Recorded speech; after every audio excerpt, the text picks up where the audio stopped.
at the moment preparing to start. We begin with the girls 4x100 meter relay shuttle hurdle.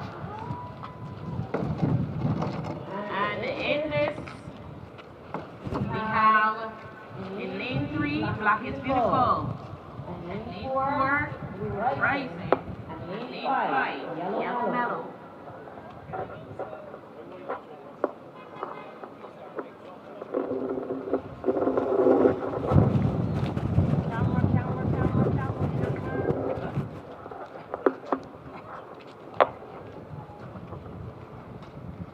On your mark.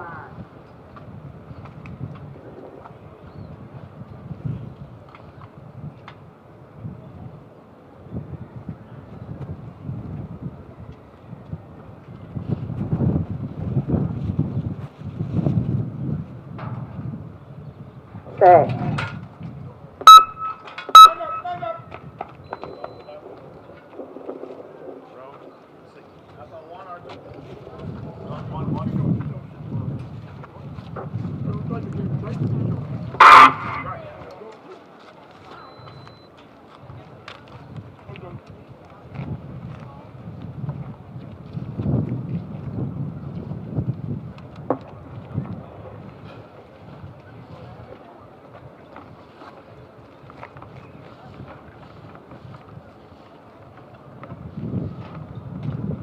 Drop.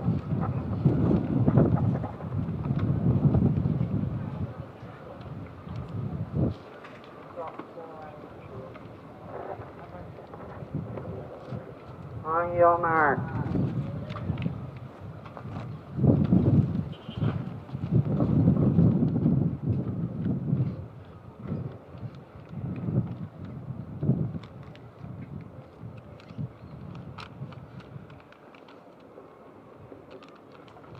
Stay.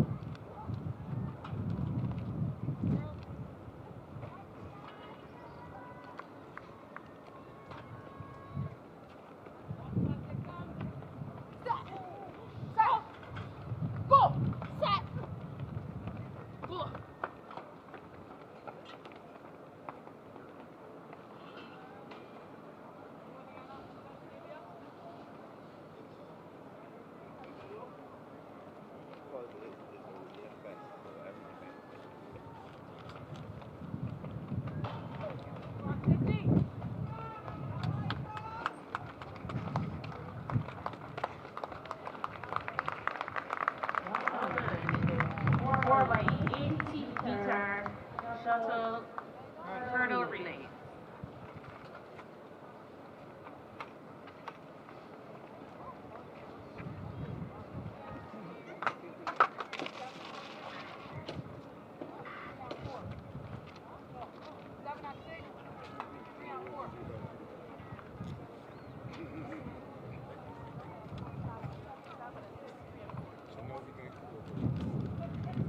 Warden, how possible it would be sponsored?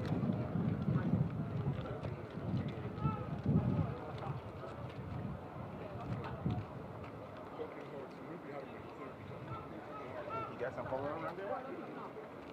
No,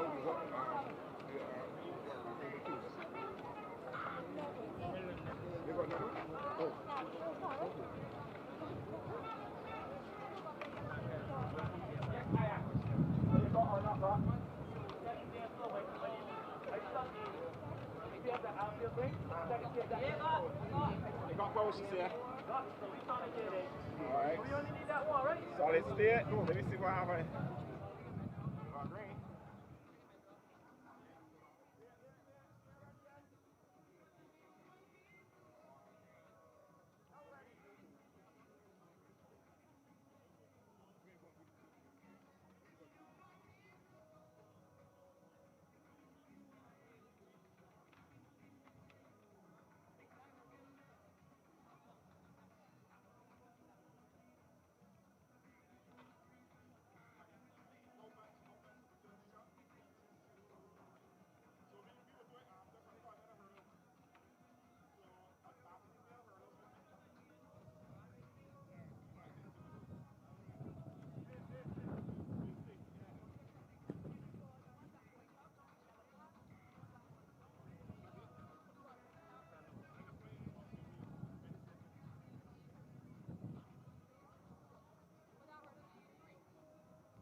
106.7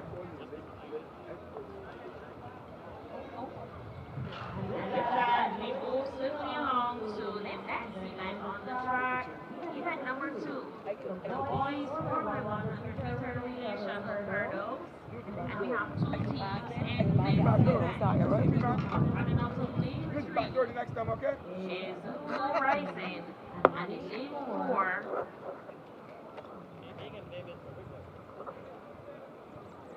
Yellow Mellow, and they're actually in lanes 4 and lane 6.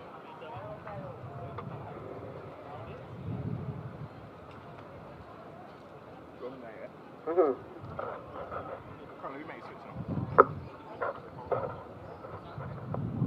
Yes, you have to stand up behind them early. And as soon as they go off, set your blocks.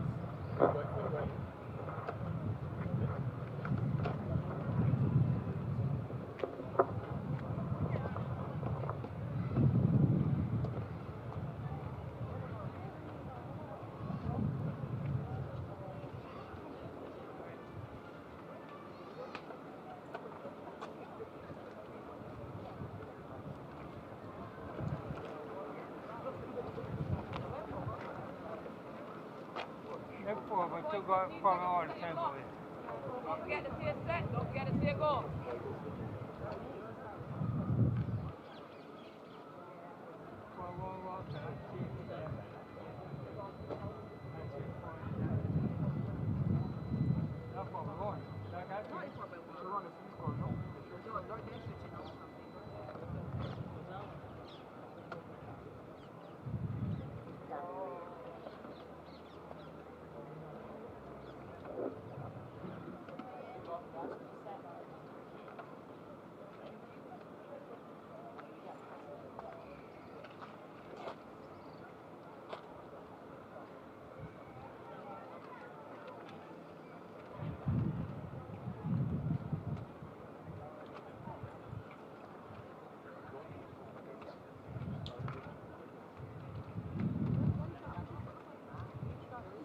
Yeah, Judy.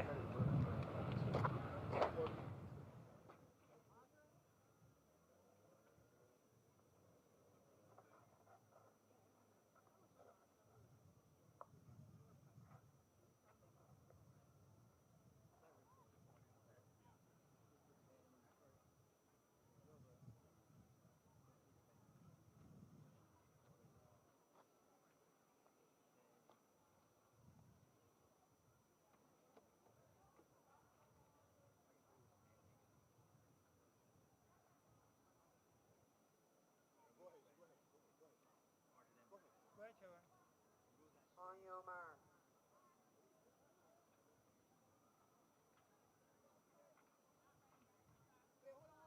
Stand up.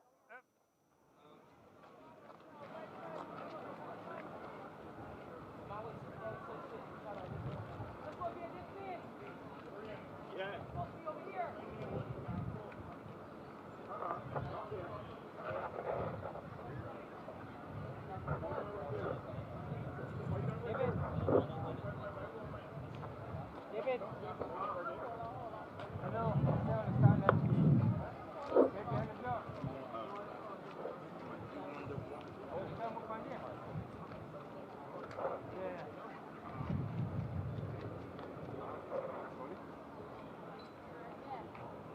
Go ahead, Shawan.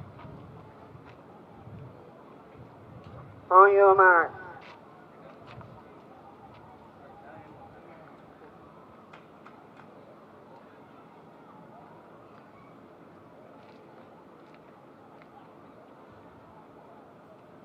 Set.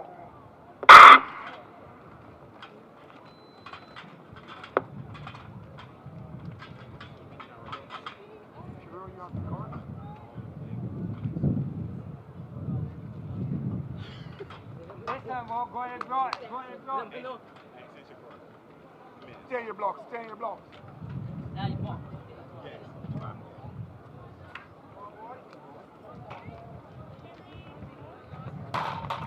Set. Oh, oh.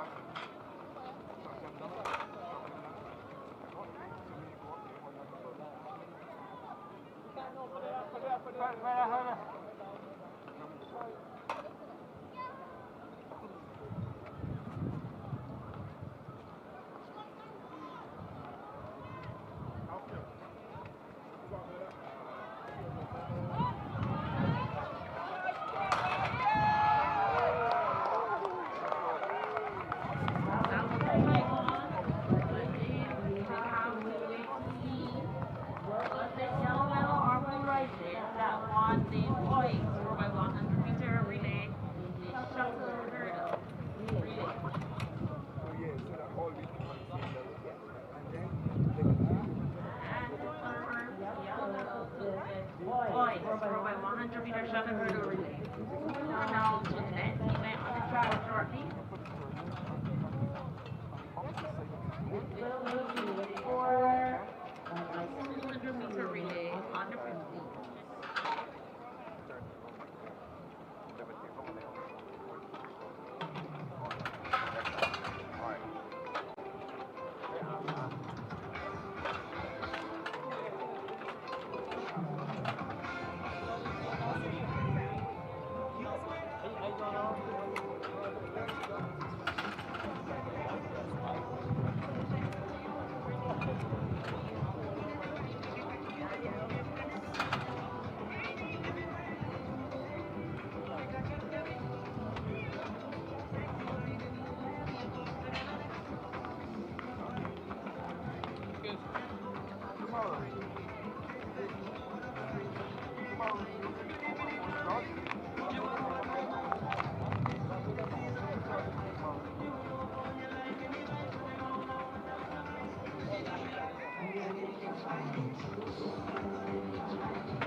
Lisa, you look so relaxed. Yes, girl, life is so much easier with SurePay. But I heard there's now a small fee for cash and check payments over the counter. It's just 30 cents per transaction, VAT inclusive. That's not bad, but why the change? Well, with increasing charges for handling and depositing cash and checks, SurePay is just sharing that cost fairly so that they can keep giving us reliable service. And we still have options, right? Absolutely. You can pay bills free of charge with the SurePay mobile app or SurePay online or through their partners like Pace, First Citizens Bank, credit unions, and more. Super convenient. So SurePay's got me covered then. A little extra if I pay cash or free if I go digital. That's fair and convenient. Enjoy multiple payment options to suit your lifestyle with SurePay, the convenient way to pay. For more details, visit surepaybills.com.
Good afternoon to everybody. Welcome here to this Usain Sports Complex. The UWI Relay Fest. We just saw the first relay today. We just had the hurdle relays. We're going to be coming up to the 200 meters for under 15s. They should be making their way out, and you must watch the event because I believe it's common here. St. Michael's School and the Christ Church Foundation School. They're part of the Team Mikey charity. And the winning school will win $3,000 equipment. Just add some other things as well, so we're going to be watching all of these relays that these schools are involved in. Lord School, not St. Michael's School, sorry. Lord Foundation, correct? Thank you so much. This is going to be high, enough energy. This is track season in Barbados. It's the final day in February. So all you February borns, happy birthday to you. It's the final day. Anybody born in February? Big up yourself. Orange people, are you here, March Barnes? Give everybody born in March as well. Ladies and gentlemen, track season, this is the time. We call it peak season. What is peak season? We're the athletes trying to reach their peak right before a big meet. And we have the Olympic Games coming up very, very shortly. April 3rd, Renee. April 3rd. Yes, my Friday is April 3rd. So April 4th until the 6th in Grenada. And next week will be the final opportunity. Next week will be the final opportunity for our young people to achieve a standard, because when PSAT starts, it's going to be too late because the entries have to be in, I believe, by the 16th of March. So next weekend, which is the Barbados National Junior Championship weekend, is the final weekend for our young people to get on that aircraft going to St. George's Grenada. But I can tell you, Barbados will do all that currently this year. What if it's one of our tell us? tell you that being around this sport for so many years, when you have so many qualifiers so early, small volumes, the great work that we're putting in the clubs, and everybody doing great work, me as well. We're going to have a fantastic team, and I know they're pledged to have a relay team for every relay event at Griffith, so we have a lot to cheer about in Grenada. We have a lot of youngsters here who just competed for zone championships for LASA. Friday coming, semi-finals. Finals will be on March 13th. National Junior Championships start next Friday at 7 o'clock. We will have the 400 meter and we will the hurdles as well. We do those eliminations, and then on Saturday the 7th starts at 3 o'clock, and Sunday at 4 o'clock. And you have to participate in the event. You want to participate at the Griffith. You have to participate at the event next weekend. Only way that you will get there is if you get the certificate. But I want to thank Miss Sammy and Corey for their team continuing to hydrate athletics in the videos. You can see the athletes are making their way over, ladies and gentlemen. This is a very nice event, well set up and brought the creme de la creme in terms of officials to deal with this Relay Fest. We're going to have a good time. We're going to put on a great show for you. It's going to be a 200 relay. We're going to start here at the finish line. First take one point. We'll be there by 200 mark. Second leg right there. Last leg on the right last area. So we do all of the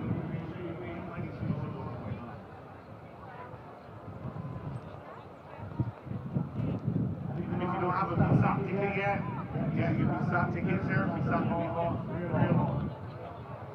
Especially when we have so many qualifiers already. A lot of ranking things going on. And that is good for track and field.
Ladies and gentlemen, we have Mr. I'll tell you when to bring me. This is Ross Roy Greenwich, ladies and gentlemen, from Shortay.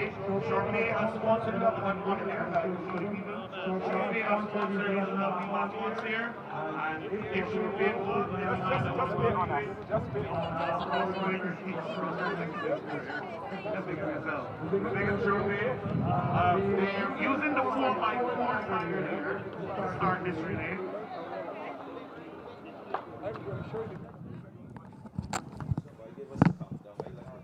Yeah, me too. I'll give you my chat or something too. Test 1 2. Can you hear me? Can you hear me? Cool. Very pleasant good evening to our viewers and welcome to the second edition of the UWI Relay Fest. I am Michael Jules alongside of my good friend Anmar Goodrich Boyce. Anmar, how are you doing this evening? Yeah, good evening to you, Michael, and good evening to all of our listeners and viewers wherever you are around the world. Welcome to the Usain Bolt Sports Complex. As Michael rightfully mentioned, this is the second edition of the UWI Relay Fest, and what a lovely evening it is here in beautiful Barbados. The sun is out, great conditions for track and field, and what you have on your screen right now is the girls 4 by 200 meter relay for the under 15s. We did have two events prior to this one. We had those shuttle races, a bit different from what we normally see here in Barbados, but yeah, always good and interesting to see something a bit different.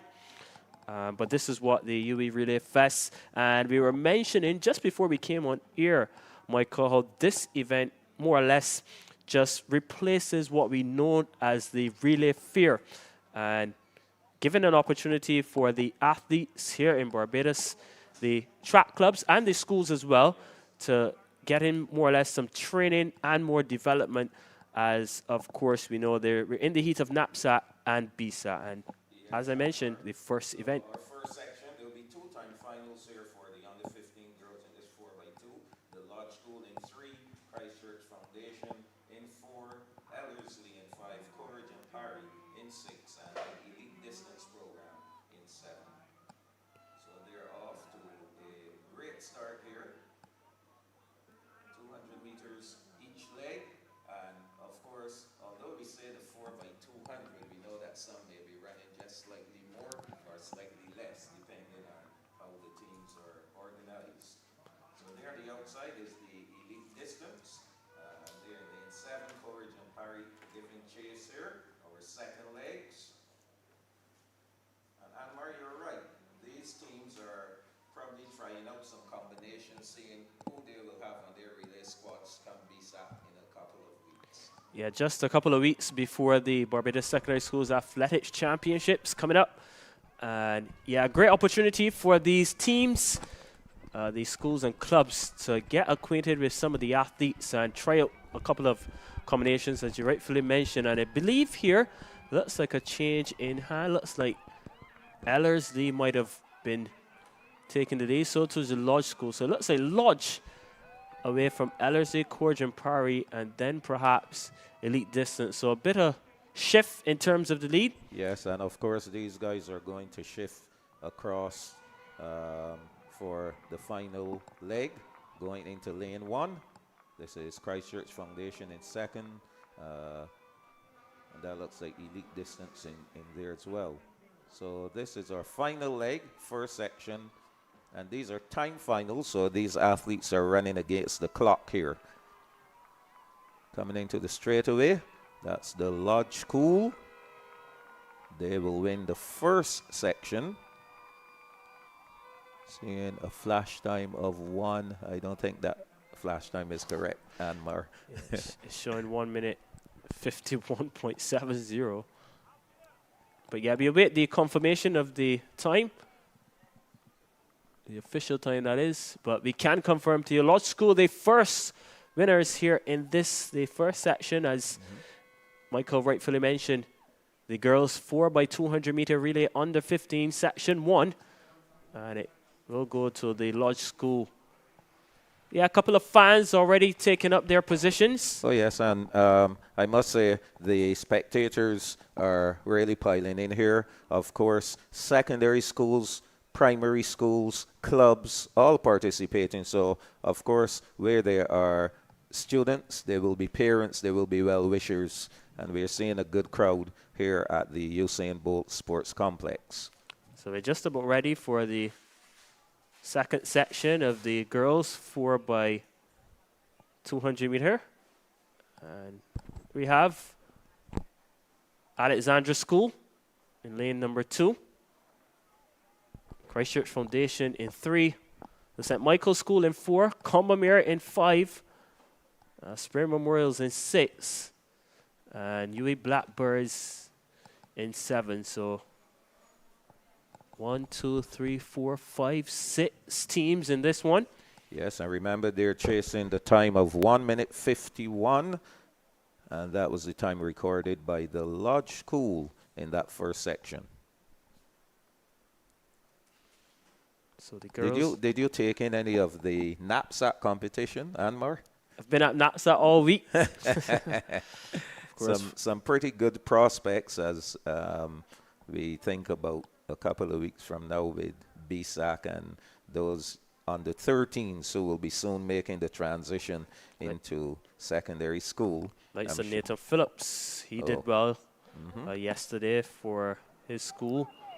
And then saw Kitty Howard Jones as well. Yes, a young lady who she did 1.35 meters in the high jump. Yeah. From Christchurch girls. They're looking good.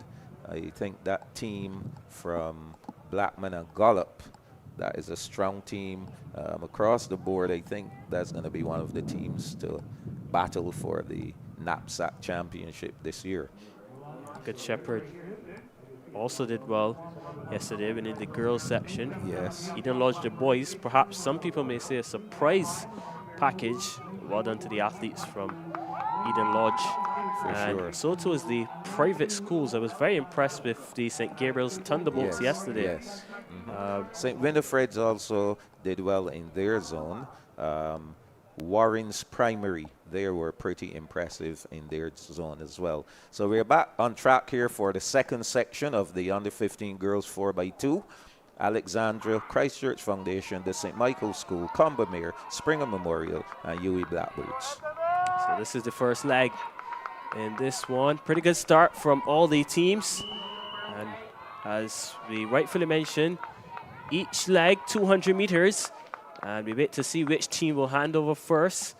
This is the first handover. Looks like might be St. Michael's School on the outside. So too is the Blackbirds, doing well in lane number 7. St. Michael's tracking them. So too is Combermere, but it's all about the St. Michael's School. They will come off the bend first here. And it's SMS followed by the Blackbirds, Combermere, and Christchurch Foundation there as well. As we wait for the second exchange, and it's going to be the St. Michael's School to hand over first. And Christchurch Foundation, remember they're on the inside, so they are now in second position, and pretty soon we will see the athletes starting to transition into lane 1. So right now we have the Cougars of the St. Michael's School. Here comes Christchurch Foundation, as we said, that break into lane number 1. So that's the tussle there between the Cougars and the Beacons of Christchurch Foundation. Final handover now, the St. Michael's School being chased there. That looks like Jandea Burke anchoring for the Christchurch Foundation. But the Cougars are really opening up here this final leg, Anmar. Yeah, final leg here, and it looks like the St. Michael's School, Christchurch Foundation looking to chase Alexandra behind in third. But it's going to be the St. Michael's School to take section 2 of the under 15 girls 4x200 meter. Crosses the line now. And it looks like a flash time of 1 minute 46.40. Yes, that looks faster than that first section. I think the top 3 times will come from this section. Well executed run from the Cougars of the St. Michael's School. And of course, St. Michael's, a powerhouse in track and field. Christchurch Foundation, they have been up there as well, and I think the physical education teachers and coaches of these teams will be trying out, as we see here, 1:46.38, and that's the winning time for the St. Michael's School. That will give them first place overall. Remember, we said these are all time finals that we will be witnessing today, so kudos to the St. Michael's School, 1:46.38 seconds. And we see this team, Kaya Warner Franklin, remember, she's coming straight out of primary school. Yes. Because of her age, she comes right into the under 15 age category and holding her own, doing quite well for the Cougars of the St. Michael's School.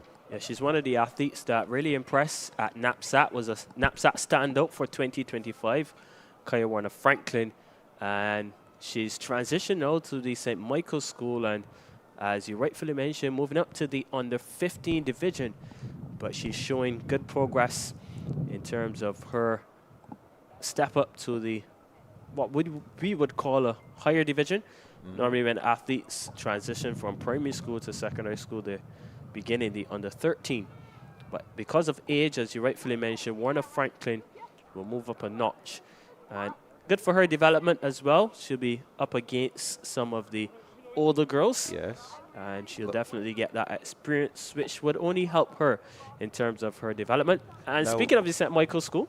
Yes, and what I wanted to mention here to the viewers, what's happening in the field events, there are going to be 2 sets of field events, long jump and the shot put. However, they will be in the form of a team competition. Again, a great innovation by the UE organizers. So for the long jump, each team will have 1 athlete, one in the under 13, under 15, under 17, and under 20 categories. So each of these athletes will have 3 jumps each. The best jump is going to be recorded, and then they're going to take the average of those four jumps. The same thing for the shot put, however, there will be 2 juniors and 2 seniors doing the same thing, 3 throws, and then they're going to take the average. So I like that creativity in this event. Yeah, a bit different, something that we have not seen. And yeah, I do like it as well, to be honest. We always see the team aspect in terms of the running, but in the field now, this is something new. Yes. Great innovation. As we just look at the athletes, they're setting the paces in terms of just trying to make sure they have enough steps. This is what you're seeing on your screen, so you're not missing anything in terms of the track action. I am surprised, though, Anmar, that I'm not seeing them using tape. Yeah. A measuring tape as opposed to making steps. From my coaching background, it is more advisable to use tape. Why I say that, the measurements on the tape does not change. It remains. However, with steps, you may find an athlete may make a shorter step, or even maybe a little longer step. The foot may not be right next to the next one as they make the steps. So for consistency and accuracy, it is better to use the measuring tape. Yeah, I do agree. So we're going to see some different markings here on the track for these athletes as they prepare. Changing times, Michael? Not quite technology. Well, I can't really answer that one at all because I believe that we are advancing in the times, and I'm surprised that I'm not seeing them using the tape. So the 4x200 meter relay on the track is going to be next for the boys. Haven't seen them as yet, but this competition surely will get going. This is the UWI Relay Fest. Now, this event, Anmar, could not be possible without quite a number of sponsors coming on board. We have quite a long list, and we're going to recognize them at this time. The Sani Power Aid, Chipmunk Foods, Central Bank of Barbados, SurePay, Team Mikey Charity, Gildan Activewear, Surfside Wellness, National Cultural Foundation, COB Credit Union, and BET, I believe that's BET's Cultural Club, Dynamic Rehab. Border Pass as well.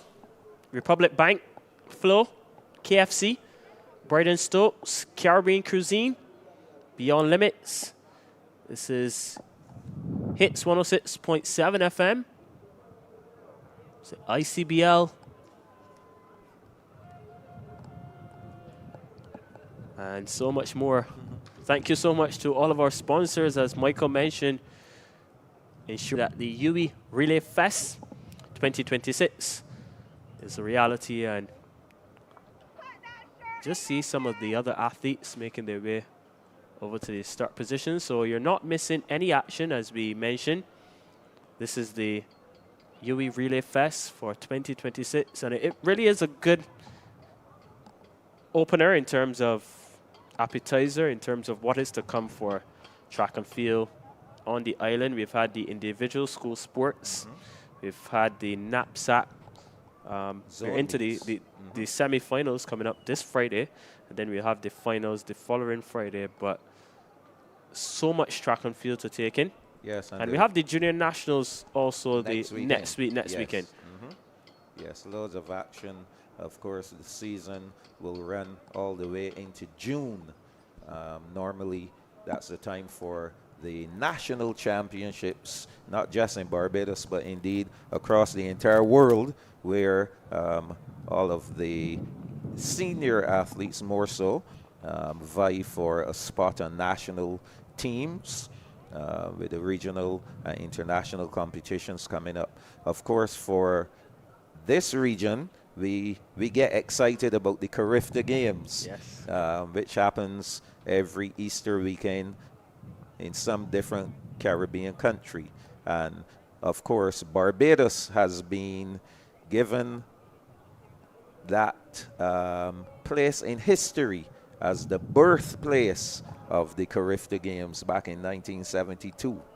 Yes, the brainchild of Sir Austin Seeley. Yes, for sure. So these under 15 boys are getting themselves ready. We have elite distance program. They're in lane 2, Coleridge and Parry in 3, the Lodge School in 4, and UWI Blackbirds in 5. So 4 schools for the first section of the under 15 boys 4x200 meter relay. Time finals as well. So just like we saw the girls, boys, each leg will be 200 meters. Then as we saw the final leg, just coming into lane 1 for the final 200 meters.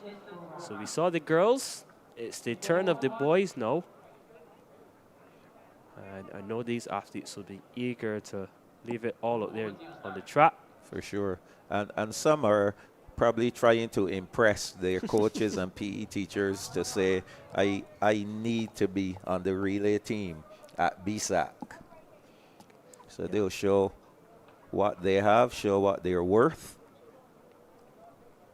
And I know Michael will spend a little bit more time, perhaps later in the broadcast, speaking about it in terms of the baton passing, but relays so important in terms of an overall championship.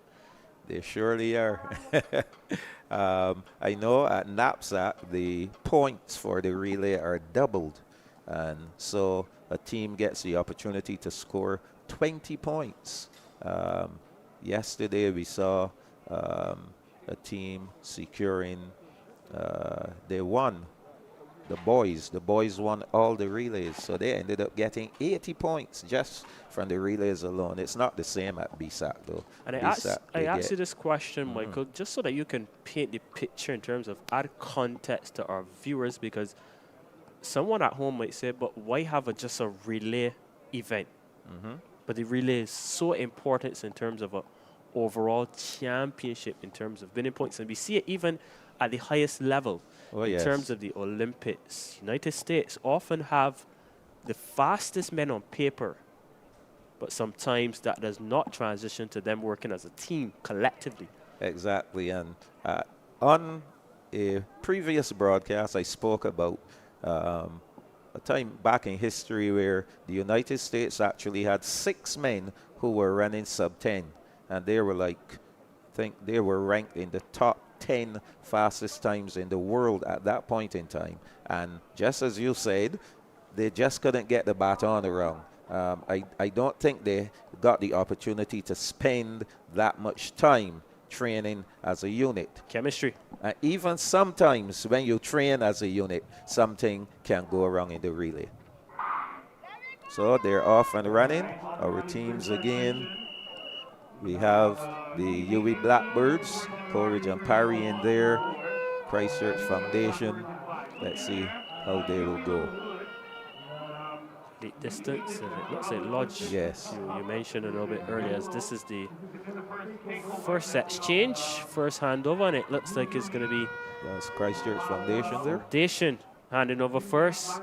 Lodge with some work to do, so too as Coleridge and Parry. They come around the bend for the first time, and it's the athlete from Christchurch Foundation doing really well here As so too is Corjan Parry, staging a bit of a fight back. And it's going to be Foundation, it looks like, to hand over first, followed by Corjan Parry and then Lodge. Yeah, so those three teams are going at it. Actually, just two right now. Lodge will have a lot of work to do to get back into the picture. Seeing about 1:02 on the clock. This is the third leg. Coleridge and Parry now with the lead. So we can see they have to transition over into lane number 1. Getting ready for that final 200-meter leg. Coleridge and Parry, followed by Christchurch Foundation. A spotted body there with that handover. So it's Coleridge and Parry, Christchurch Foundation, the Lodge School giving chase. Just about 150 meters remaining now. First section of the under 15 boys 4x200 meter relay. And Coleridge and Parry is running away with this one, Anmar. Yeah, it's going to be Coleridge and Parry to cross the line first. Here in this, the opening section of the under 15 boys. And 1:47 and change on the clock. But Coleridge and Parry will take the opening race in this, the under 15 boys. Elite distance, actually, and not Christchurch Foundation, so we beg your pardon. And the Lodge School, then followed by UWI Blackbirds. And again, we see that some schools, the kits are so close. Yeah. The kit there of the elite distance is quite similar to that of the Christchurch Foundation. So, did you manage to get the time? Looked like 1:47, but didn't get the official confirmation. This was just by the naked eye, really. Our second section coming up. Remember, these are under 15 boys. This one looks pretty set. It's that team, it looked like. It's at Michael's school. You can see just from the outfits. Christchurch Foundation is there this time. For sure, that's Christchurch Foundation, yes. See Alexandra there. Coleridge and Parry. No Coleridge and Parry. Commonwealth School is there. Lodge. It looks like Lodge in the white and blue. But of course, we'll get the official team list. But yeah, this is the second section. Here we have it now. St. Michael's School in 2, Christchurch Foundation in 3. The Lodge School will go in 4, Alexandra in 5, and Combermere in 6. Who do you fancy in this one, Jules? I can't say because a lot of these guys here are coming straight out of primary school. I know for sure Jelani, he was outstanding in primary school. Remember, he won the 1, the 2, and the 4 at the knapsack finals. He has now transitioned to the St. Michael's School. And if I had to pick a team here, I remember the St. Michael's Schools on the 15 boys. They had a really good meet at their inter-house sports. So I believe St. Michael could be the team to beat here. Yeah, we wait and see. Just a bit of, perhaps, could be nerves. Just one of the athletes seem a bit unsettled. Just getting a word from the starting officials. No, we ask the spectators still to be absolutely quiet for the beginning of these races. So important.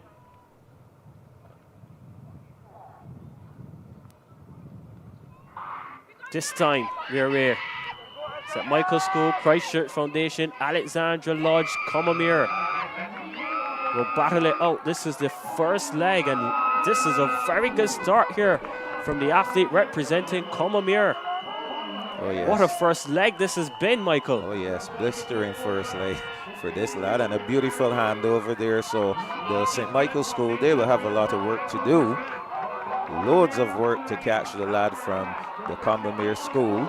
This is just the second leg, however. Remember, 2 more legs remaining. So you'll see this is Jelani Phillips, who's running the second leg for the St. Michael's School, doing his best to bring them back into the picture. Lodge School is in there as well, so let's see how this third leg is going to work. Yeah, not the best of handovers, though, from Comamere. So look at St. Michael's go. Comamere had some issues with the handover, Michael, and St. Michael's have stepped on the gas. Alexandra as well. So the lead has changed now as they come around for what I believe will be the final leg. SMS out front. We'll see how they hand over. Final exchange. I think it's over. SMS. That's it looks like Axel Whitehead. Yes. Perhaps on the anchor leg for the St. Michael's School. And he is running a fantastic curve. Alexandra there for second. Comamere with some work to do in third. But it's all about the St. Michael's School. Axel Whitehead. This is a brilliant performance. The SMS Cougars will take this one. 1 minute 37.58 it looks like. But that was an excellent second and third leg from the St. Michael's School. Gabriel Burnett will be happy with what he's seen just now. Of course. Well, as I say to you at the start, I believe the team to beat will be the St. Michael's School. You must give credit to the second leg from the Comamere School. He was brilliant. However, they had some issues with that third handover, and so we saw Jelani Phillips closing the gap, and then third leg and fourth leg sealed the deal for SMS. There's a yellow flag up.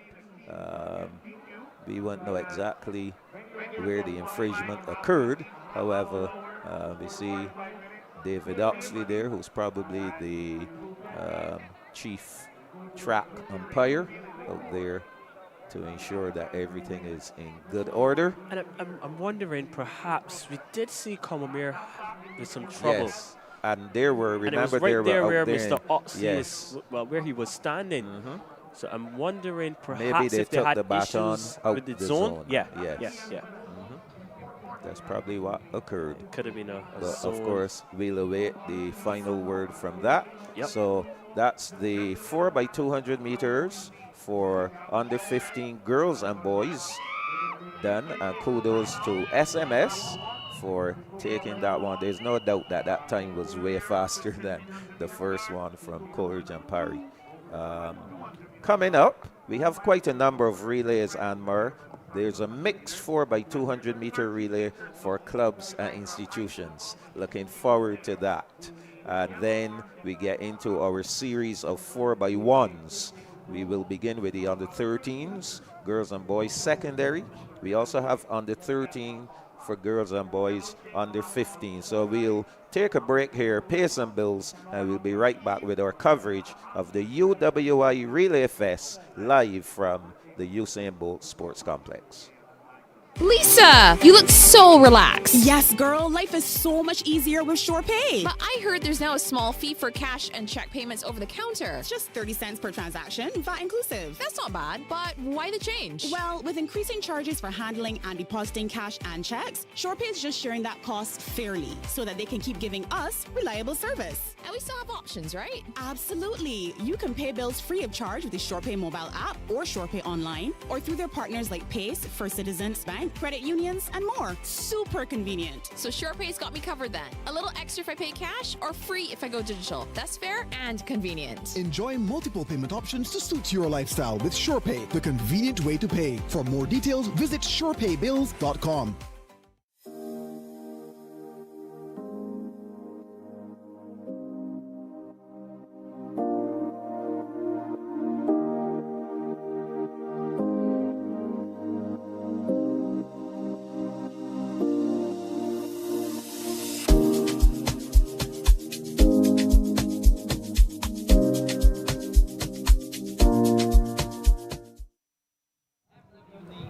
And welcome back to the UWI Relay Fest 2026. And Anmar, of course, we're into track and field season. Some great news coming out of the U.S. Well, this guy is an American, but he has Barbadian roots. embedded in him. A guy by the name of Amir Thompson.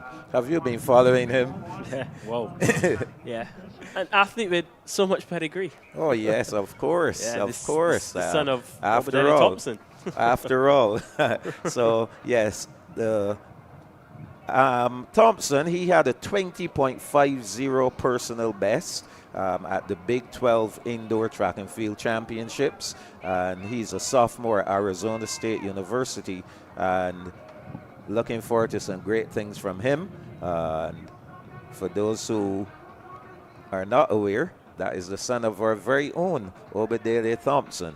And we look forward to see what he will produce just in a few weeks at the NCAA Indoor Championships. A very good prospect in terms of track and field. Amir? Possible that he could represent Barbados. Fingers crossed, Michael. I know that's something that perhaps would make his dad very proud. As you rightfully mentioned, his dad being the biggest name in track and field in terms of Barbados. Yes. Obadiah Thompson, a bronze medalist at Sydney 2000. Correct. And he himself an NCAA champion. Correct. So, of course, his son looking to follow in those big shoes. So, coming up, Anmar, the mixed 4x200 meter relay for clubs and institutions. And again, a good opportunity for the senior athletes. We saw the under 15s, we will get to see under 13s, even down to the under 9s will be competing here. So a good opportunity for senior athletes who continue to play their trade, quote unquote, in the track and field world to get a run. So we'll see which clubs and which institutions are here competing. I see 3 teams on the line ready to go. Yeah, it looks like Aiden Moore. Could be wrong, but it looks like Aiden Moore. Oh, who's standing there in waiting to run the third leg. It is Aiden Moore. Yes. And Spoke with he's his elite distance. Correct. Yes. Spoke with his dad a couple of weeks ago and told me that Aiden could be in the form of his life this season. Well, if all goes well. He has already met the qualifying standard for Carifta in the 400. Yeah. So we wait to see what will happen here as this race is off. 3 teams going. Elite distance is one of the teams. Remember, this is a mixed relay. So the second legs will be the females, as we can see them here going.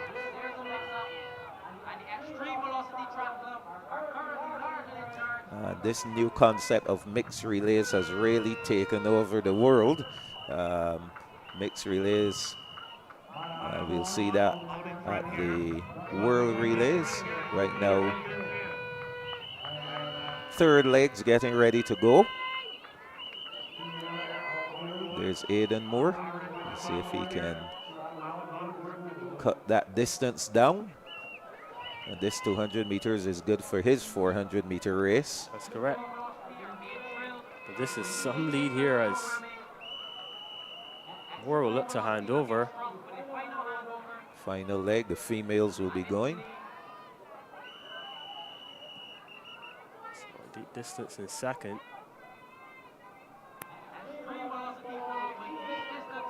So into the straightaway they come. 4x200 meter for clubs and institutions. Good performance from these athletes here. Getting some fireworks at the end. Yeah. Fireworks on the track and fireworks trackside as well. Flash time, I believe I saw 1:30 something on the clock.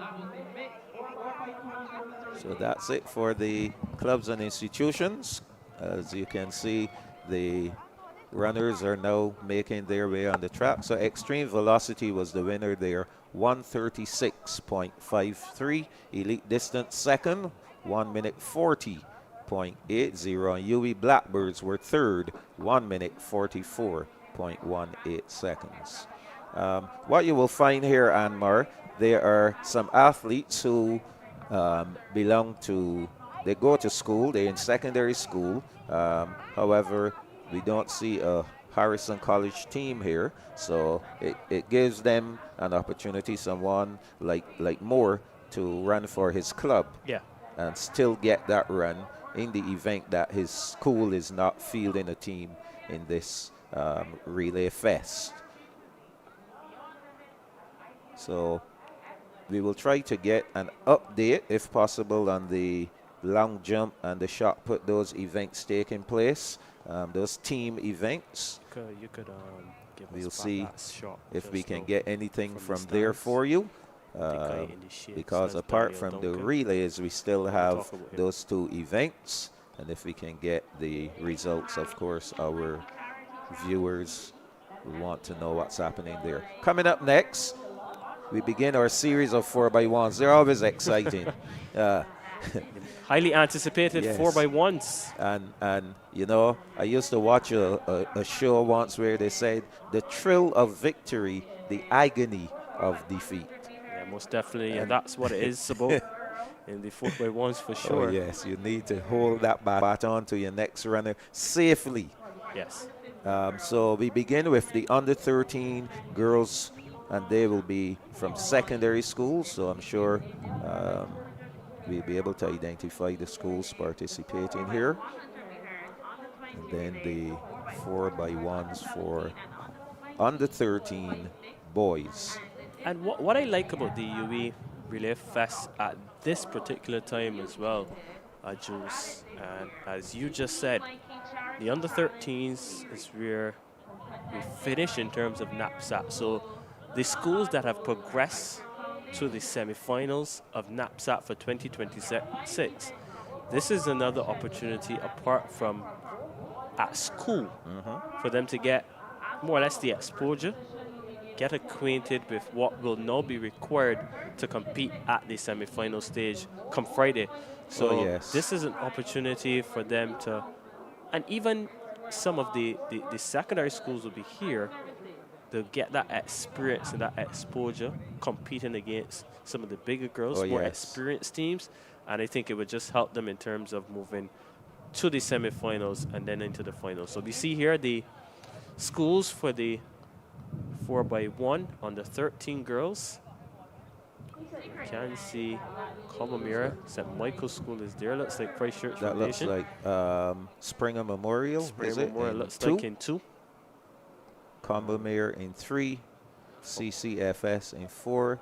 SMS in 5. And trying to make out the school in lane 6. Is it a club? We wait to find out.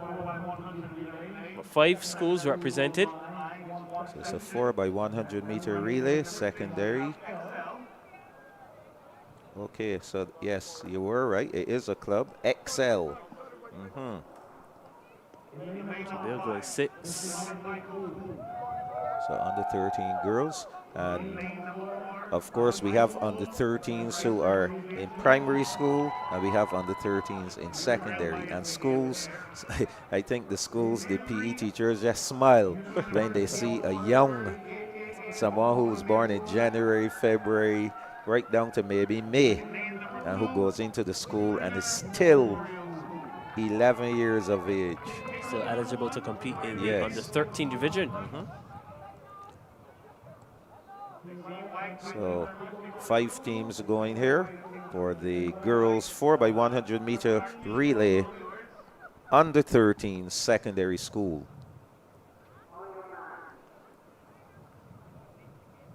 Springer, Comamira, Christchurch Foundation, the St. Michael's School, and Etzel.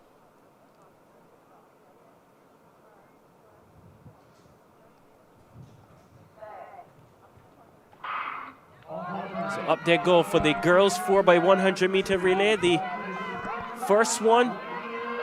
And this has been a really good start from Excel. We wait to see who will hand over first. It looks like Christchurch Foundation, St. Michael's, and then Excel. This is a really good second leg from the athlete there from St. Michael's, doing really well down the back stretch. It's all SMS so far. Christchurch Foundation in the mix. And bit of mix up there for SMS, but they continue to lead. Christchurch Foundation in second, Springer in third, Excel with some work to do. But here comes Christchurch Foundation. Final exchange. Christchurch Foundation handing over first, but here comes the SMS Cougars. SMS Cougars, Foundation fighting on, but they will not catch the St. Michael Cougars. They'll take this one in 53.85. That was an excellent run there from the SMS Cougars team. You know, we always talk about handovers. Great handovers will get you a win. 53.96 for the Cougars. An impressive run from that team. As you said, the PE teachers really looking to sharpen the athletes and get them all ready for a couple of weeks' time. I think this race, though, was won on the second leg.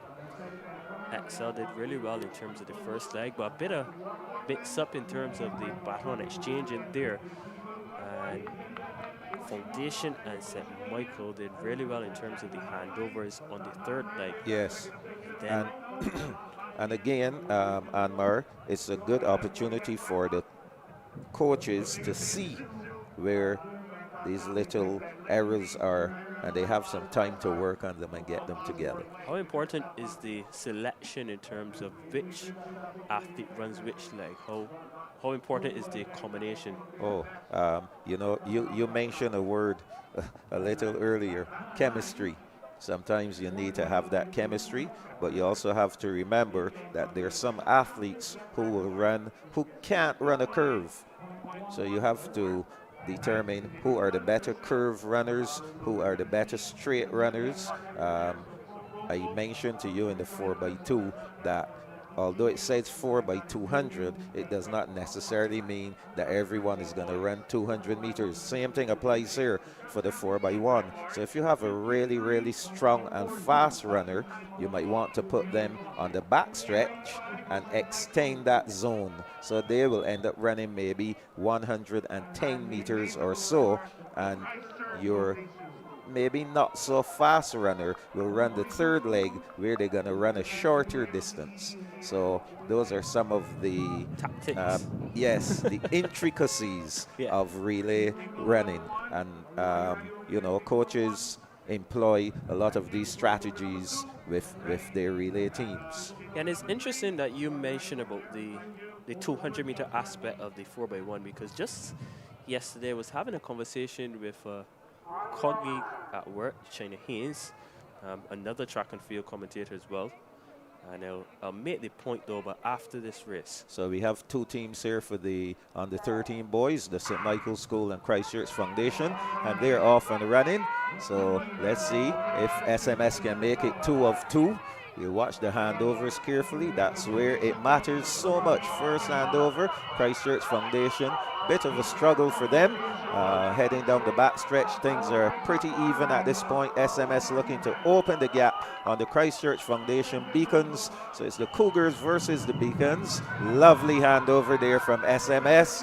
And the Beacons still having to do some work to catch SMS. The Cougars are going. A lovely third leg from this lad.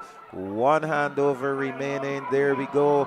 And SMS are large and in charge. Here comes the Beacons. This anchor leg is not giving up. He is fighting hard.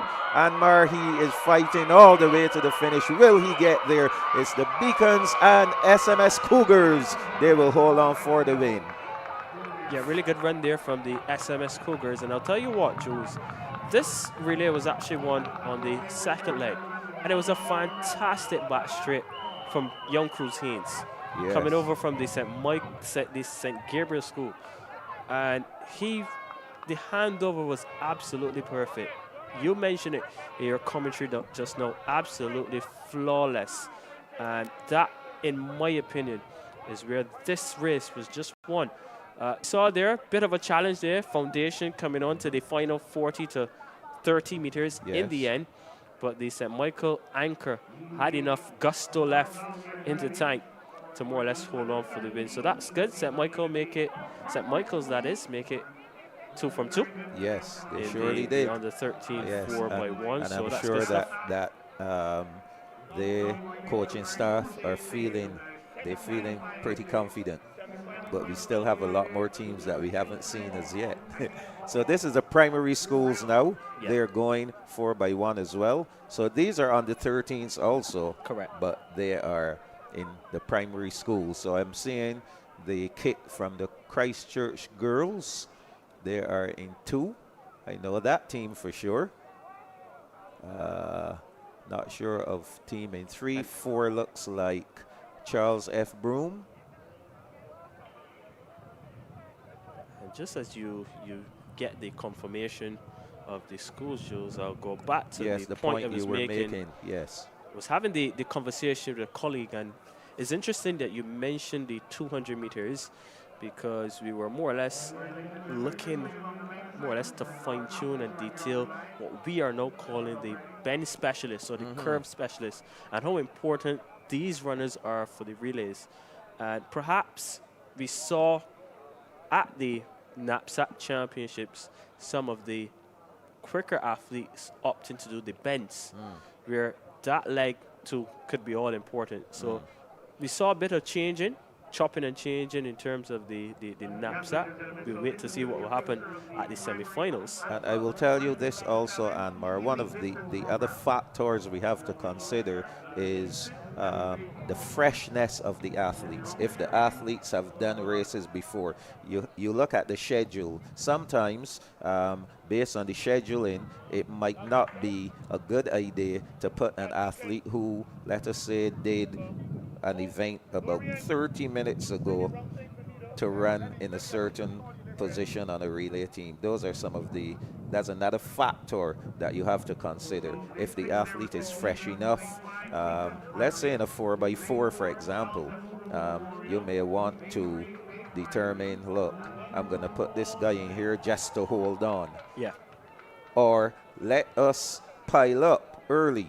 So you're going to put your top 3 to open a gap and just ask this guy, look, all I want you to do is to get home. Sometimes you have to do that. So it all depends on those, there's several factors that come into play. So our under 13 girls, these are primary school athletes going here in this first 4 by 1. Yeah, we're still awaiting the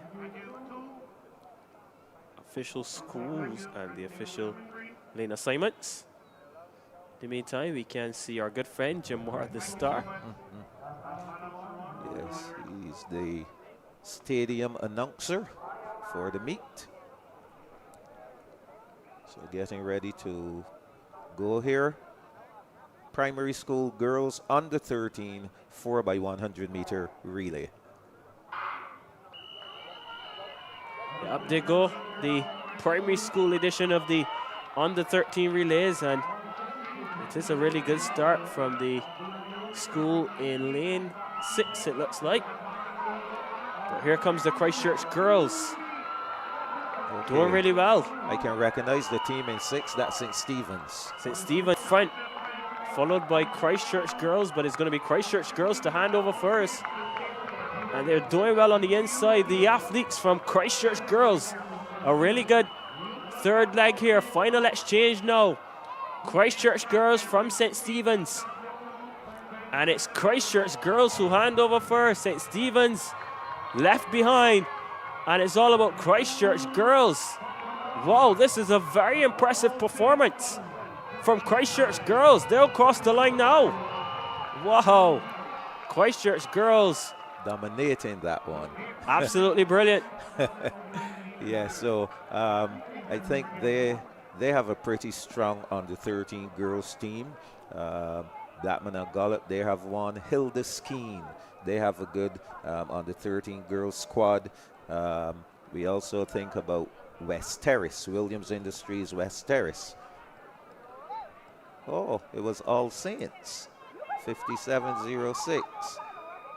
Okay, well, I will tell you that kit, the kit looks close, But if All Saints is running so brilliant, I can tell you for sure, Christchurch Girls does have a bomb squad on the 13 team. Yeah, we do apologize to our viewers there for the incorrect school being called. We're just continuing to work on being able to have the official list of the teams and also the lane assignments. So please bear with us as we continue to work feverishly around the clock to get this information for you. But in the meantime, we continue here with our live coverage of the UWI Relay Fest from the Usain Bolt Sports Complex here in beautiful Barbados. And it's a wonderful evening for track and field. A great way to keep developing the young superstars on the track. And the relay races, always very exciting.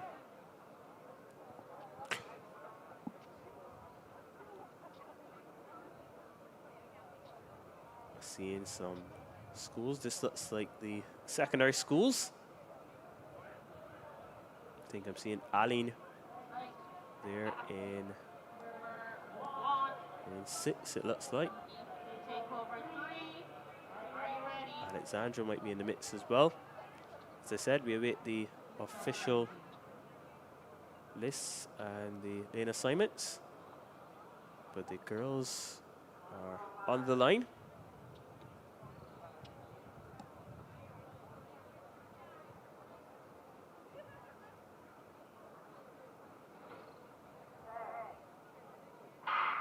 Up they go. For this race, there's a cheer from the crowd as they come for the first leg of this event. And looks like Alexandra, the Aline School in there.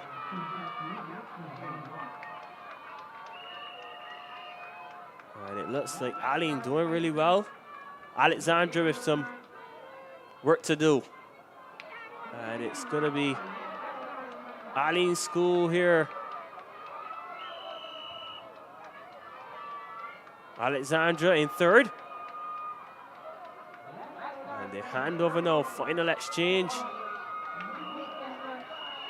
with the baton, and it looks like it's going to be the Aline School to take this one.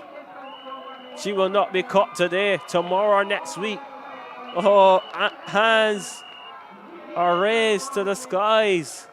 56.76. West Terrace Primary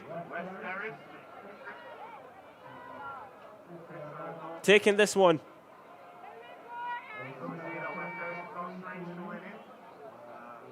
Champion school when it comes to VSAP, sorry, not SAP, sorry. They're in line for me from what I saw in the 80s. You're going to see West Terrace, Christchurch girls, Highbury, serious fight for that girls' title. As we move along for the boys. Michael is back. Yes, Anmar.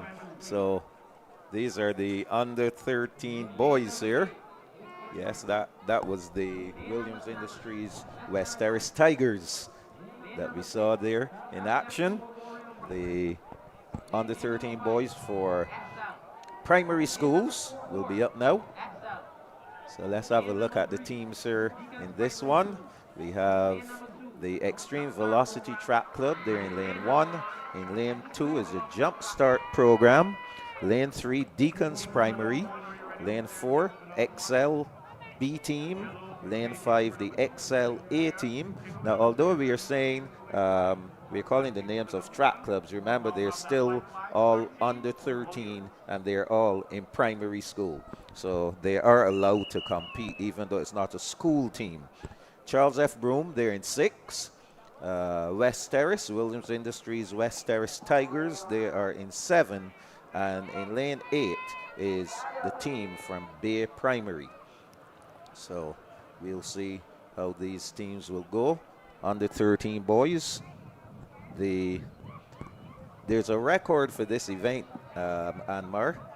54.51 seconds established last year by the Jumpstart program. So let's see if they can get close to that 54.51.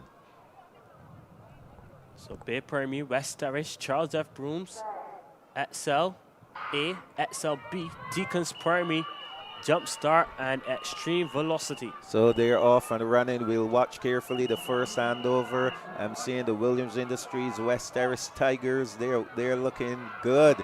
A wonderful handover from them as they head down the backstretch. These second legs blazing the track. I see Excel is coming up as well. Let's watch the second handovers and see. Beautiful handovers there from those teams. Bay Primary, West Terrace, Charles F. Broom, and Excel. Those are the teams. On the inside is a Jump Start program. Where did they jump from? In lane 2, it's the Jump Start program. They are well ahead of the field here. Coming in swiftly to finish is Extreme Velocity on the inside. So it's Extreme Velocity and the Jump Start program. These two are battling. Who's going to get there first? And Extreme Velocity. Wow, what a run from that anchor leg, Anmar. Flash time of 54.31 for Extreme Velocity. Your thoughts on that race? The best anchor leg that we've seen all evening. Absolutely brilliant. And he brought it back from about 30 meters out. And yeah, that was tremendous from Extreme Velocity. Jump Start did really well, have to give them credit. Looked really good on the third leg. But yeah, Extreme Velocity will be celebrating because they took that one. And you know, we always tell athletes when it comes to a relay, you don't ever give up. You keep running. Right you to the never end. know what could happen in a relay, so you just keep going.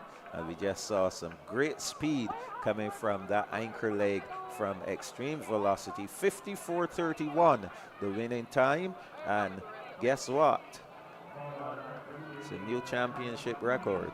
Remember, that record was 54.51, so the first two teams broke the record. Of course, Extreme Velocity will now be the new under 13 boys 4x100 meter champion.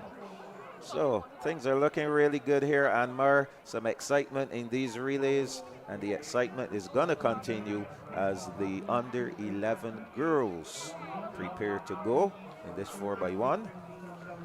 So we got the start list for the on the 11 girls. Christchurch, Charles F. Broom, I beg your pardon, in 1. West Terrace in 2. Excel in 3. Elevate Performance is in 4. Jumpstart Program is in 5. Elite Distance Program is in 6. Roden Edwards Primary is in 7. And Bay Primary will go in lane number 8. So a full field for the on the 11 girls 4x100 meter relay, the first of 2 sections, time finals. The record stands at 1 minute 07.47, set last year by St. Philip Primary.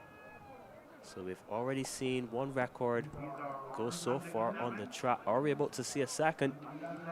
And remember this one, this has 2 sections, so you'll see some more teams in here. Of course, we must bear in mind that there are some 80, I think it's about 83 or so primary schools in Barbados, and we're just seeing a handful here on display this evening. So the girls just waiting to get going.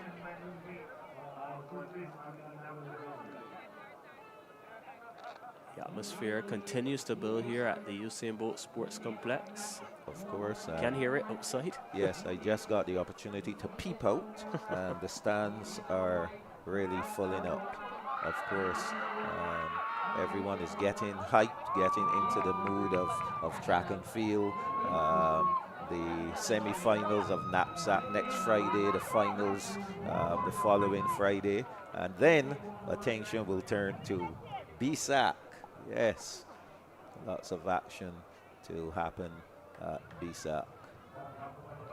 A lot of the athletes will be who have not yet qualified for Carifta will be aiming to qualify. Yes. But their tickets to Sweet Grenada. Yes. The Karani James Stadium. Yes, lovely facility there, huh? Expected that Barbados will have its own spanking new national stadium come 2028.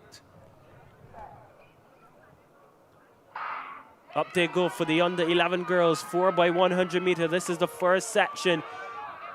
Charles F. Broome, West Terrace, Primary, Excel, Elevate, Jumpstart, Elite Distance, Roland Edwards and Babe Primary, the first exchange. And it looks like out there in lane number 7, Roland Edwards and Babe Primary doing really well as they come around for the second exchange. And this is the school in lane number 7. That's Roland Edwards. And on the inside, it's West Terrace Primary, but it's all about Roland Edwards right about now. Babe Primary in the mix as well. West Terrace on the inside.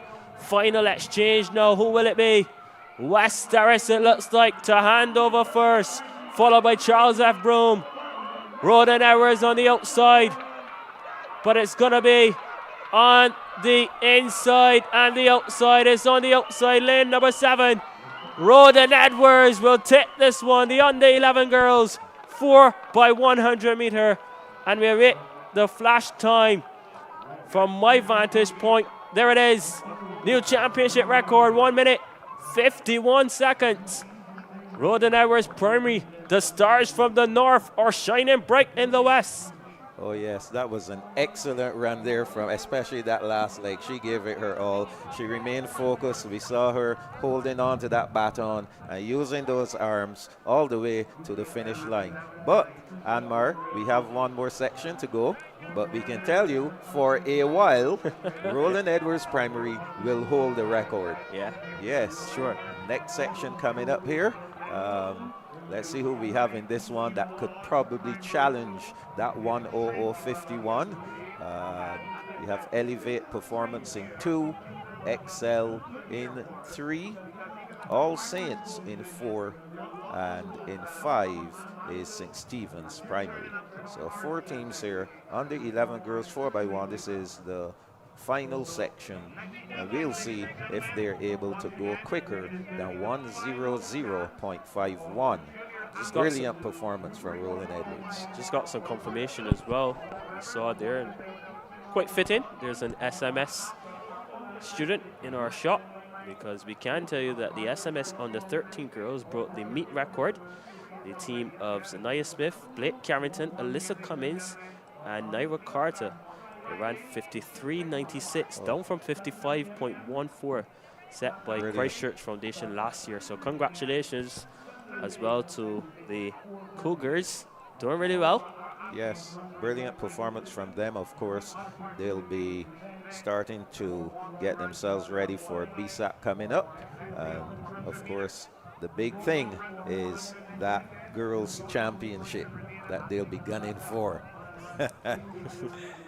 Yes. So 4 teams going here. Second section of the under 11 girls 4x1. Elevate Performance in lane 2. Excel in 3.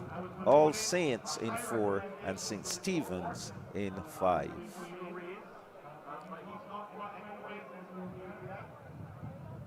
So Roland Edwards momentarily holding the record. But we'll wait and see, because we'll have to. A really good time too. Yeah, 1 minute, 60.51. Yeah. That's a good time.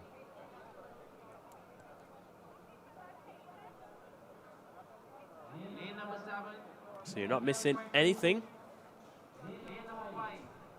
Just waiting for the start.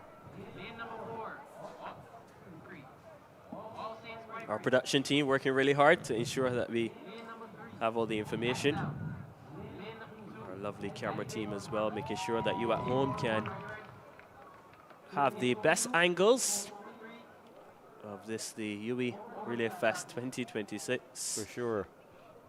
And for those of you who haven't been to the Usain Bolt Sports Complex to watch a track meet, your opportunity, I think they're going to be called back. Yes, they're going to be called back.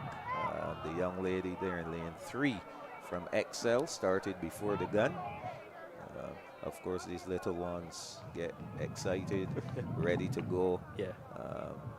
But it happens. It happens in track and field. Even some of the more elite athletes, professional athletes, they do also false start. Correct. The thing with these, they haven't had a chance. With the elite levels, They don't. You're out. You're gone. So we're going to try for the second time.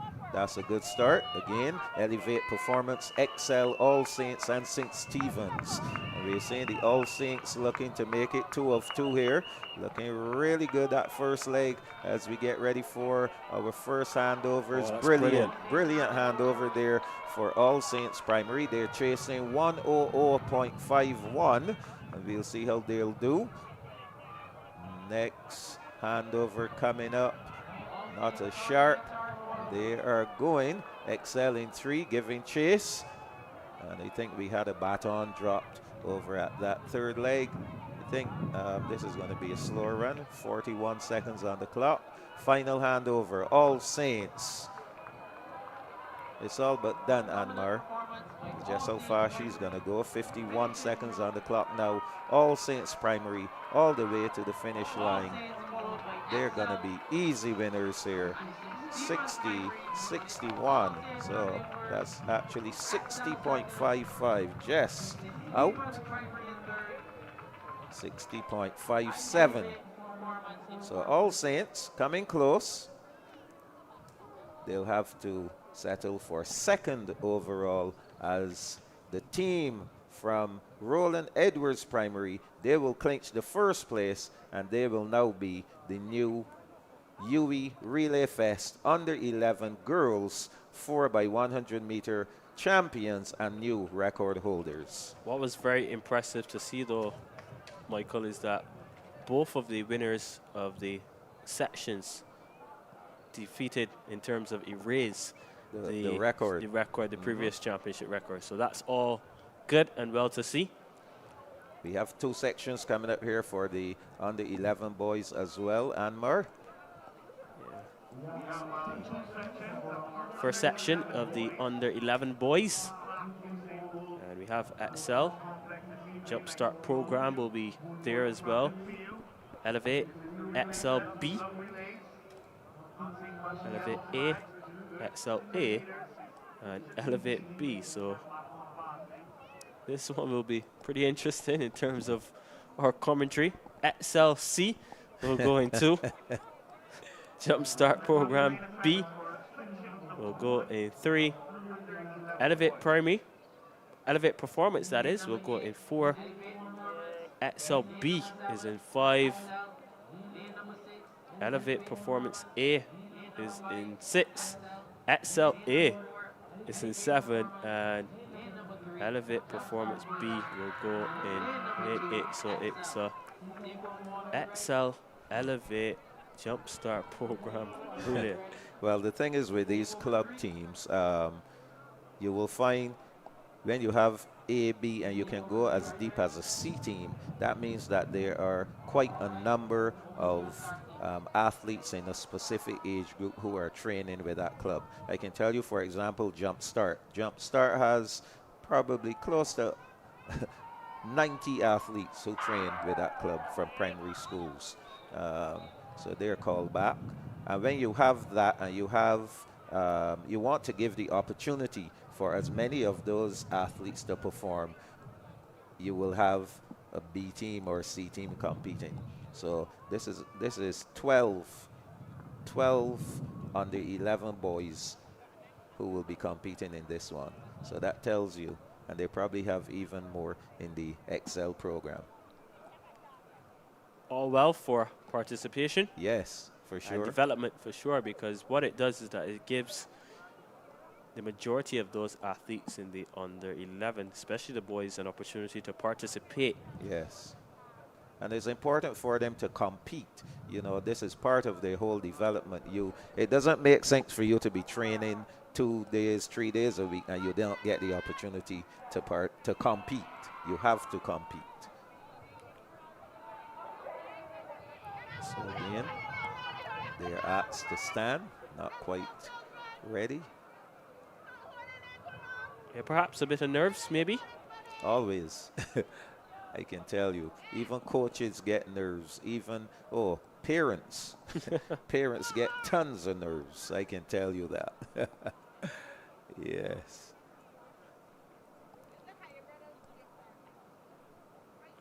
Yeah, just getting some final instructions from the starting crew.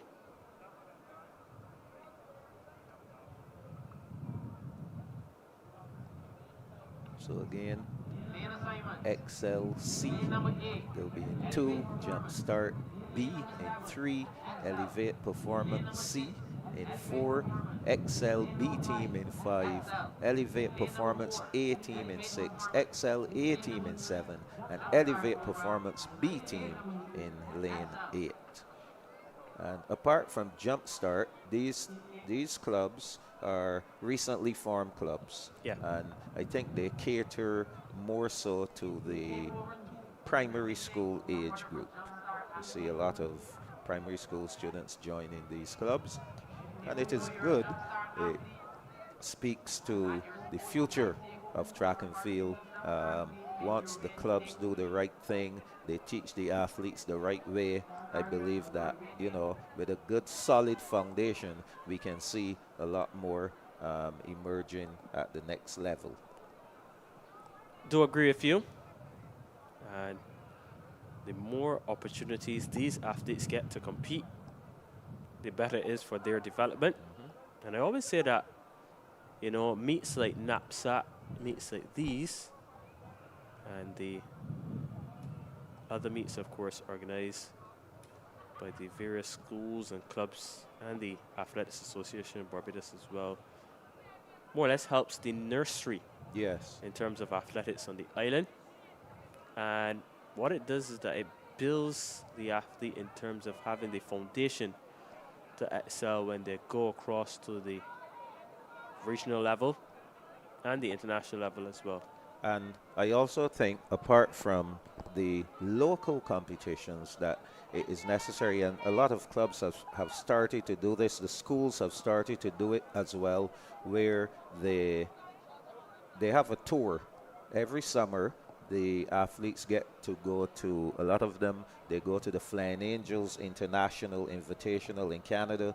They go to, I know last year, Christchurch Foundation, they went to Maryland. Gabriel Burnett took his athletes to a meet somewhere in the US, but things like these, they expose the athletes, so it's not just the local competition, and especially where you have athletes who may be the best in Barbados. You don't want them to become complacent and think, oh, I have arrived. Yes. They need to go, they need to get some licks,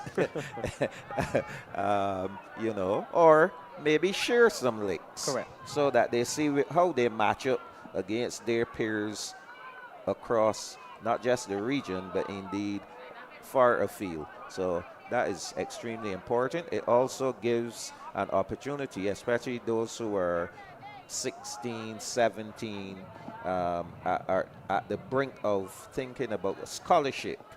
It gives them the opportunity to be seen by some of the coaches when they compete in the U.S.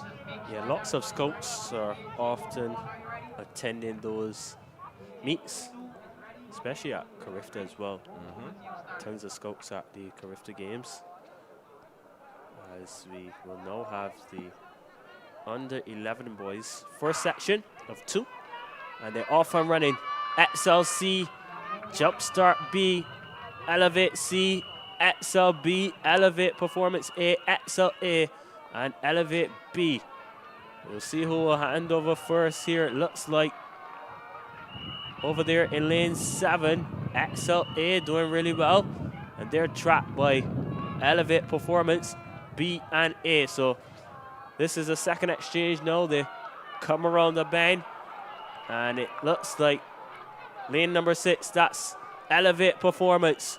Coming around on the inside, Elevate Performance running a sterling curve here. Final exchange, and it's still Elevate Performance. followed by Elevate Performance C. So Elevate Performance B and C. And it looks like lane number 4, that's Elevate Performance C to take it.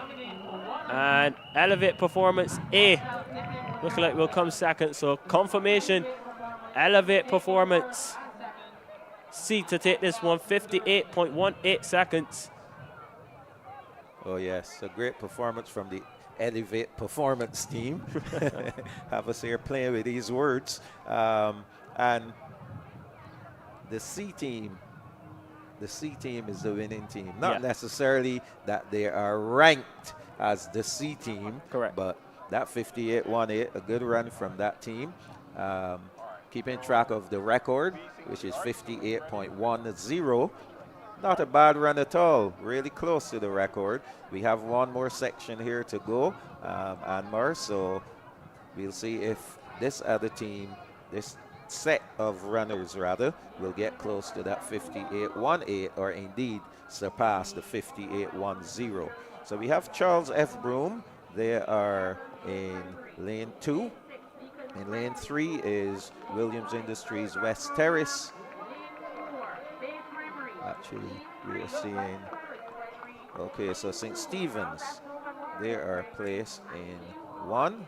So let's go through those lane assignments for you once more. St. Stephen's in lane 1, Charles F. Broom in 2, in 3 is Williams Industries West Terrace, 4 Bay Primary, in 5 is the Jumpstart program, in 6 is Deacons Primary, and in 7 Bay Primary.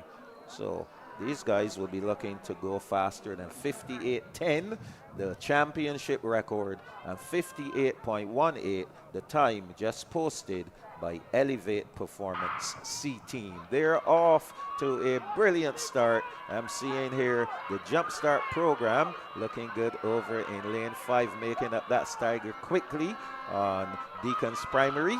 And handing over again quickly is the Jumpstart program heading down the back stretch. Wow, they have opened a gap already. Look out for Bay Primary on the outside. So looks like Jumpstart is chasing that 58.18. Another, oh my, some trouble there for Jumpstart, but he has caught the baton and gone. No need to worry. Jumpstart program, they are chasing. 38 seconds on the clock now for the Jumpstart program. Final handover, still Jumpstart. They are large and in charge. The others will be fighting for second and third. It's all Jumpstart coming down the straightaway. 52 seconds on the clock.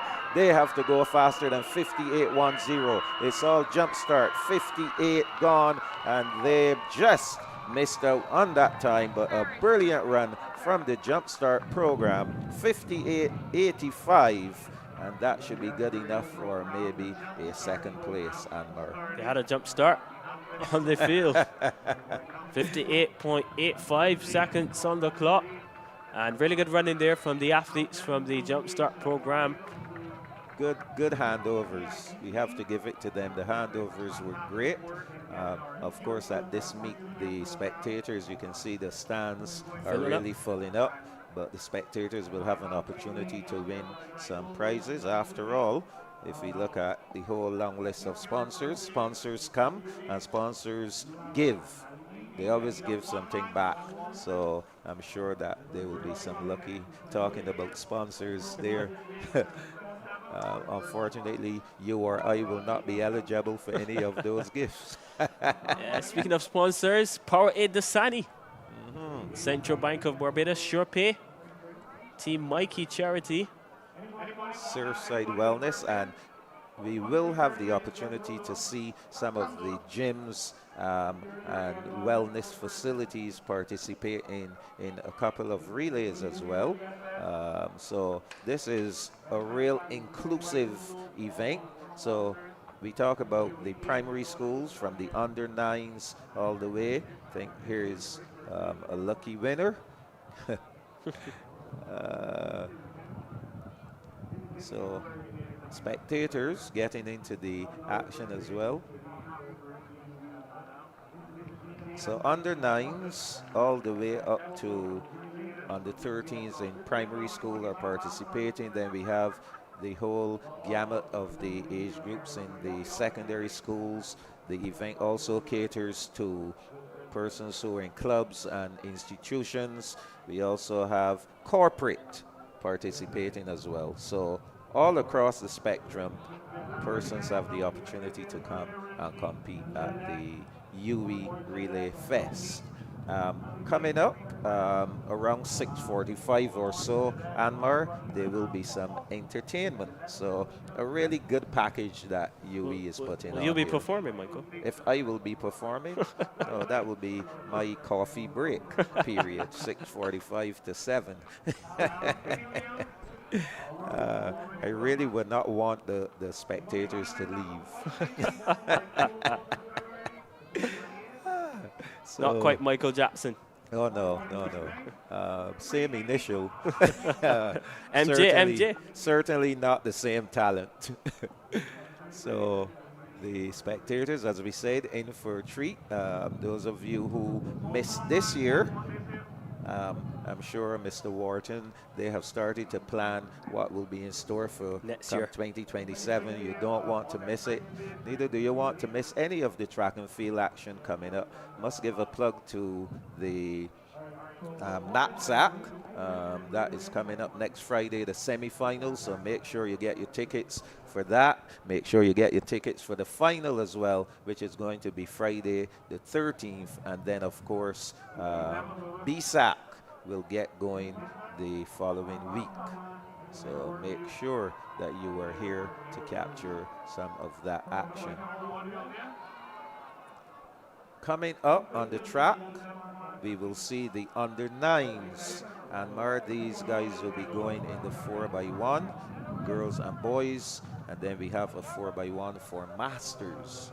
So I didn't even mention that category. Masters athletes. Now you would be talking my line. But you won't see me out there on the track at all. Not rolling back the years. Not at all. I had my time. This is time for someone else. So under 9 girls will be coming up next. Here we see the giveaways.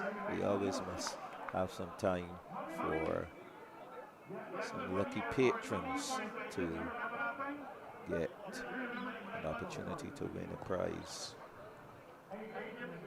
Yes. Of course, in March, the World Indoor Track and Field Championships will get going. Do you know if Barbados will have anyone being represented at that event?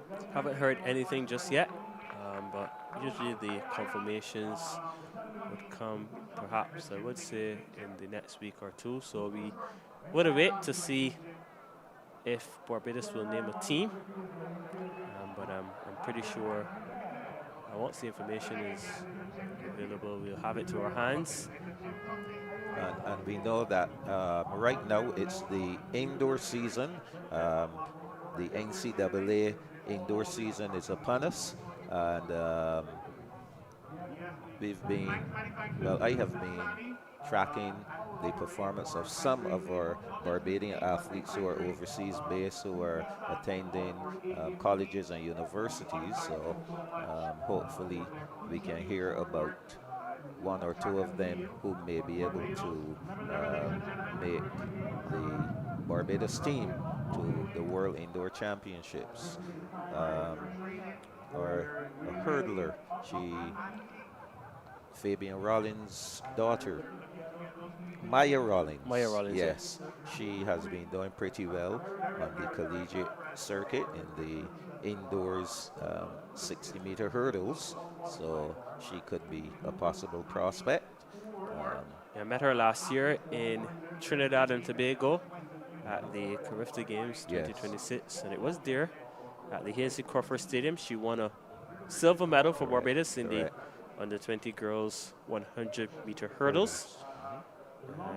Definitely one for the future, has shown some great potential.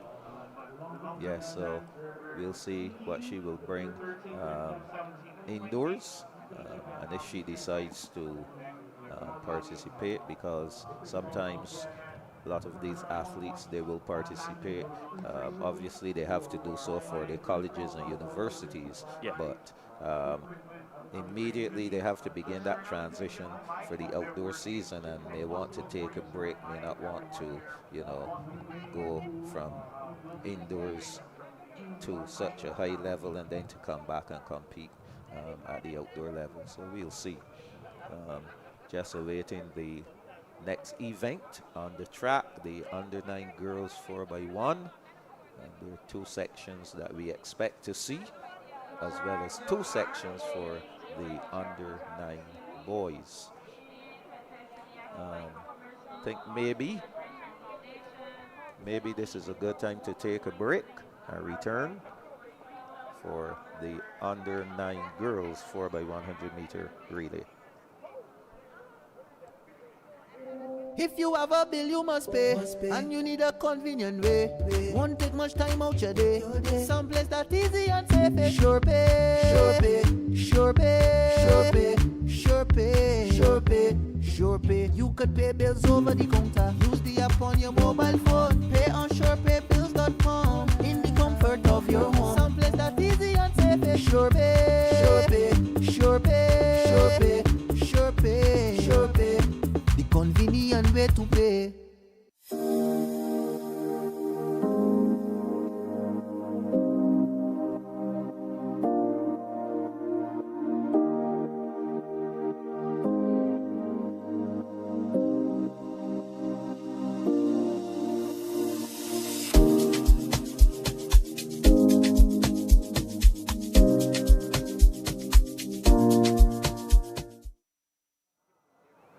Welcome back to the Usain Bolt Sports Complex. Welcome back to the Usain Bolt Sports Complex for live coverage of the UWI Relay Fest 2026. And in case you're now joining us, you're not missing any of the action. You're just standing by for the girls 4x100 meter relay under 9s. Yeah, this is some action from the field. Long jump event going on as well. And this is our 2nd edition of the UWI Relay Fest. And it really is an opportunity for the schools and clubs here in Barbados to put on relay displays for the spectators. Not only those here at the venue, with those around the world, as we bring this coverage to you, thanks to sports.bb and all of our sponsors as well. Dasani Power Aid, Chickmount Foods, Central Bank of Barbados, SurePay, Team Mikey Charity, Gildan Active Wear, Surfside Wellness, National Cultural Foundation, COB Credit Union, Dynamic Rehab, Border Pass, BET Cult, Republic Bank, Flow, KFC, Brighton Stokes, Caribbean Cuisine, Beyond Limits, ICBL, Hits 106.7 FM. So all of our sponsors ensuring that the UWI Relay Fest 2026 comes off. And just seeing the athletes for the under 9s, 4x1s, those relays will be coming up next. We have the girls and boys, and both divisions will have 2 sections as well, starting with the boys. It looks like will be first. So the boys will be running first. And of course, the long jump competition, the team long jump competition is underway. We were just seeing the team from Springer Memorial in action again, so everyone is aware of how that one is going to work. 1 athlete from each age category will be competing. They'll have 3 jumps each, and then the best jump will be put forward, and then they're going to do an average. So the team with the best average will end up being victorious. For the shot put, 2 juniors, 2 seniors, 3 throws each. Same thing, best throw they'll go forward and then the average. So a good innovation to the UWI relays, a team concept for the jumps and for the shot put. Coming up, under 9 boys 4x1, and in this one we'll see elevate. Actually, elevate is not in 1. They're primary. They're in 2. Jump start in 3. Excel in 4. Elevate in 5. That's Elevate's B team. Excel C team in 6, and Jump Start C team in 7. This is the under 9 boys. So again, Anmar, you can see with the number of teams from Elevate, Jumpstart, Excel, and we're seeing about 12 under 9 boys. Yeah. So when you think about 12 under 9 boys, 12 under 11 boys, maybe another 12 or so under 13 boys, that would tell you that's team alone. That's 36 that we're talking about for a club. Yeah, speaks to the variety that the coaches have in terms of the athletes who not are only competing but are interested in the sports as well. Yes, and that's just one club. So picture the number of athletes. When we talk about the number of athletes who compete at NAPSAT, which is the nursery of the sport, we're talking about a team could have roughly, if you do just the basics, 4 in each age category. And sometimes you get more than that because 4 is, let's say, a relay team. Yeah. 24 males multiplied by 80 schools. Wow. Let's do some quick math. 10 by 80 is 800. How good is your maths, Michael? I'm doing it now. Mental arithmetic. 10 by 80 is 800.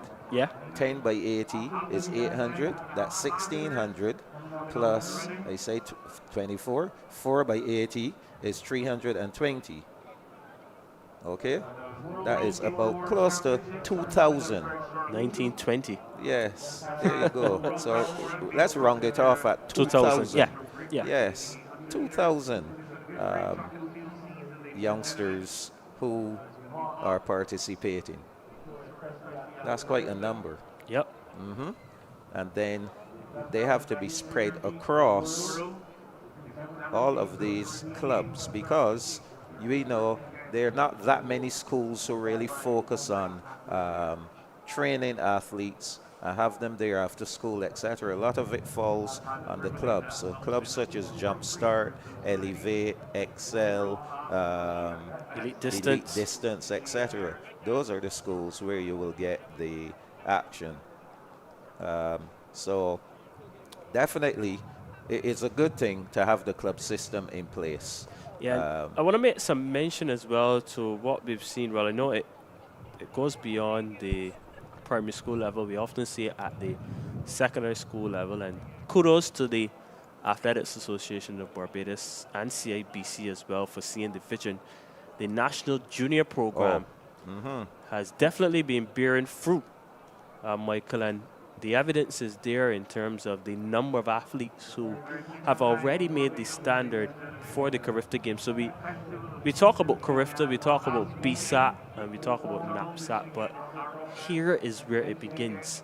Of course. In terms of the reception, the nursery, that foundation to get even to the NAPSAT level, the BSAT level, the National Junior Program, and of course, Carifta, and then on to the Olympics, etc.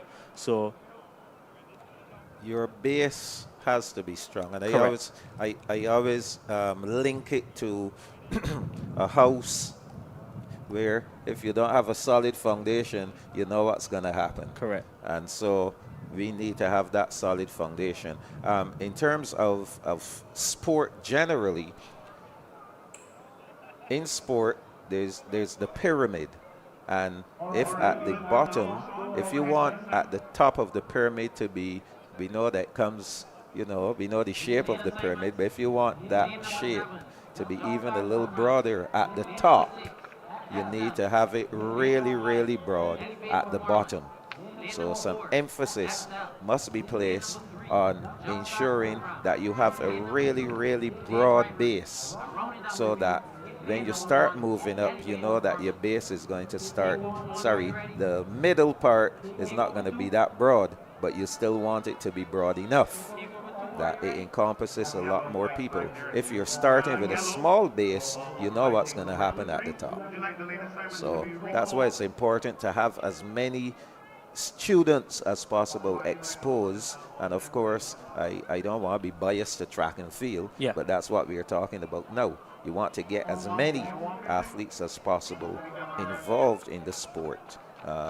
And you know, you hear people talk about specializing. Children cannot specialize at primary school level at all. They have to be exposed to running, jumping, and throwing. They have to learn the sport, get involved, get to know all the various events before they can start talking about, you know, this child is a sprinter or this child is whatever. So they're all runners at the primary school level. They're all runners. They're all runners. They're all jumpers. Correct. They're all throwers. Throwers. Because they now have to learn these events and get into them. So taking a little while here to get going. And you mentioned about learning the events predominantly at the primary school level. Yes. And again, have to give credit where credit is due. Where we saw I remember for me personally, at the primary school level, we used to have the coaches from the National Sports Council come into the schools, and I mean, albeit perhaps just for an hour, 2 hours on a particular day, that was important in terms of the different development, in terms of the different sports, not only track and field. We used to have them for cricket and football as well, as the athletes are back up. As I continue to make the point, the foundation, that reinforcement from the beginning, all important when the athletes reach the regional level and they go on to the international level as well. Yes, I think the starter there, Benny Rowe, is trying to get the youngster to focus on staying in his lane all the way around to hand over the baton. These are under nines. That youngster, the thing is, a 6-year-old can be an under 9. Yeah. If he's going to turn 7 this year, he is going to be in the under 9 category. So all about focus and concentration here. We'll see how this little lad does. He's from Jump Start program out there in lane number 7. So again, elevate, Bay Primary, Jump Start, excel, elevate, excel, and Jump Start. Up they go. First section of the under 9 boys, 4x100 meter relay, and Bay Primary, Jump Start, excel, elevate, and excel and Jump Start again. 16 seconds on the clock. This is the first exchange, and it's the athlete there in lane number 4, it looks like. It is lane number 4, so that's XLB who will hand over first. And look at that gap. He'll have Bay Primary on the inside, it looks like, to chase, but all about XLB, and this one is finished. Albeit something, there's a mix-up there with the baton, not the smooth exchange there at all. But nevertheless, it's going to be XLB. He'll be challenged here on the inside by Bay Primary. Can they hold on? XLB will take this one. The fireworks lit up the track. Bay Primary in second. And we wait to see who will come through for third. It's Elevate Performance, but Excel 1 minute 06.67. 67, yep. That's the new term. Apparently. Excel B taking this one. Bay Primary did well for second position. Oh yes, a great run from that team. A little spot of bother there at the last handover. Nevertheless, They made it to the end, 106.67, a great time from the XL team. Short of the record, Elevate Performance set the record last year, 104.42. And we have one more section coming up. So we'll see how these lads will go up against the record and as well as that time of 106.67. We have Bay Primary. Okay, just making sure that the athletes are in the correct lanes.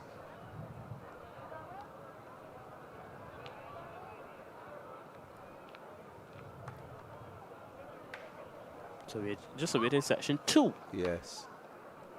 So we should be seeing Bay Primary in 2, Deacons in 3, Jumpstart in 4, XL in 5, Charles F. Broom in 6, West Terrace in 7, and Elevate in 8. Elevate Performance in lane 8.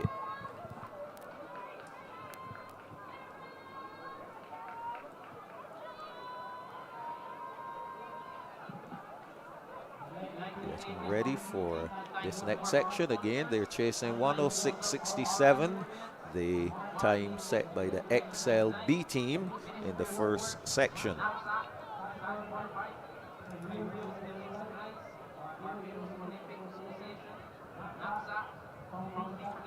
Again, we want to say a very pleasant good evening to all of our viewers, those locally, regionally, and internationally. We have persons viewing from across the globe to this UWI Relay Fest, the second edition, and we hope you're enjoying the coverage of this event.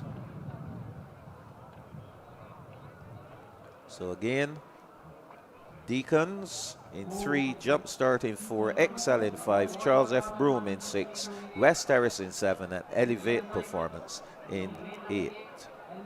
Under 9 boys, 4x1, our second time final.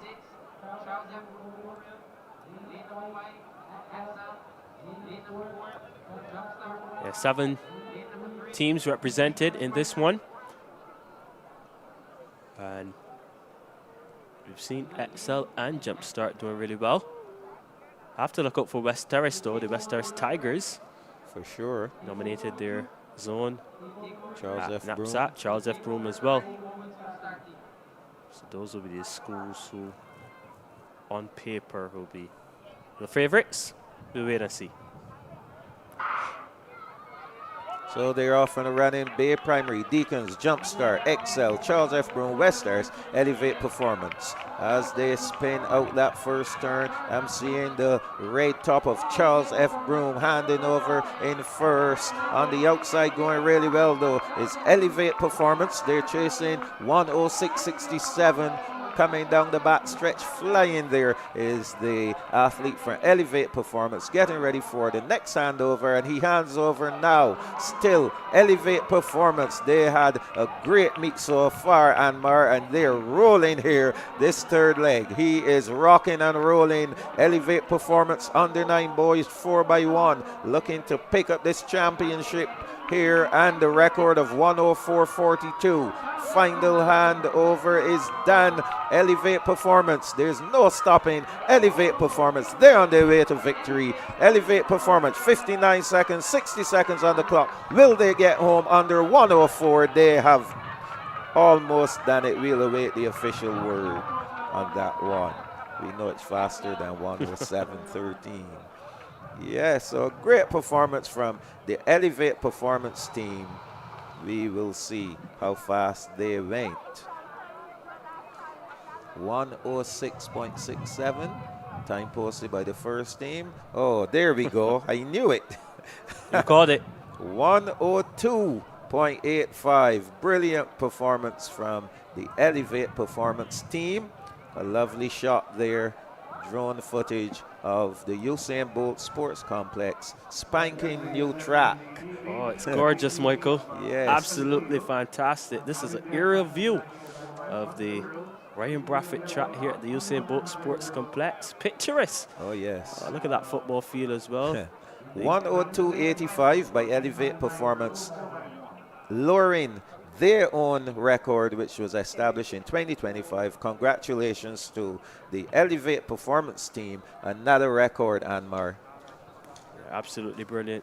Elevate Performance. We live for records being broken. I love, you know, when we were at that meet, the zonal meet with Blackman and Gollop, it was like they were rewriting the record books. Every other event, record. And I think there were a series of long jumps. They were doing so well. They broke maybe out of 6 long jumps, they got like 4 or 5. Whoa. So it was, yeah, brilliant performance from that squad. I'll be looking for them to do well at Knapsack.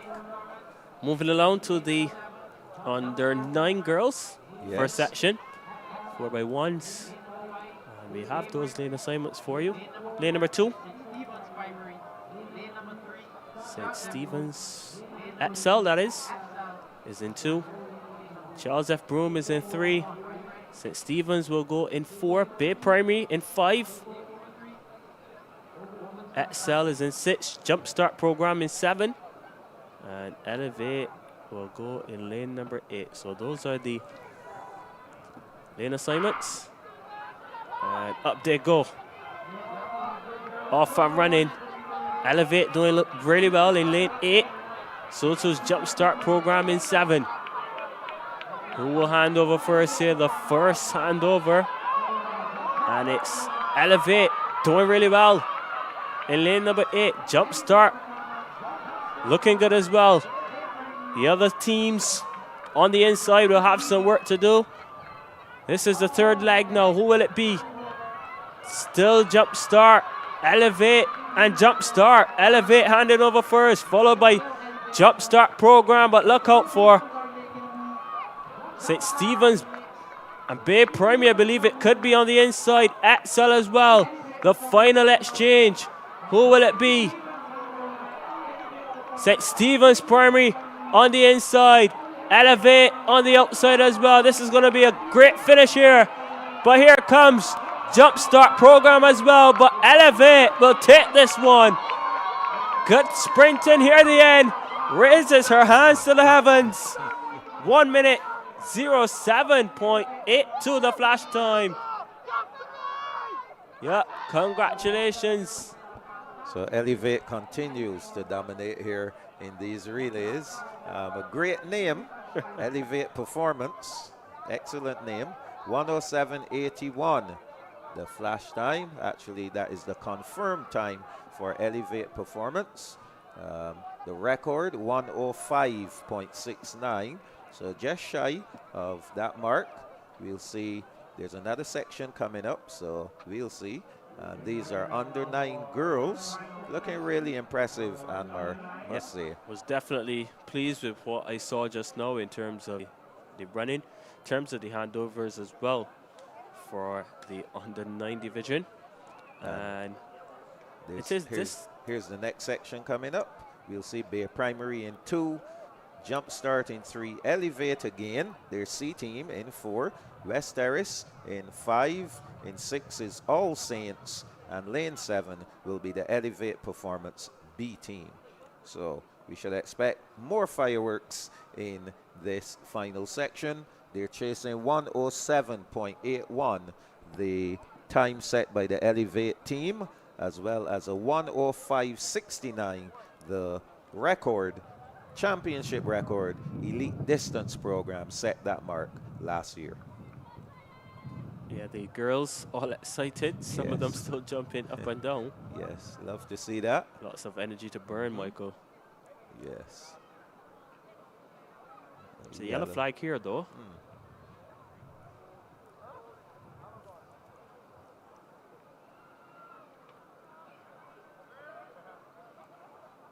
I don't see an official coming over. So looks like everything is good. Yes, Just making sure the athletes are in position. Everyone is in their correct lane before we get going with this second section, under 9 girls 4x1. After this, we're going to see the masters in action. 4x1 for masters. Not sure how many teams will be entered in that one, but it's always good. You know, it's good to see the little ones compete, and it's also good to see the older ones, the masters, compete. That one speaks to more from a healthy lifestyle point of view. When we look at masters competing, persons who are over 50 years of age and still training and still out there competing and competing hard and fierce. That's what those guys do. I know at the pain relays, we see I'm talking about masters. Look at some making their way across. I see some familiar faces there. A lot of these guys. I saw Amber Cumberbatch there. Can't believe Amber is a master already. But I think in this case, we're talking about over 40 years of age. But I see some over 50s there also. Mark Carter, he's there competing. But I was talking about the pain relays. Normally at the pain relays, you see persons 80 years old, 90 years old competing and running fierce competition. So it encourages people like myself to probably get back out there and do something. Dust off the boots, Michael. Yes, they're off and running. Bay Primary, Jumpstart, Elevate, West Terrace, All Saints, and Elevate again.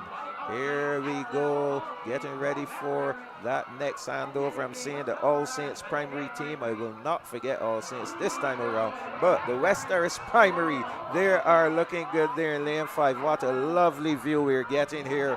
So the West Terrace primary team in 5, getting ready for the next handover. This will be the third legs off. Lovely handover, Anmar. They have been training. They've been putting in the work. This is going to be a team to watch out for at Knapsack, the West Terrace team. In the meantime, West Terrace large and in charge. 43 seconds on the clock. It's all Williams Industries, West Terrace. They call themselves the Tigers. And the Tigers are really roaring here. Williams Industries, West Terrace Tigers chasing 1:05.69, 58 seconds on the clock. Will she do it? 1:01, West Terrace all the way to victory, and they're just about at the record. 1:04.53, the flash time for the Williams Industries West Terrace Tigers. 1:04.56, the official time. That will do it. A new under 9 girls 4x100 meter record, eclipsing that 1:05.69. Anmar, what a run. Have to ask Mr. Harmon what's in the pot. Brilliant from the West Terrace Tigers, and they continue to dominate. How long has he been at that school? Oh, forever. But he's doing such a fantastic job, Mr. Harmon. Yes, a legend. I remember telling him a time, what do you guys have that they will need to build another cabinet for all of those trophies, those knapsack championship trophies they've won. Brilliant work. 1:04.56 for the Williams Industries West Terrace Tigers, claiming that under 9 girls 4x1. So we're going to see the Masters coming up next. A lot of these guys we will see are from the BAMSAC. Yeah. Yes. What's that? Barbados Association of Masters and Senior Athletes. I think that's what BAMSAC stands for. We see here some of the parents who are cheering on the children, of course. And it's good to have them. A winner, another spectator winning something here, which is good. The Masters, we have the UWI Blackbirds who will be going. BAMSAC, now watch this, BAMSAC D, BAMSAC B, BAMSAC C, BAMSAC A. It's like they almost have the entire alphabet. UWI Blackbirds Masters, there's an A team and a B team. And again, since the advent of the Barbados National Senior Games, the BAMSAC group started. Yeah. So, and they I wouldn't say that they recruit people, but I think people gravitate towards their program, and that group, they have grown. Persons have joined it just for the sake of being fit. You know, they work on their fitness, etc. But they somehow end up doing some running, doing some throwing, doing some jumping, and they travel as well.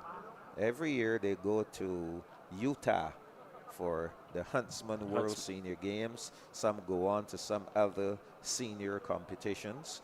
And, you know, as I said, it's all about fitness. So we're going to see some guys here who are over 50, over 60. Some might be over 70 here who will be competing here in this Masters 4x1. This should be interesting to watch. Yes, of course. I believe that we will see Amber Cumberbatch running as well. For those who might not be familiar with the name, at one point in time, Amber Cumberbatch held the national record in the 100 meters when she was then at university in the United States, and she held that 100-meter record. Since then, she has graduated, she's back home, and she has been involved in Masters track and field ever since. So here we go, 4x100-meter relays for the Masters. These guys are rolling there from UWI, the UWI Blackbirds. There we go. I think this is a mixed relay for the Masters. Yes, it's mixed. So the females, they're running the second legs. Now turning over to the males. This is UWI in the lead. This is the UWI Blackbirds A team, UWI Blackbirds B team. I think they have them mixed. Final leg here. Yes, there's Amber Cumberbatch. This should be an easy win for her. No problem whatsoever. So UWI Blackbirds finishing first and second. The mixed relay team. Amber seems to be just taking it easy. Just an easy walk in the park for her. 52.25, the flash time for the 4x1 Masters. And of course, they always get lots of applause. Yeah, great to be still competing. Yes, and more so when you find out the age of some of them. Yeah, so great effort from them. You know, they could be somewhere playing bingo, but they're here running. And entertaining us. Yes, for sure. So great effort from the Masters athletes. As you can see, a really good shot there of the spectators.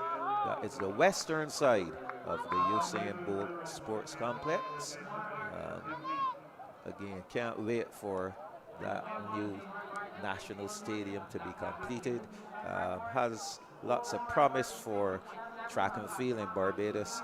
You know, I always say Barbadians love to be present at a track and field event. Picture us being able to host the CUT games, the CAC age group, which is now NACAC, the Carifta games, of course, and possibly the opportunity to host the World Relays. Yeah. You remember Bahamas did the work. In 15 months, they were able to have a spanking new stadium, Thomas A. Robinson National Stadium, and quickly after that, they held the World Relays there, and at one point they were saying maybe Bahamas may be the home of the World Relays because everyone enjoyed, of course, the weather, the people, etc. And it's the same thing here. People love to come to Barbados for events, not just track and field. Of course, they love to come here for cricket. They love the sea. They love the atmosphere, oysters, you name it. So I can't wait for that stadium to be completed. Yeah, and it would, as you rightfully mentioned, do well in terms of the island sports tourism product. True Sports has the opportunity for visitors to flock to the island. Yes. And no better way to mix your vacation than taking in some of the best sport and action on offer. So once the facilities are in order, you'll see more tourists flocking to the islands and more opportunity for the island to benefit from the foreign exchange as well. Of course. Of course. So coming up, we will be going a little longer with the relays. The 800 medley relay is going to be the next thing on the agenda. 1 by 1 by 2 by 4, and this one will be for the under 13s. So we have the under 13 girls and boys who will be doing the medley relay. That is what is on the schedule. As you can see, all these orange shirts, those are the BAMSAC folks. Yes, orange and black, that's their colors. So they will be looking to have some photos taken. Regardless of if they win, lose, or draw, it's a good opportunity for them to participate. And here we see them. Created a memory. Yes, they always do. They have a website. They have social media presence. And yes, as I say, they always, they're a good group of older folks. Yes. Still keeping in shape. Of course. They participate in a lot of different activities. They start the season off with church service, etc. So, they get together, and I think they also do a lot of social activities. So it's a good thing for persons over the age of 50. I think persons begin to join BAMSAC from 50 plus. Yes.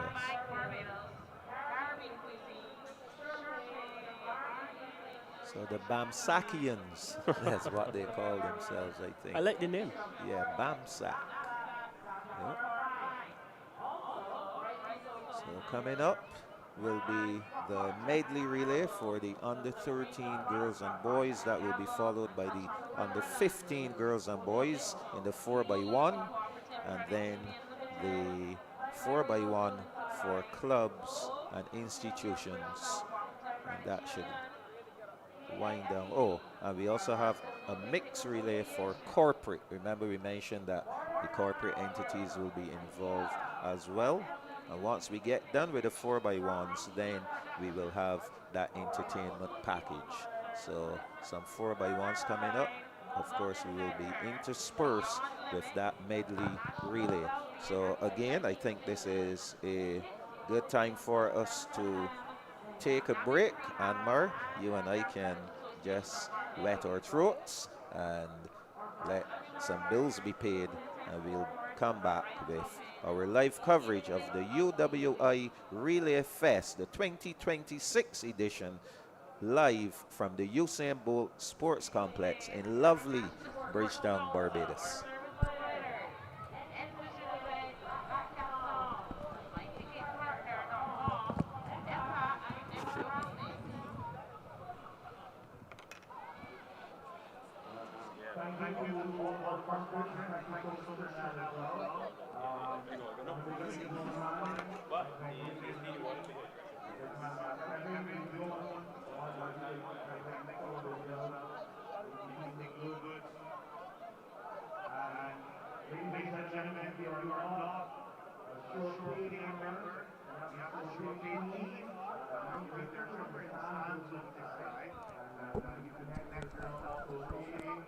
We can make this a long one.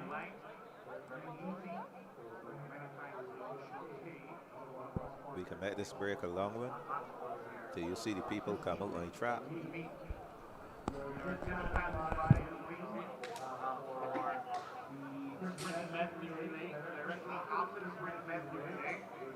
Having 4x1, we have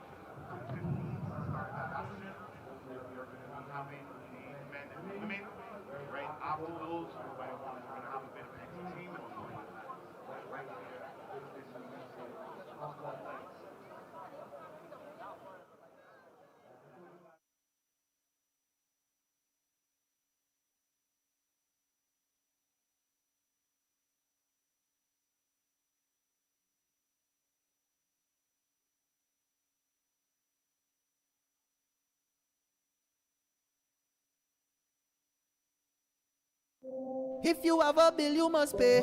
And you need a convenient way. Won't take much time out your day. Someplace that easy and safe. Sure pay. Sure pay. Sure pay. Sure pay. Sure pay. Sure pay. Sure pay. You could pay bills over the counter. Use the app on your mobile phone. Pay on surepaybills.com. In the comfort of your home. Someplace that easy and safe. Sure pay. Sure pay. Sure pay. Sure pay. Sure pay. Sure pay. The convenient way to pay.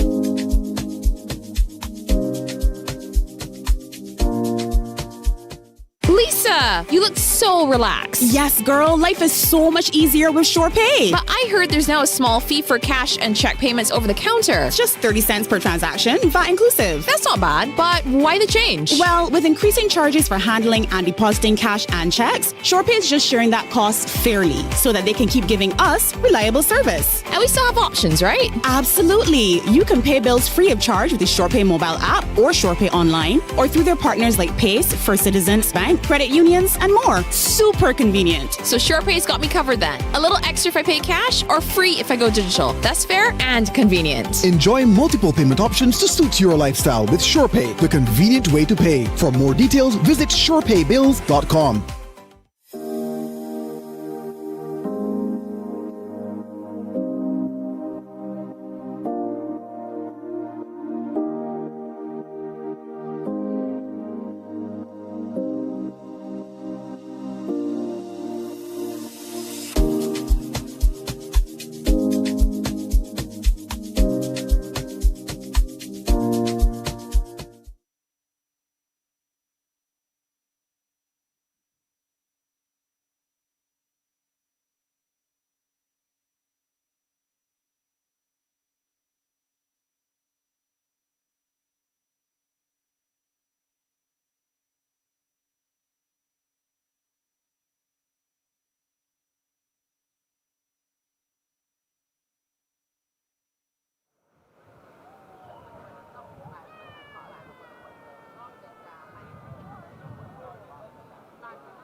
Currently going on. So I'm having a short put, and this short put competition is a part of the Team Mighty Charity Challenge Series, being contested by the Comfierce Charity Plus and First Association, where participants have the opportunity to compete in 5 events for a chance to win $3,000 in prize money. The events in the girls division are the 4x100 volunteer team, 4x250, sprint medley, distance medley, team bundle, and in the boys division, 4x100 4x100 120, 4x400 on the 17 and 20 mix, distance medley, and jump shot and birthday daily.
So, you met the things.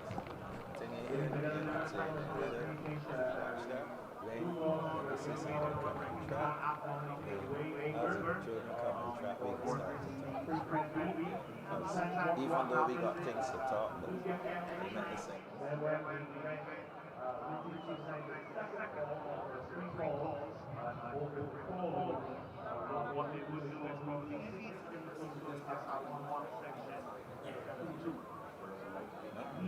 Is he ready to come? Once they see them, okay, you can see the walking coming now. So we can start that just.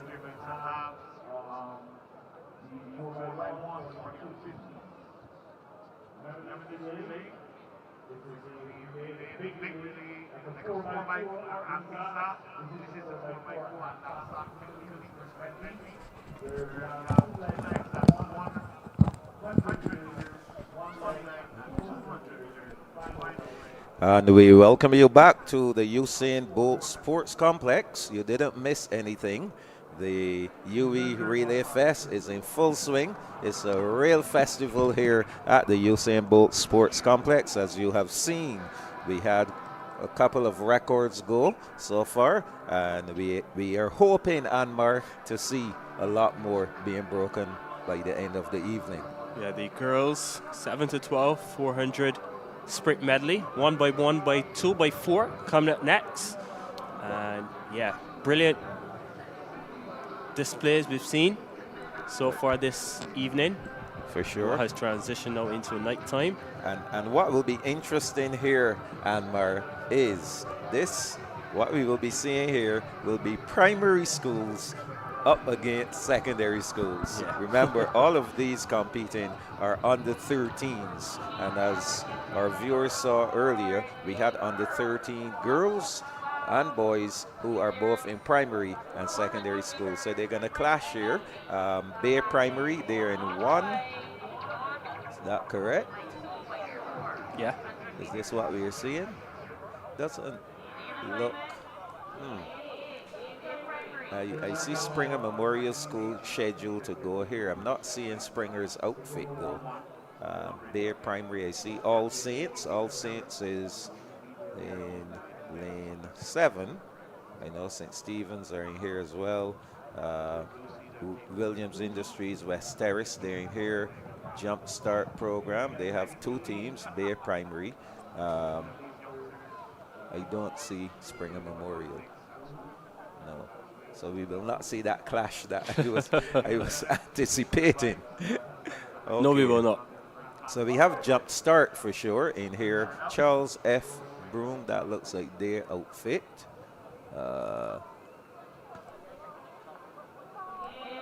Williams Industries, West Terrace Tigers, they're in there. Young lady in lane 5. Yes, they're in 5. All Saints are in 7. We have St. Stephen's in there as well. And Bay Primary. So full field for this one.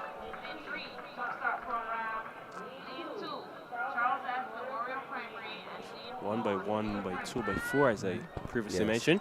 So first leg will be running 100, second leg 100, third leg 200, and then our anchor legs going 400 meters, 1 lap around the track.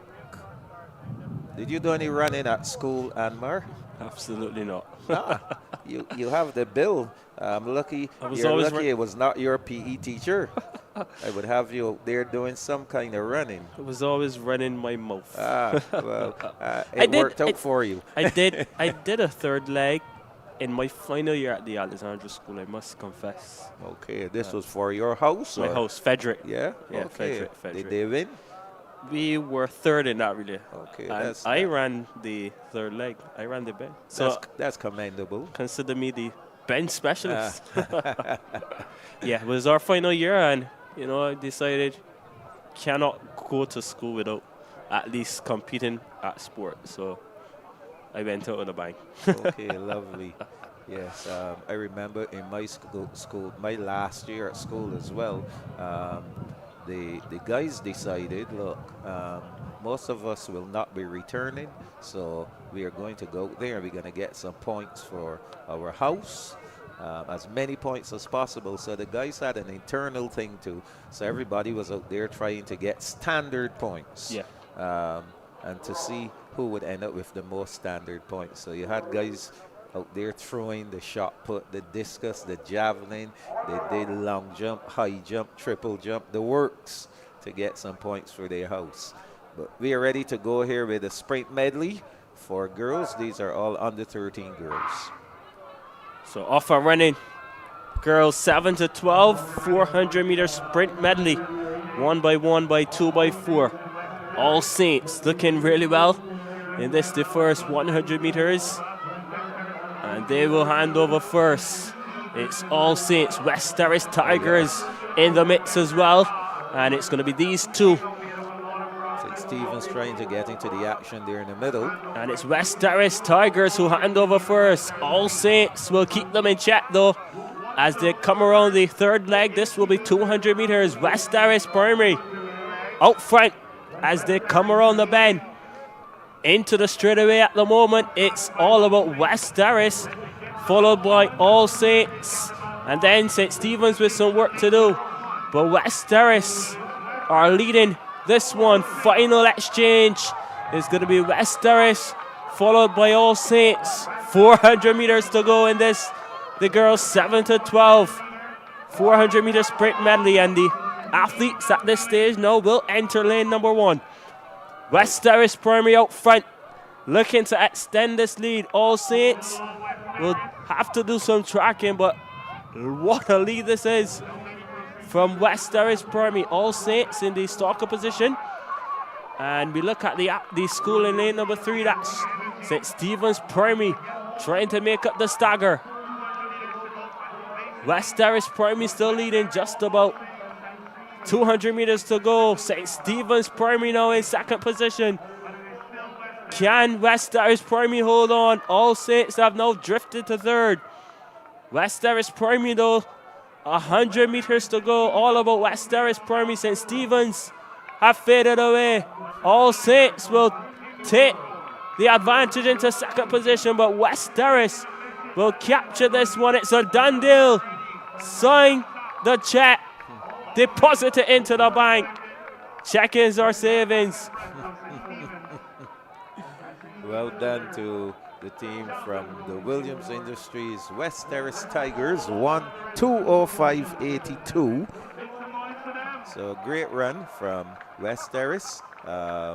Brilliant effort from the team from All Saints, and we saw some patches of excellence coming from the St. Stephen's Primary, but just not enough to bring them home victorious. So great run there. 2:05.82 for the Williams Industries West Terrace Tigers. They must be extremely pleased with that performance. Now, this medley relay is also run at Knapsack, and I can tell you this time of 2:05.82, they will have to look to run faster than that. I think the record for the event is 1:58, something like that, but it's definitely under 2 minutes. So we had some teams who were running 2:03, 2:01 in there. So again, this is a good gauge for West Terrace to see where they're at. Probably Mr. Harmon did another trial change around the teams, you know, but these girls are fresh. That's the thing, they're fresh. Yeah. The final event, well, it's not really the final event because the medley relay runs after some of those girls. They have the 600, then they have the 400, and then some might do a 6-4-2 combination. Some may do a 4-1-2 combination, and then they have to come back and do the medley relay and the 4x1. So as I was saying to you earlier, you have to really look at the athletes. You have what events they are going to be doing prior to the relay to determine where you're going to place them. But 2:05.82, great performance from the team from Williams Industries West Terrace.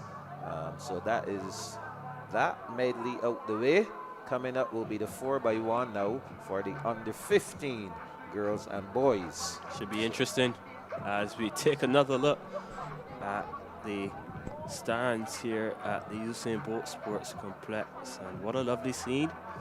This the aerial shot of the facility.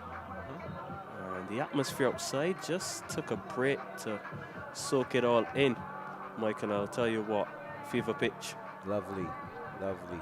And, you know, I always say that if we can lay on an event like this, imagine Barbados hosting the Carifta. Can you imagine Barbados hosting the Carifta? Just the thought of it gives me goosebumps, because I know that with a new facility, I would love for, you know, of course we will have to have our knapsack or BSAC, etc., as a lead up to, if we were thinking of hosting Carifta, let us say in 2029, because depending on the time that the stadium is completed in 2028, it may not be available for us to host, but you will have to have some events and get things going. But imagine what the stadium will look like when we host a Carifta Games. Well, I've been privileged to cover a couple of Carifta Games now,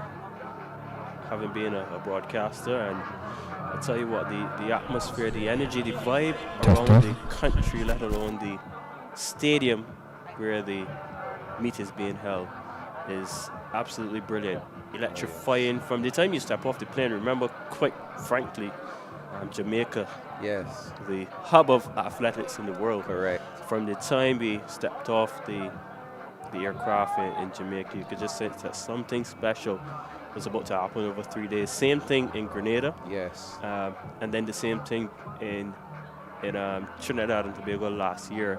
It was just this sense of brilliance is about to happen, you know. And Carifta Games is a spectacle.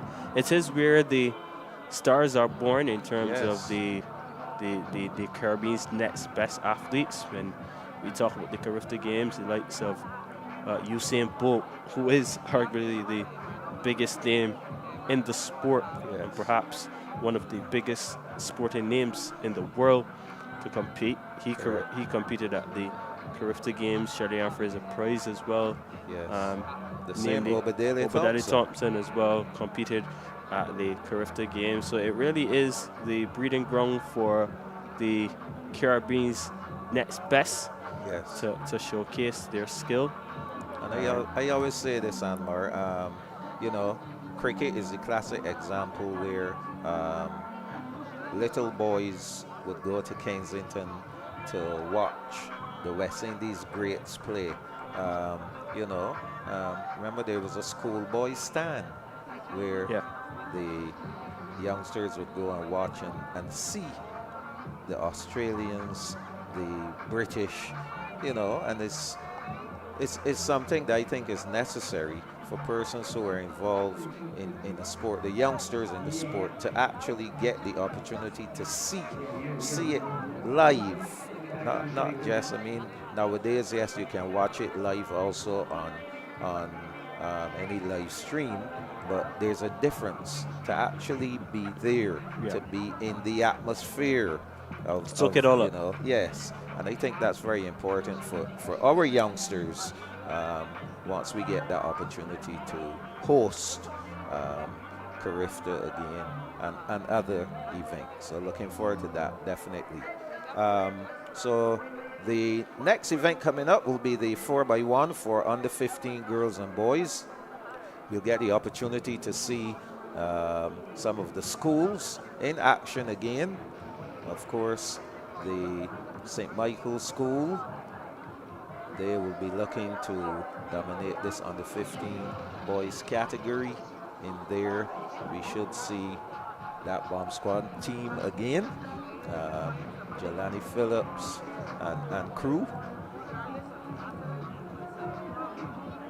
Okay, so we have, before that though, I see another medley coming up.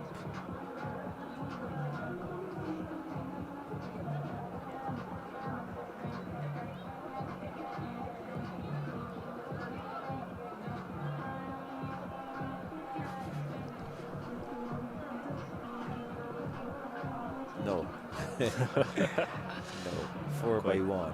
4x1 is coming up next. Yeah, the boys up front, maybe. See some of the athletes making their way to the starting positions. So we have, just the 4x1s remaining. UWI Relay Fest 2026. So far, we've had some excitement, we've had some fireworks, and we want to give credit to our sponsors at this time.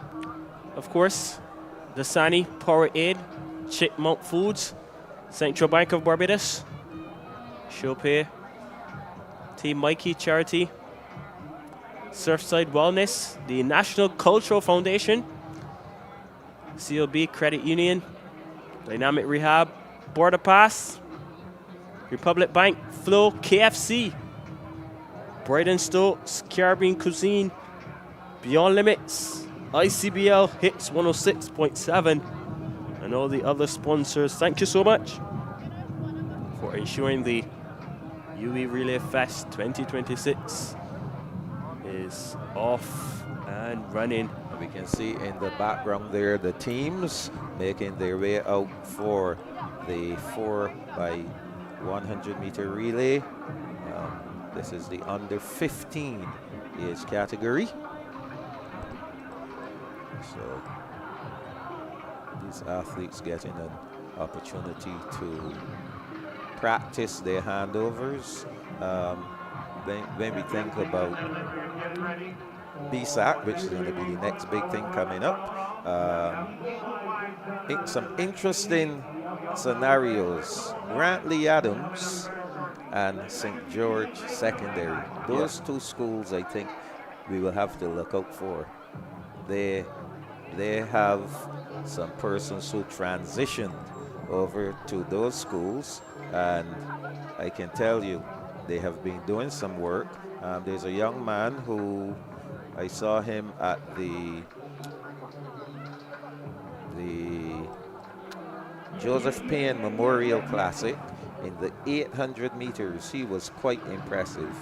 He goes to Grantley Adams. I think he ran like 1 minute 54. I can't wait to see that guy. And the way he ran that, I believe that he will go 152. Oh. Yes, I think he can go 152. And I believe once he gets into competition, when he gets to the Carifta Games level, he can go even faster. I was really impressed with the lad. Of course, you know, the 800 and the 1500 meters, those are events that I just love. Yeah. And Barbados has done quite well over the years at Carifta in the 800 meters. Yeah, you look at the 800 meters, predominantly Sonia Gaskin comes to mind. There you go. In terms of the ladies, and we've had so much top male runners too, competing in the Jonathan Jones to top the list. Yes. Jonathan Jones, as you mentioned. Just one of the stand-ups. Gerard Mason, of course. Does he still hold the Carifta record? Not sure, but what I can tell you though is Gerard Mason was some athlete. Oh, phenomenal. Phenomenal. Yes. Lead number 6, Lead number 5, Elevate Performance. Lead number 4, So, Lead number 3, we're ready to go. Special thanks, of course, always to Tempo Sports for the finish. Ensuring that we have the lovely clock and the athletes can see the times, all important. So we have here the under 15 girls going. So this is one. Remember, I said to you that we may see primary school versus secondary. I think I see Springer Memorial out there in lane 8. And of course, you can see some of the smaller ones. Look at the little one in lane 3, for example. So just about ready.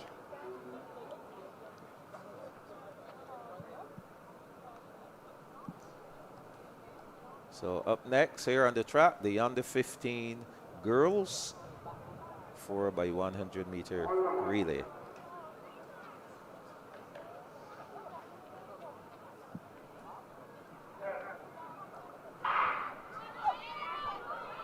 So they're off and running. Springer Memorial for sure out in lane number 8.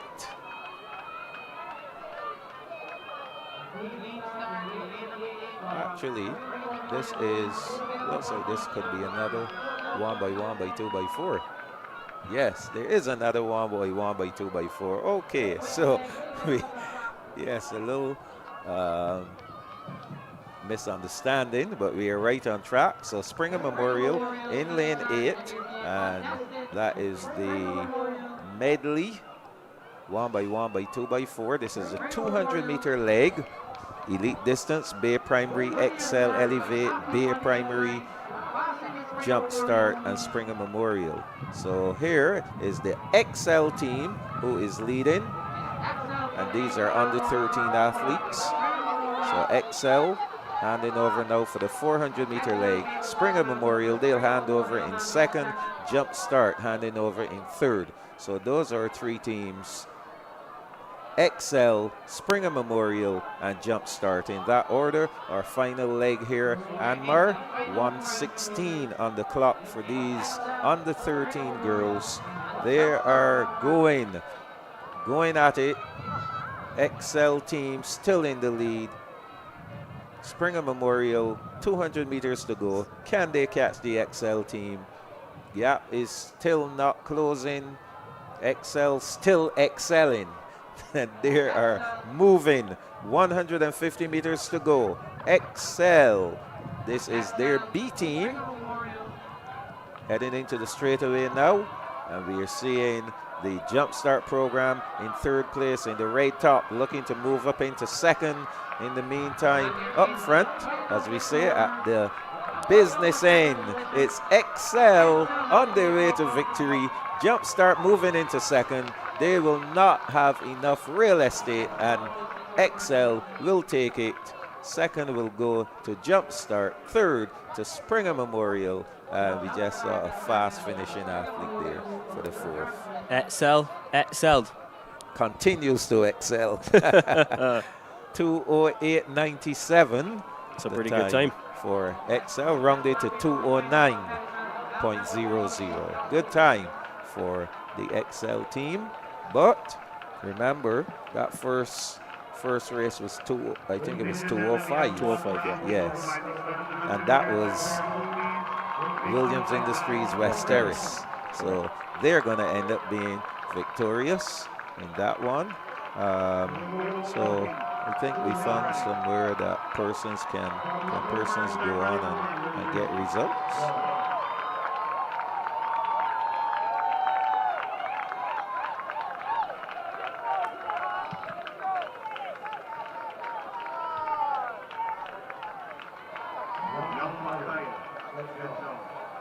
Okay, yes. So that was the second section of the medley relay done.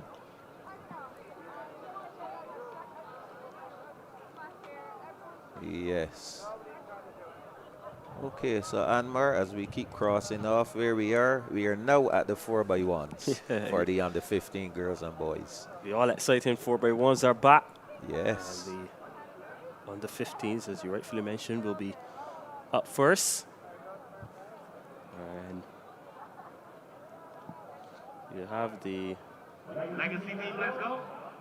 under 15s and the women's. The under 15 girls and boys, then the women. And we'll have the men relay for clubs as well. So still lots of action remaining here at the UWI Fest 20. I think they're going to run the boys first, looks like.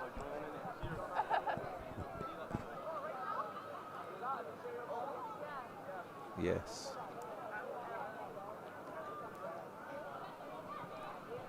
So the under 15 boys up first.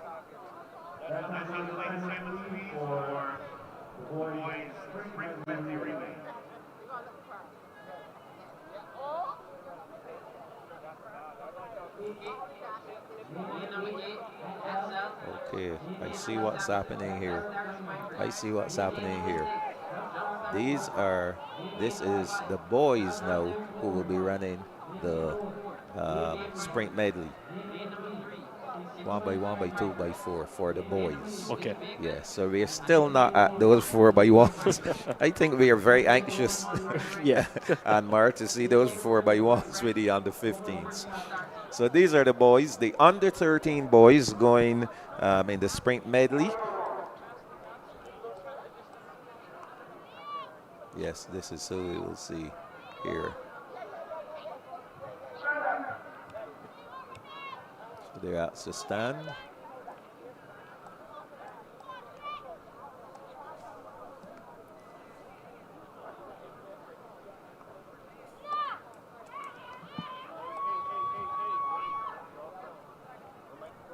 See St. Stephen's there in lane 3. Can identify them for sure. Also in lane 7 is the Williams Industries West Terrace Tigers. They're in there as well.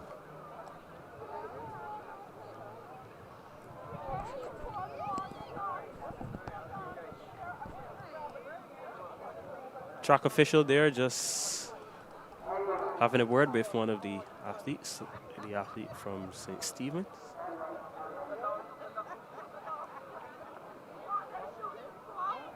Now given the clearance for the race to go ahead.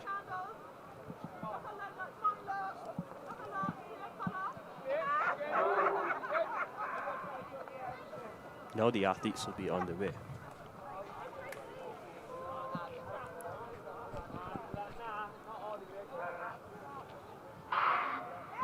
They're off and running here. Our first section, the boys sprint medley. This is a 1x1 by 2x4 for under 13 boys. So the girls, the Williams Industries West Terrace Tigers dominating the girls. Let's see if they can do the same here in the boys. So they're heading down the backstretch, looking really impressive. Let's watch the 200-meter leg now. A good handover. Yes, St. Stephen's in the mix. Charles F. Boone, that looks like them in there also. So here we go, St. Stephen's on the inside, trying to close the gap on the Williams Industries West Terrace Tigers. Here we go, this is going to be interesting. Williams Industries West Terrace Tigers, they are now relegated to second. We had a problem there, that team that was leading. Bad baton exchange. So Williams Industries, they have gone into the lead. Being chased by Jump Start, it looks like, in second. Less than 300 meters to go now. Is still Williams Industries West Terrace Tigers. The chase is on. Now everyone is chasing the tiger. Yeah, Jump Start, yes. St. Stephen's, it looks like there as well, but West Terrace still holding on. Jump Start will have some work to do. They come around the bend, still West Terrace Primary, followed by Jump Start and then St. Stephen's. West Terrace now looking to extend their lead and open up a gap. Jump Start, can they recover here? But it's all about West Terrace. 90 meters to go, 150, 1 minute 57 seconds on the clock. West Terrace Primary will take this one. A look at the clock, 2 minutes 06.37. Close finish at the end for second and third, but West Terrace will take it. I love the fireworks. Oh yes. 2:06:37, the time for the Williams Industries West Terrace Tigers. They are looking really impressive here. 2:06:37, that is the time, the winning time from that section. Kudos to them, and again, good work coming from the physical education teachers, the coaches, everyone who is involved with that squad. So we'll see if the second section is gonna come. Of course, we are awaiting those 4x1s for the under 15s. They're gonna be, yes, they're gonna be acid. So great work from the relay teams. Relays are always exciting to watch.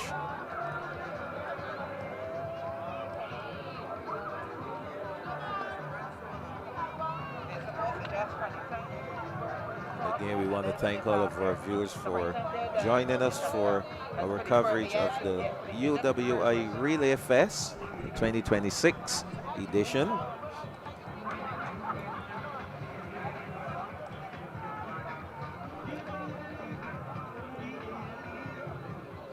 Passing there, the Honorable Noah Lynch. He's now the president of the Athletic Association of Barbados, so I think he has some interest here today.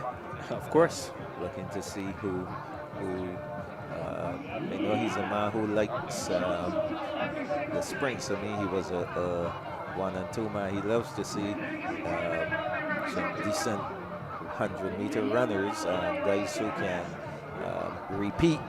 I think he was one who did the double, who won the 100 and 200 meters at the Carifta Games. Eric Berry, he's also one who comes to mind as repeat winners, or double winners, I should say, at the Carifta Games. Yeah, President Lynch, standout athlete back in his time.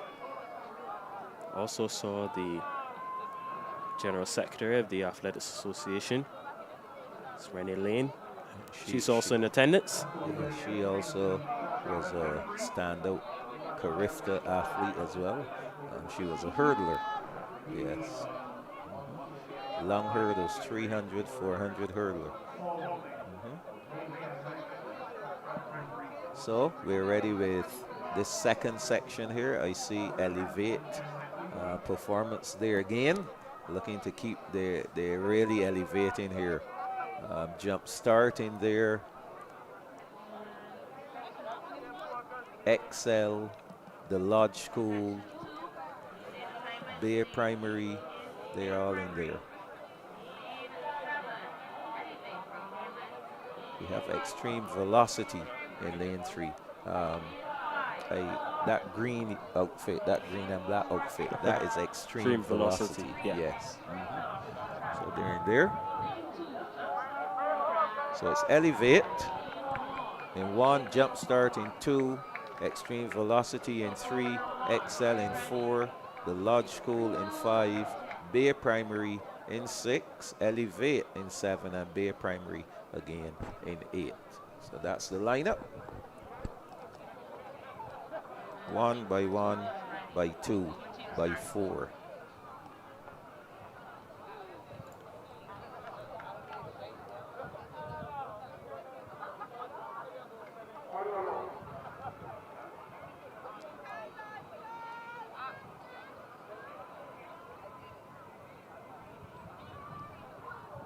On the starters' orders. And they're off. This is the boys under 13 medley relay, 1 by 1 by 2 by 4. Jump start. Spot a bother for a jump start. They got there first, however, could not get that baton to the runner. It looks like the Lodge School here in the white top dominating this one. Yes, Lodge School passing over now. So under 13 boys. All Lodge School so far.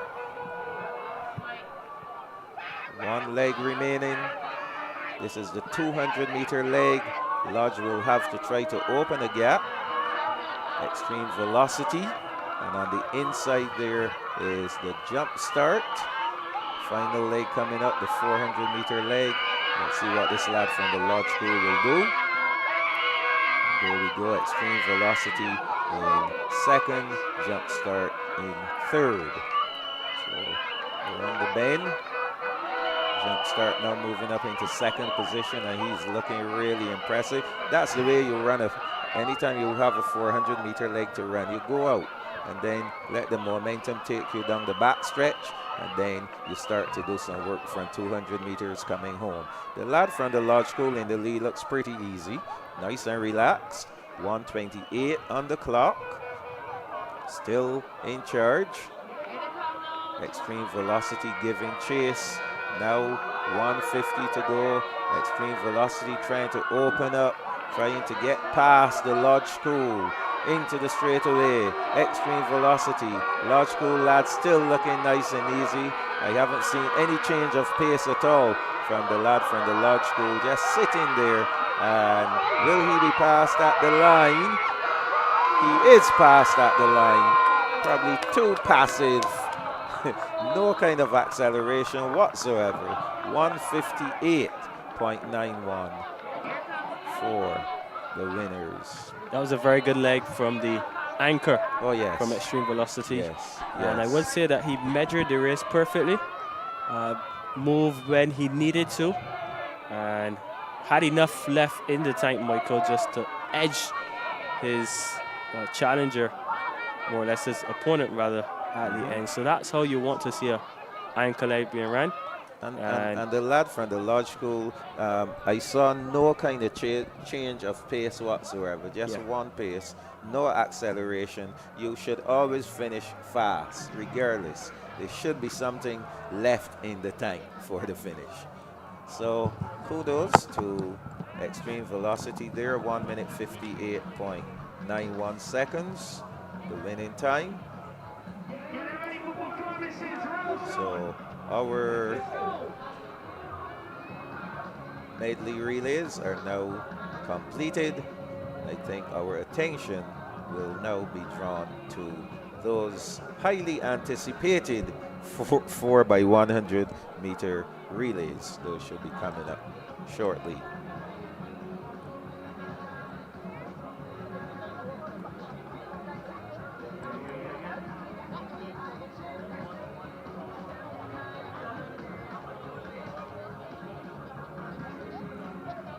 Results of the 4x100 meter shuttle relay, which was the first event on the events card. This was the girls 4x1 shuttle hurdle relay. The winners were Blue Rising, 48.26 seconds. That team, Jacoby Brown-Smith, Tajay Coward, Rashad Gibson, Jaden Dowridge. 48.26. Second was Black is Beautiful, 52.60. And third went to Yellow Mellow, 53.74 seconds.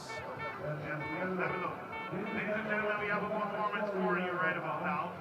It's a very special performance because it's coming from one of our champions from last year. Boys 4x1 shuttle hurdle relay. The winners, Yellow Mellow, 57.97 seconds, and Blue Rising were second, 57.99. Really close call there between those two. The girls 4x200 meter relay for the under 15s, the St. Michael's School. They were victorious.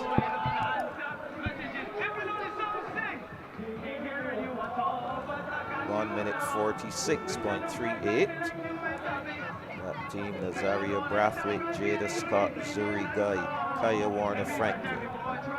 I think so. We have some entertainment happening here. So we are going to pause and allow you to enjoy some of that entertainment as well.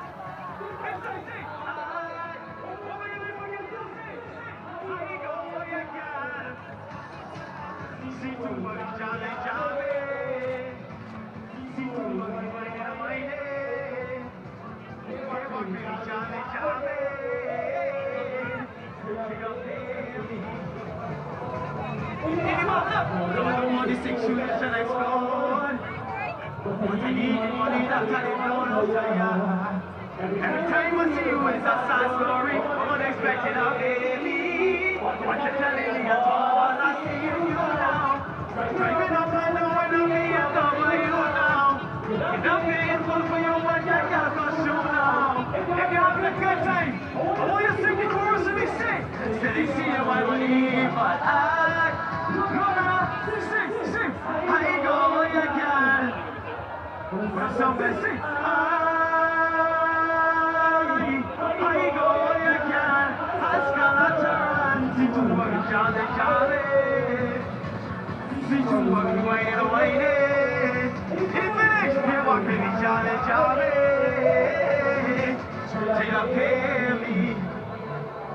And now we're going to make some noise. Now they come to the three. I want you to say it. The team or the track that I come to support. If it comes to support more, I want to say it all too. On the count of three, I want you to say it. You come to support. Ready? 1, 2, 3. Yeah, I hear you. Let me come a little closer. On the count of three, I want you to say it. Track, you come to support. Ready? 1, 2, 3. All right. First of all, we make some noise for the athletes as well too.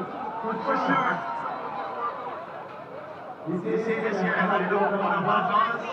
And you know I always go into a goal. So, let me go.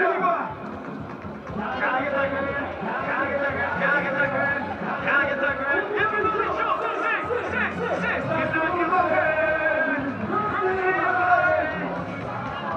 Can I get the green money? I don't give it again.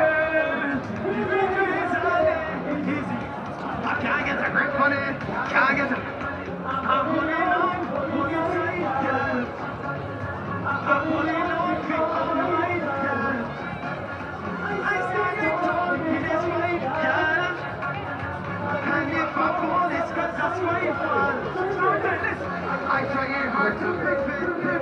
The road is slipping. All you are like liquid. Smell on top it, and you think we are small, like you just get. If you're having a good time, will you sing this chorus with me? Sing. That's why it's not your girl. You run the he's the asphalt. I can't get it. I'm not living in your girl. Relay Fest, thank you very much. My name is Shaquille TNT. Enjoy the rest of the show. Yeah.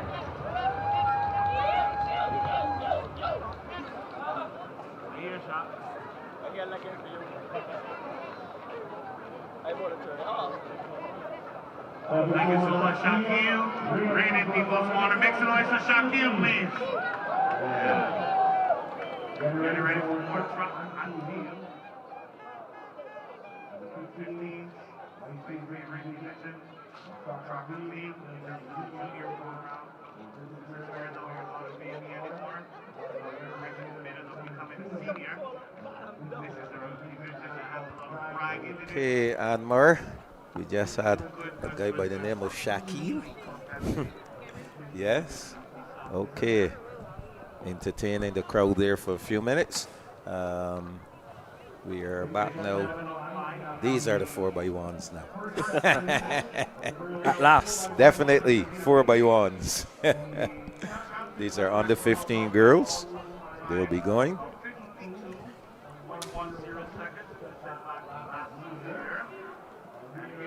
See 5 teams out. Lane 6, we got Ellerslie School. Lane 5, evening distance. Lane 4, elevate program. The B team from elevate. Okay, under 15 girls 4x1. We have Elevate in 2, UWI Blackbirds in 3, Elevate's B team in 4, Elite Distance in 5, and the Ellerslie School in 6. So it's 1, 2, 3, 4, 5. And you can tell the depth of these clubs. Even with the girls, they have enough to make an A team and a B team. Good exposure for the athletes as well. So just about ready for the under 15 girls. Off and running. Up they go for the under 15 girls, 4x1. Elevate Performance, UWI Blackbirds, Elevate Performance B, Elite Distance A, and the Ellerslie School. Look at that, a smooth handover there in lane number 5. That's Elite Distance. Ellerslie looking well as well. Who will hand over first? Elevate Performance, that is, looking good on the inside. So too as UWI Blackbirds. But on the inside, Elevate Performance B. Elite Distance A doing well. This is the final exchange. Who will hand over first? Mix up there for UWI Blackbirds. So too is Elevate. But this is some lead that it looks like is going to be in lane number 2. Elevate Performance will get there first. 52.96. A fast finishing Ellerslie School, though, out there in lane 6. We had some foul-ups with those handovers, but I think this is a good time for them to foul up so they can see what work needs to be done. The coaches of the, well, not for the club teams, because the clubs will not be participating in BSAC, but definitely for the Ellerslie School to see what work they will need to put in. We have, seems like we have another section getting ready to go as well. Still the under 15 girls 4x1. Yes, this is a full house here, Anmar. We have XL A team in 1. Christchurch Foundation, they're in lane 2. In lane 3 is Coleridge and Parry. Lane 4 is the St. Michael's School. Lane 5 is Combermere. Lane 6, Alexandra. Lane 7, Springer Memorial. And lane 8, the Lodge School. Your thoughts on what we're about to see? Yes, a stacked field, Michael, and tell you what, expect the winner for sure to come from lanes 4, 5, and 6. If you look at those, you can't count out Christchurch Foundation either, but you would expect that the St. Michael's School, Combermere, and Coleridge and Parry in 3 to cause some problems. Spring Memorial as well in 7, and the Lodge School. So this is a very good field. So stacked set of lanes here for this second section. We saw the St. Michael's School team in the 4x2 earlier, and they looked really impressive. No doubt that they will come strong in this 4x1. And I will continue to say that this is a great opportunity for the coaches to try out their combinations and see, do some work on the handovers, see how the teams are shaping up ahead of BSAC, which will be in a few weeks' time. Yeah, most definitely. And the second section goes down for the under 15 girls 4x1.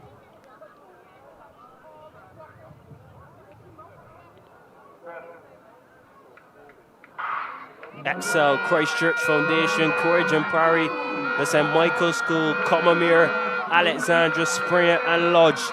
Under 15 girls 4x100 meter. Trouble for SMS with the handovers. Alexandra and Lodge looking good, but here comes SMS. So this is a very good second leg here down the back stretch. Who will hand over first? SMS handing over first here for Combermere.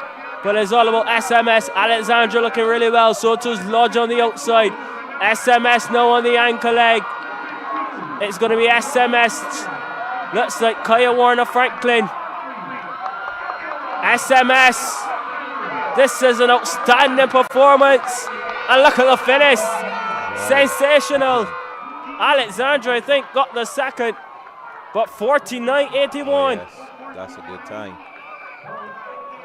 That's a good time. 49.79 for the St. Michael's School team. Excellent run from that team. Can't take it away from them at all. Some good. They had a little problem with one of their leg. Yes, they had a problem with the handover. And again, as I say, this is the best time for them to have these problems and have them rectified ahead of BSAC. So 49.79, good showing from the St. Michael's School. Foundation they will have some work to do.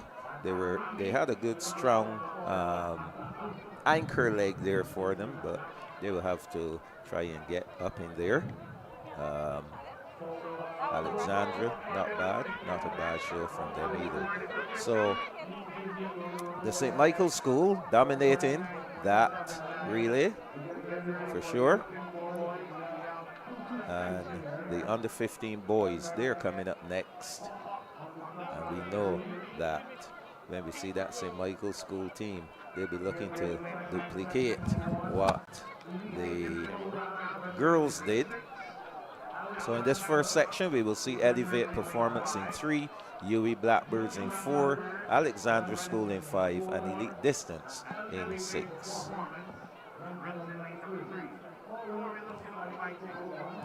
Our first section coming up for the under 15 boys.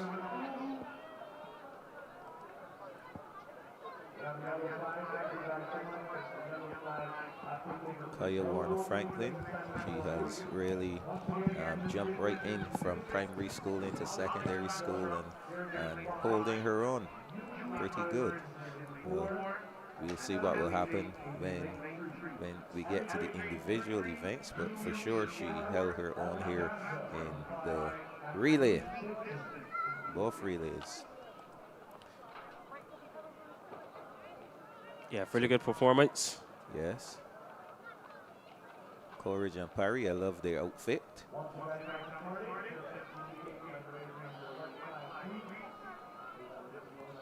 So 4 teams for this first section. Elevate Performance in 3, UWI Blackbirds in 4, Alexandra School in 5, and the Elite Distance Program in 6.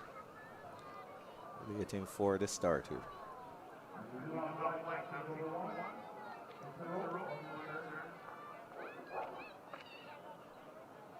Yeah, just 4 schools represented in this one. Elevate Performance, UWI Blackbirds, Alexandra, and Elite Distance Program, as you mentioned. I think I'm allowed to be a bit biased for this one, Alexandra. That's okay. You have to support your alma mater. So up they go for this, the first section of the under 15 boys 4x100 meter. What a good start though from the athlete there representing Elite Distance Program. UWI Blackbirds looking well. Alexandra will have some work to do, but at the moment it's all about the UWI Blackbirds Elite Distance Program. Elevate as well. Who will hand over first here? Alexandra have been left behind. Look at this though. Wow, final exchange. And it looks like it's the UWI Blackbirds team doing really well here. Blackbirds followed by Elite Distance Program.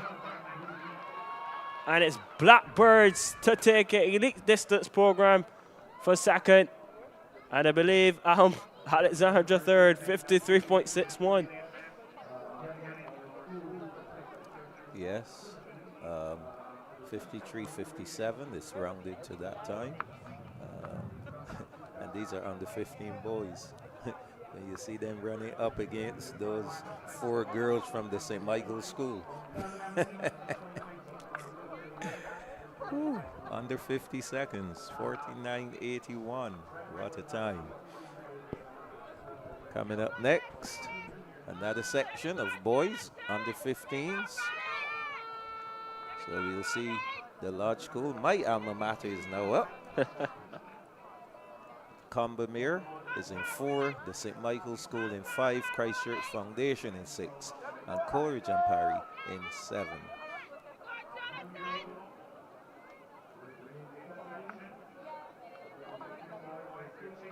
And again, we saw the St. Michael team in the 4x2 dominating.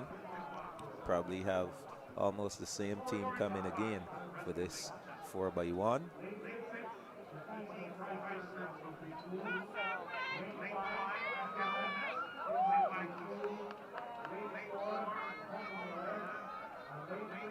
So It's Lodge, Combermere, St. Michael, Foundation, and Coleridge and Parry. Reminiscent of the old days of inter-school sports. Yeah. Well, there was no St. Michael. St. Michael competed in the girls' sports. There weren't boys there at the time. It was basically 6 schools: Harrison College, Lodge, Combermere, Foundation, Coleridge and Parry, and the Allen School. 6 schools. Yes. And then the time came when they were told all the schools should compete together. There should not be an older secondary schools and the newer secondary schools. They should all come together. 1985 was that year. So here we go. Lane 3, the Lodge School. Lane 4, Combermere. Lane 5, the St. Michael's School. Lane 6, Christchurch Foundation. And Lane 7, Coleridge and Parry.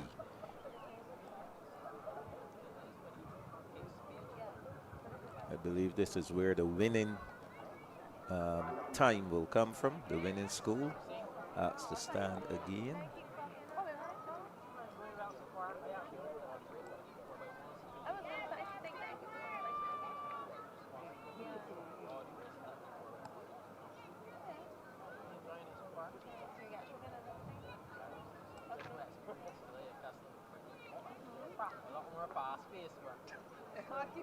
Lovely evening for track and field, Anmar. Yep.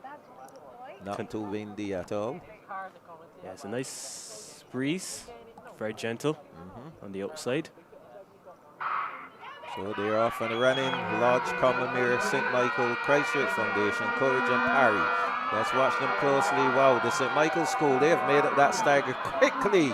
And a wonderful handover there from the St. Michael School, blasting down. Combermere's giving chase. The Lodge School seems to be out of it at this point.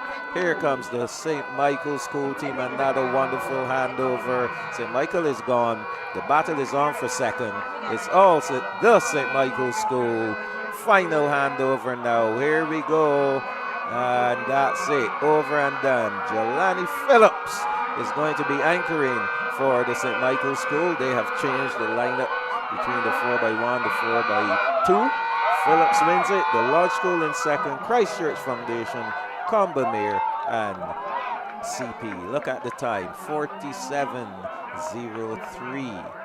Such quality in this St. Michael School relay team, 4x1s for the under 15. And you mentioned the interchange, and we saw on this occasion Axel Whitehead going to run the back stretch as opposed to the anchor leg. Yes. And you summed it up perfectly when you talked about load management. And Phillips as well in there. Both of these athletes would have competed already. Now they've interchanged, and you can see what that has done. Yes. But a blistering back stretch from Axel Whitehead, and then a very good anchor as well from Jelani Phillips. So St. Michael School will be one of the teams to watch for sure in that under 15 division. Oh yes, and the thing is, when you have guys like those two for sure, and the other two, there will probably be the ones to look for in the 1, the 2, the 4, the 100. Sorry, for them it's going to be the 75, the 80-meter hurdles for under 15 boys, long jump, yeah. So those are 6 events plus the relay that they will be trying to rake up as many points as possible in the under 15 boys category. So yes, 47:00. The time for the St. Michael School. Excellent. We're moving on nicely. So the under 15s are done.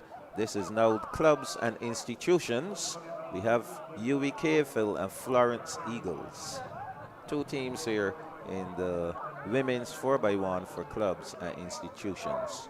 UWI KFL, they'll be running out of lane 3, and Florence Eagles in lane 4. I think Florence Eagles, that sounds to me like something to do with Springer Memorial. Could be.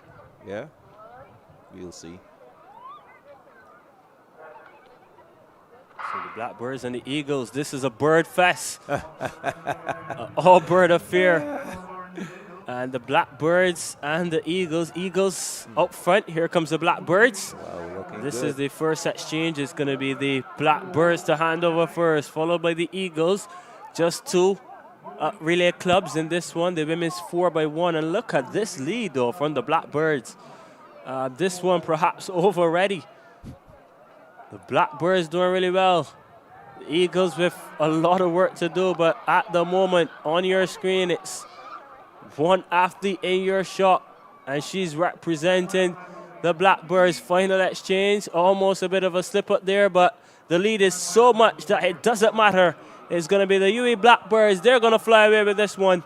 The Eagles, well, they have to soar another time because the Blackbirds have crossed the line already. And we must give credit to the Eagles. Remember, this is clubs and institution, and I believe that the UWI Caveville Blackbirds, that is a club, and I believe that Florence Eagles is an institution that came in with these ladies to decide, hey, let's run, let's have some fun. So well done to both teams. That's the clubs and institutions. Women, it's now the turn of the men. We'll see what the men will do here. So this is interesting, Anmar. Full field for the men. We have UWI Caveville. We have Extreme Velocity. Orange Juice. Team in lane 3. Called Orange Juice, and they're wearing orange tops. They should. Elite Distance, they're in 4. Extreme Velocity in 5. Barbados Fire Service. Barbados Fire Service, they're in lane 6. It's good to see the fire service is out. Inch Cape are in 7. I believe that this is one of our corporate, remember we spoke about corporate entities coming on board. So Inch Cape, there are in 7.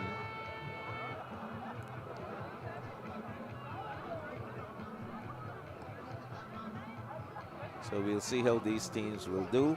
The men's 4x1, clubs and institutions.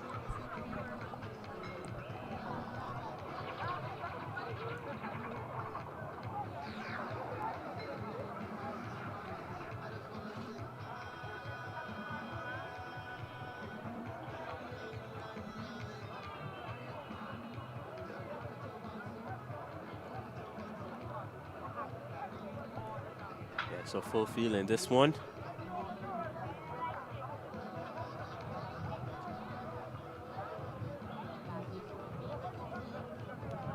Yeah, some of the athletes here just setting the blocks, about to go through their paces.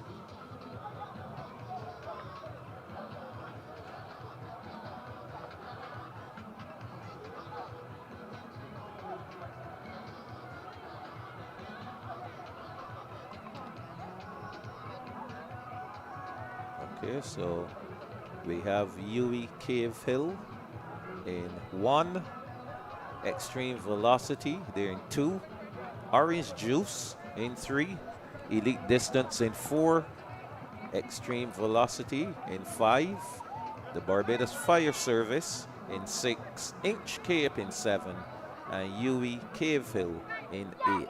So those are the teams going in the men's 4x100 meter relay clubs and institutions.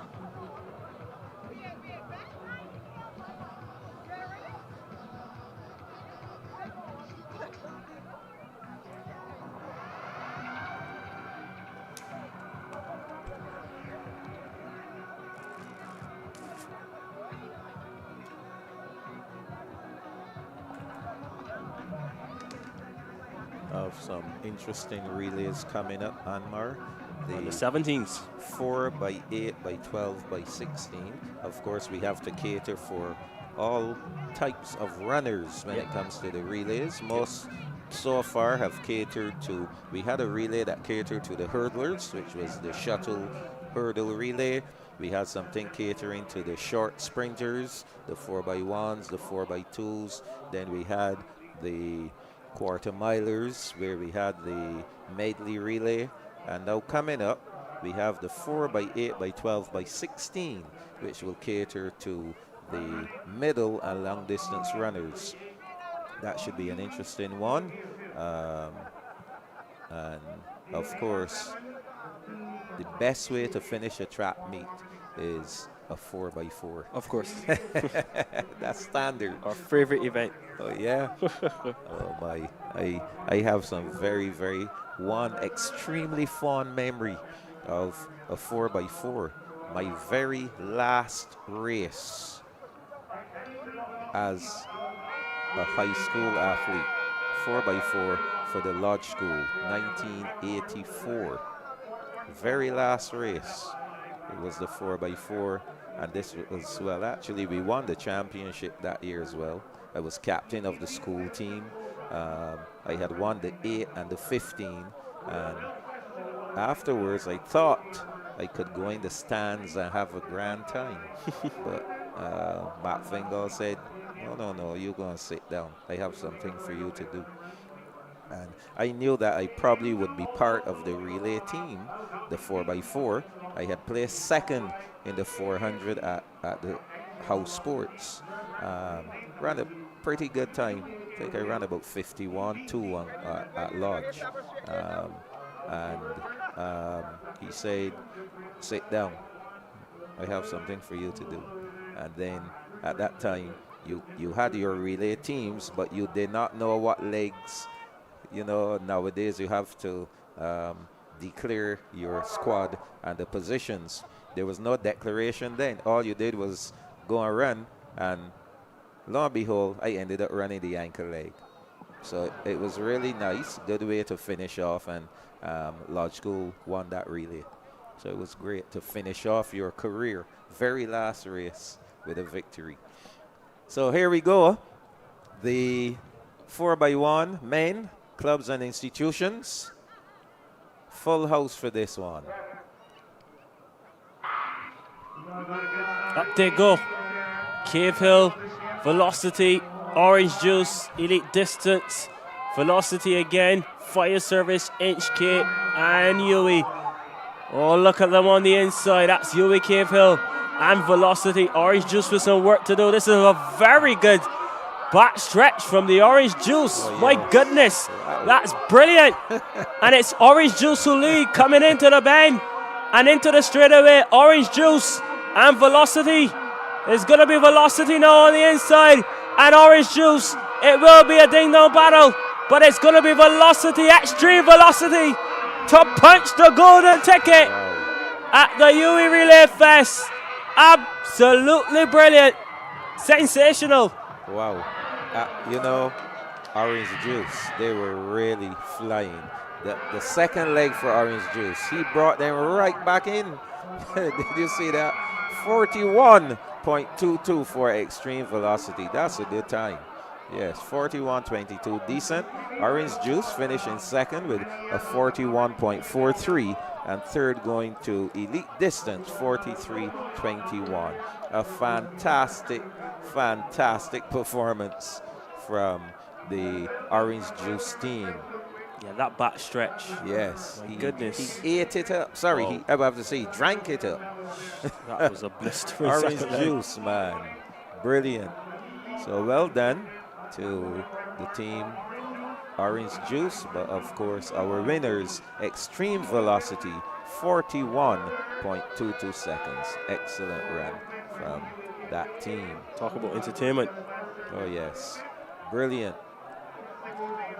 So the 4x1s for main relay clubs and institutions, that one is over.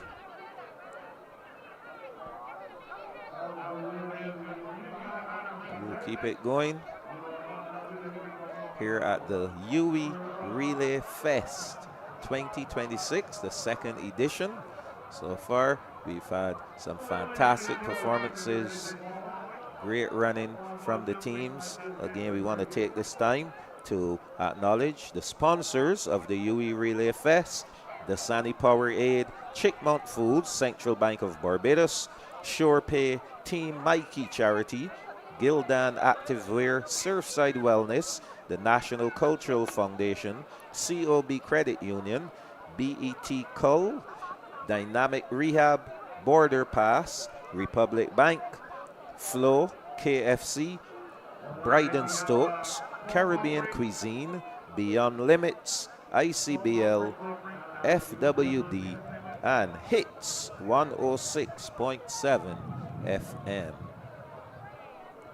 And again, we want to thank all those who are tuned in, who are locked on to the live stream. We hope you are enjoying the Relay Fest.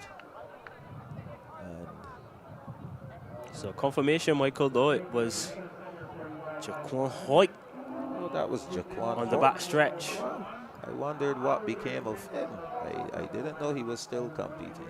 Wow. Well, there's the evidence. Wow. It's not only competing, but competing really well. He was the orange juice guy? Orange juice. Concentrated. Wow. Yeah, very well done to him and his orange juice team. Extreme Velocity Track Club, though, the champions, 41.22. Orange Juice just second, 41.43. And Elite Distance in third, 43.21. So yeah, I know a lot of people have been sending me texts and calls actually wanting to know who it was on the back stretch. Yeah, so we've got the confirmation. Jaquan Hoyt. Great. So he was part of a Barbados 4x1 on silver, I believe. Yes, at the World Relays. The World Relays. Yes. Mario Burt was a part of that team. Correct. Burt Hart Ellis Jr. You are correct. Was also part of that team as well. So yeah, lots of pedigree. Jaquan Hoyt. At one time, I believe, too, he was the fastest schoolboy in the country when he competed for St. Leonard's Boys. Yes, you are correct. Yes. So we have here on the track the 4x1 for, this is a mixed 4x1 corporate. Just awaiting the lineups to see who we have here. There are 6 teams going. So this is a corporate challenge here. Inchcape, First Citizens Bank, Elevate, Central Bank of Barbados, Chickmount, and the Barbados Fire Service. All going here in this one. Let's watch it good. So that is Chickmount Foods leading. Wow.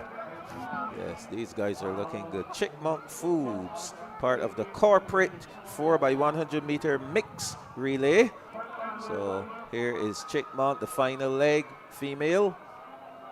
So Chickmount in the lead, followed by the Barbados Fire Service. Coming up there is Elevate Performance, seeing First Citizens Bank in the picture, and Inchcape.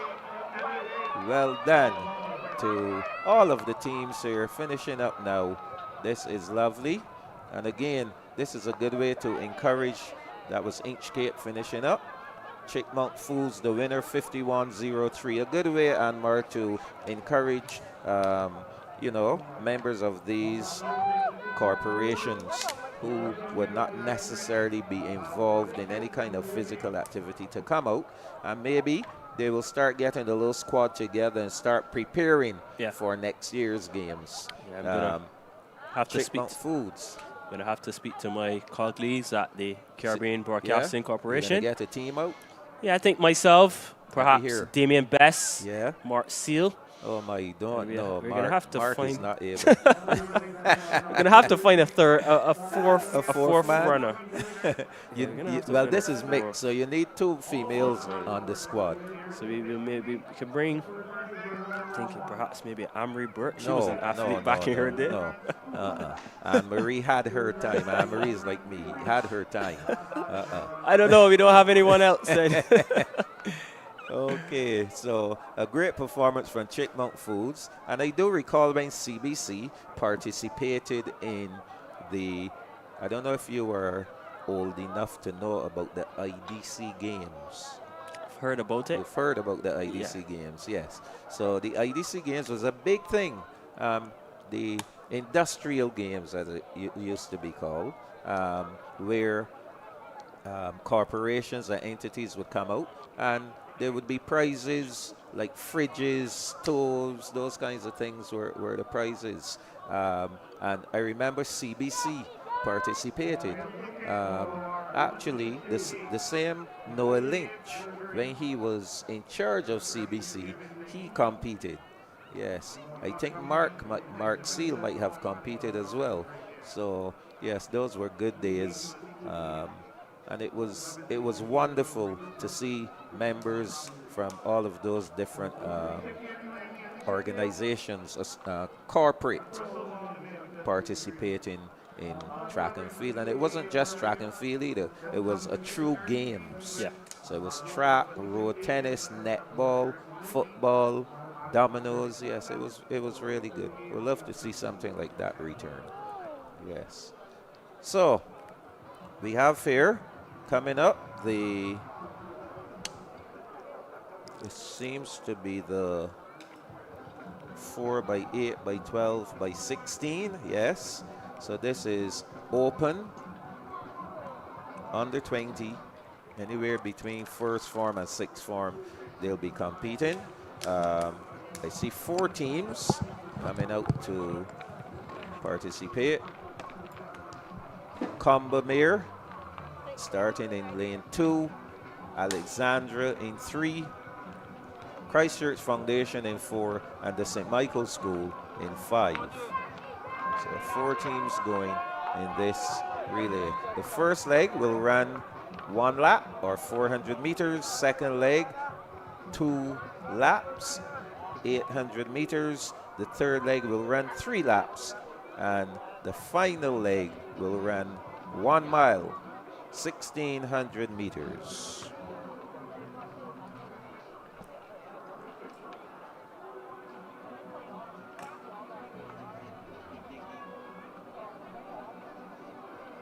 We have Christchurch Foundation in 6. Okay. The Lodge School in 7 and Combermere in 8. So we should note here that for this relay, there will be both sexes competing. 3 teams for the boys. Christchurch Foundation will be running out of 6. The Lodge School in 7. Combermere School in 8. So,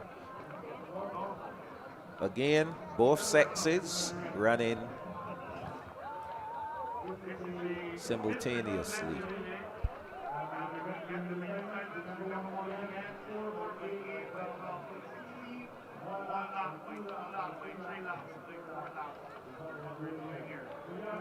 First leg, 400 meters. Second leg, 800 meters. Third leg, 1,200 meters. Final leg, 1,600 meters.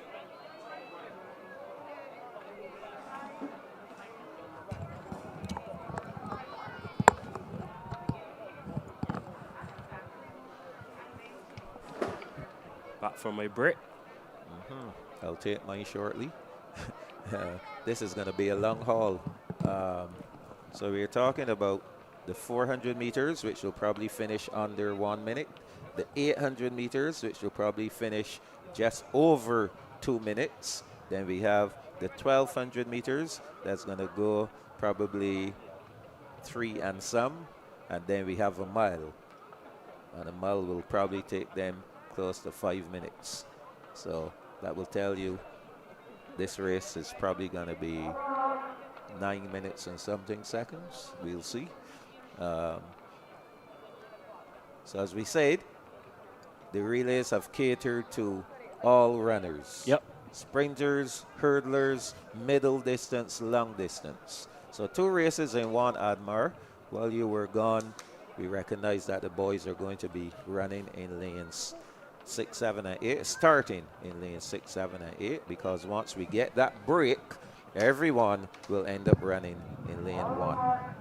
So we'll be able to keep track.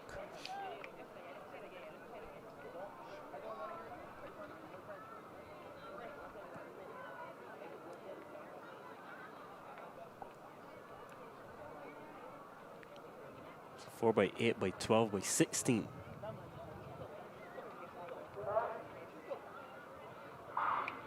They're off and running. The legendary Basil Cox doing the honors there. Can't help but talk about Basil Cox. He's been doing this forever.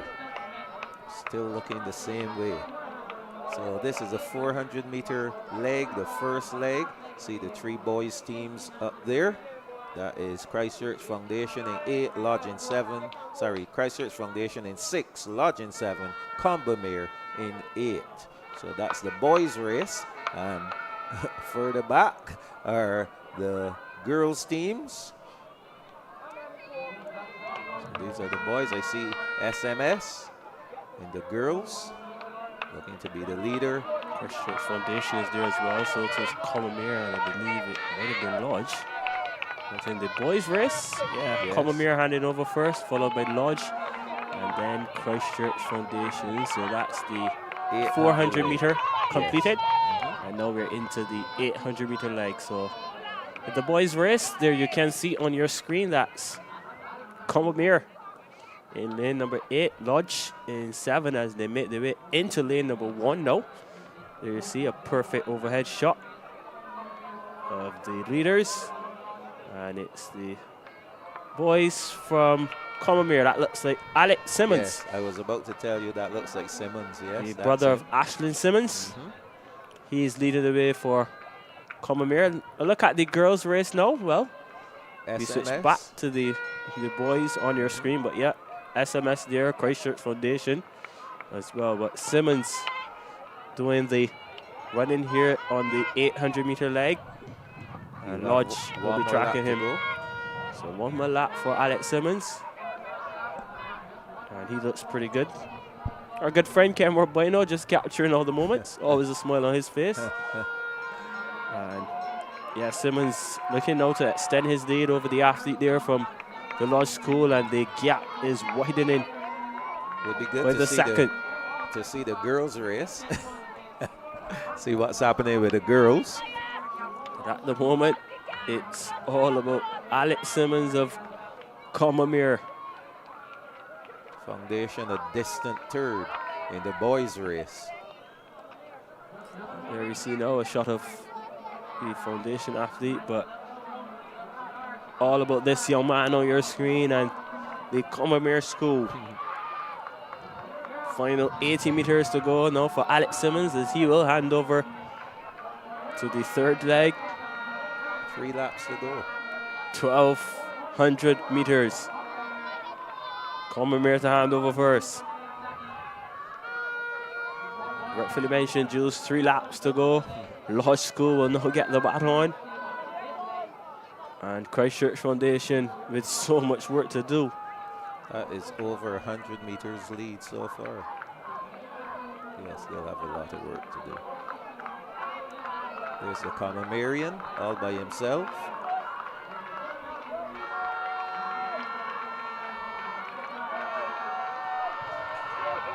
Yeah, Combermere out front. The Lodge boy seems to be closing the gap. Thank you. The girls now. So St. Michael followed by Combermere. And the girls. And the Combermerean still in the lead in the boys. Lodge School closing the gap. Yes, Anmar.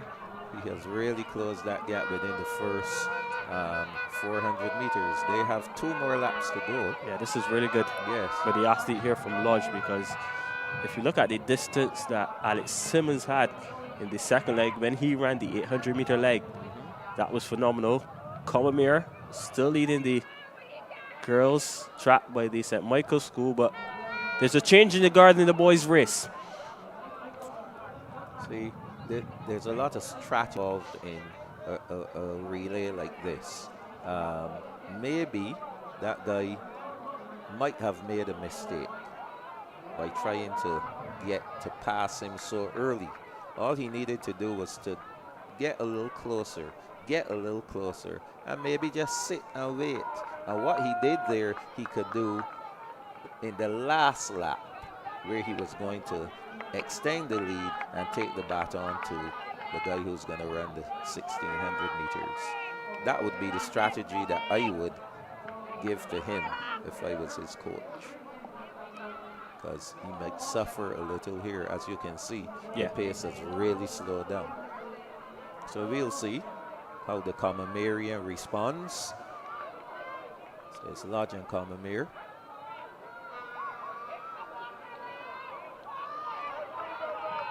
Yeah, One just lap to go for these guys. For these guys, correct. Lodge School still leading the way. 5 minutes and 28 on the clock. And yeah, just a bit of slow in terms of the pace. Comamere still leading the girls. SMS in second. And Followed by Christchurch Foundation. That is correct. Moving up now. Is that Alexandra in fourth? Trying to get the kick. Trying to get the color of that kick there. Cat and mouse between these two. Yeah, Comamere holding on.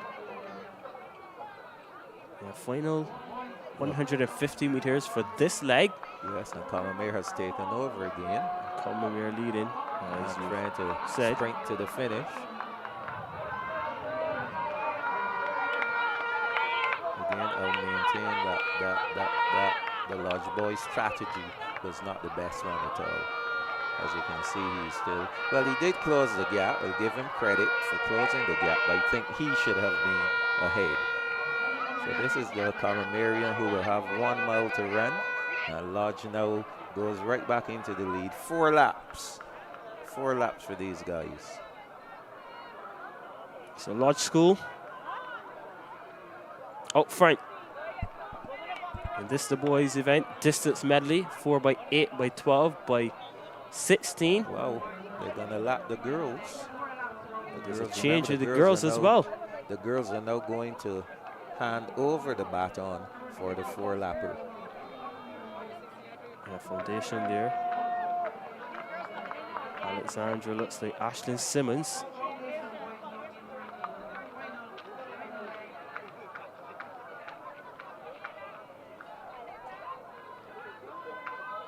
So Lodge School in the lead. Christchurch Foundation in the girls. They are leading. And they're coming in now to exchange. This will be the final exchange for the girls. And that young lady who receives the baton, she will now have 4 laps to run. So we'll keep it here in terms of the handovers. SMS in second in the girls. Is that now Ashlyn Simmons? Just trying to get a little closer to the might face. now be Ashlyn Simmons. Running the mile. You would expect that. She has to be the strongest. So Lodge School leading the boys.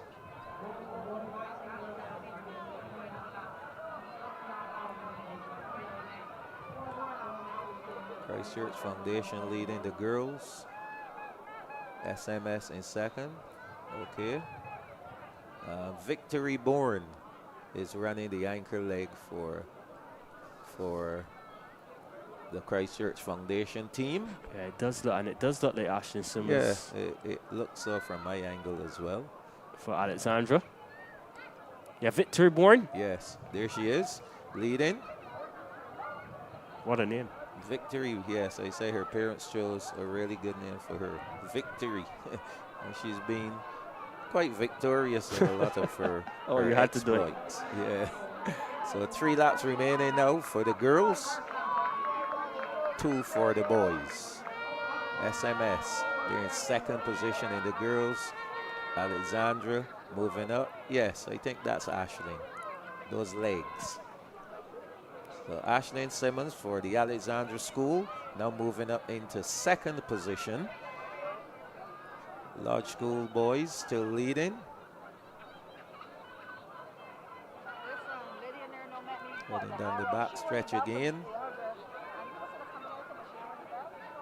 And the thing is, Ashlyn can use this guy here to help her along. Yeah. Yeah, she can use him as a nice target. Victory Bourne still ahead there for Christchurch Foundation, but we can see that that lead has really shortened. Remember, Ashley was way back. Look at the lead. She's cut it down quite nicely. And using that young man to help her to cut it even more. So we can see that Bourne is Starting a to fade. triathlete. Yep. So she's used to the distance running. She's used to the mile and maybe a little over the mile. So Lodge School still leading. I think this is his final lap coming up. So Ashling has now taken over. Alexandra School, your alma mater. Yes. Christchurch Foundation is in second. Combermere is second in the boys.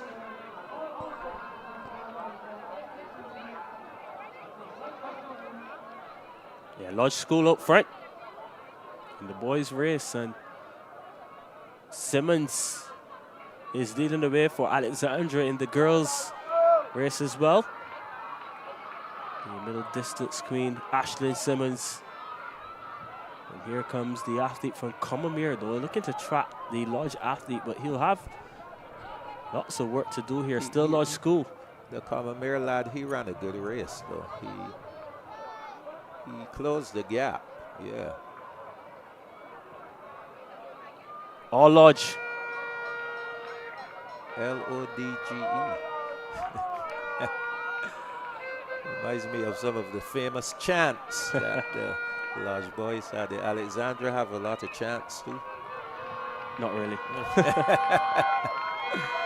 So Lodge School on their way to victory. Yes, Lodge is first in the boys. Combermere, commendable second position. And I think one more lap remaining for the girls. That is Ashlyn Simmons anchoring the Alexandra School team. There she goes.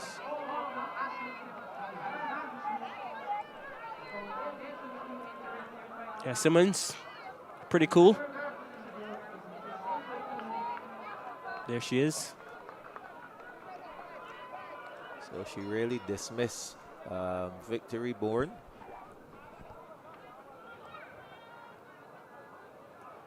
Yeah, Victory, perhaps the strategy, she went out a bit too hard maybe in the initial stages. And Simmons always backed her, being the more experienced long distance runner among the competitors. And there is Bourne, some distance behind. Oh yes, she has about 250 to go now. And Connor Marion in the straightaway. Christchurch Foundation lad now finishing up. He'll finish in third place for his team. But Ashlyn Simmons, a good anchor for the Alexandra School. She will win it. And Combermere, they have one more lap to go. Victory Bourne anchoring for the Christchurch Foundation School team. Coming into the straightaway now. I'm sure she'll get some applause as well.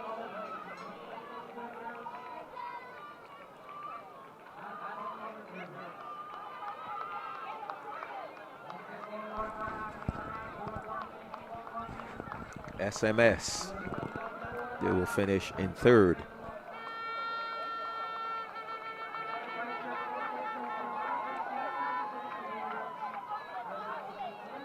Well done to all the runners.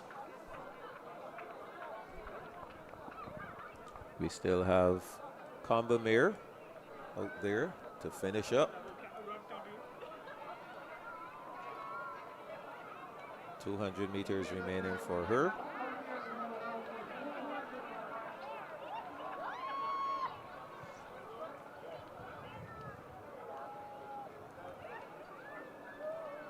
So this is a shot of the athlete representing Combermere. Such a grueling event. Oh yes, yes Oh my it gosh. is. And these events can be competitive if you have, you know, athletes who are running really quick and about the same kind of times. If we get them head to head, we can have a keen competition. We've seen it at events such as the Payne Relays, the Drake Relays, the Texas Relays, when they have these kinds of events. And of course, the collegiate athletes, they really run. Yes, so an event that we don't do these events not often. this part at all. Yes. So that one is done. The 4x8 by 12 by 16 completed.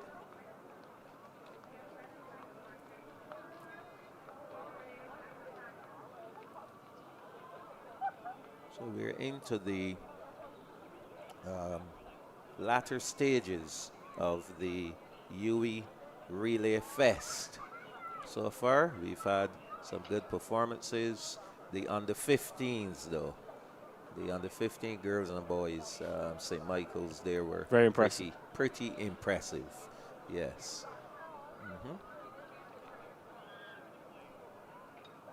Of course, it's always nice to see the under 9s and the under 11s, those primary school athletes. It's always good to see them competing as well. We still have some 4x1s to go. The under 17s and the under 20s. Yeah.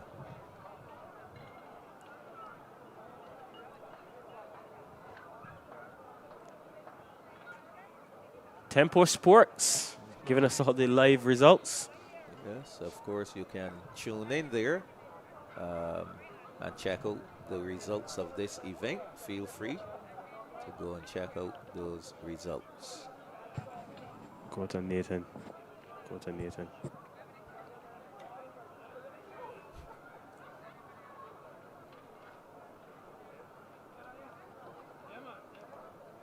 So we've had some good spectatorship. Yeah.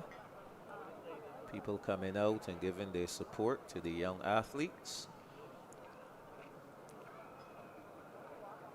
It's quite necessary to have that support. Yep. Parental support, family support, school support. It's all important.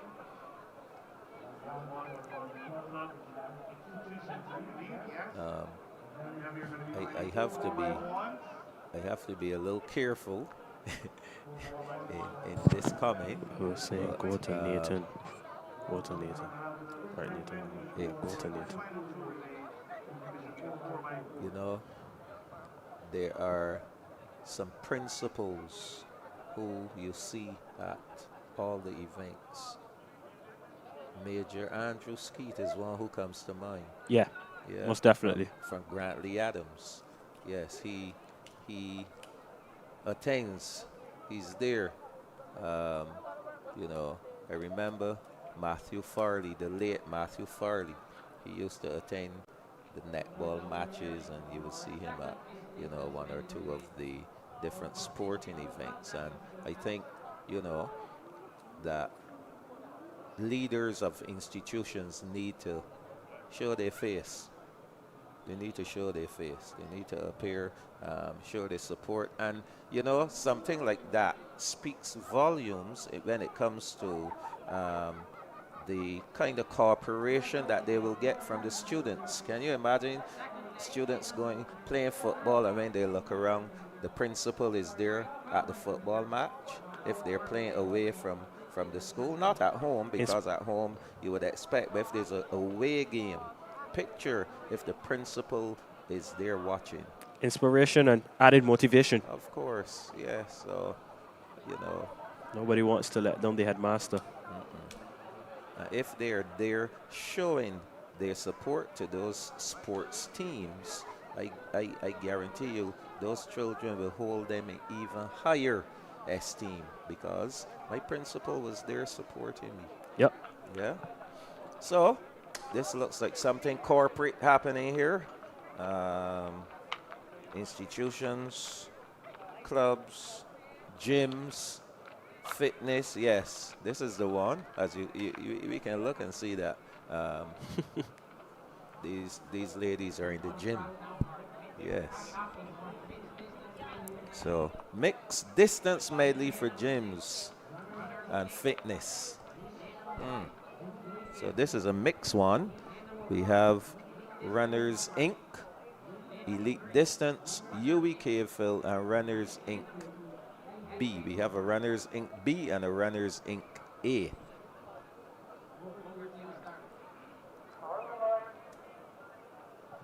Okay, so they're being given their marching orders.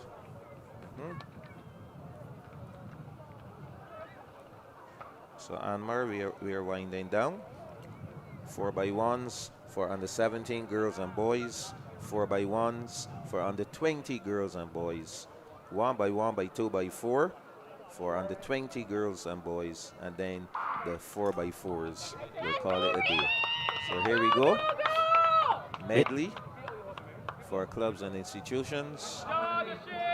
This is the 400-meter leg. We have Runners Inc., Elite Distance, UWI KFL, and Runners Inc. A. So let's see what will happen over the last 200 meters. On the outside is Runners Inc. A and UWI KFL. Then we have Elite Distance program in there as well.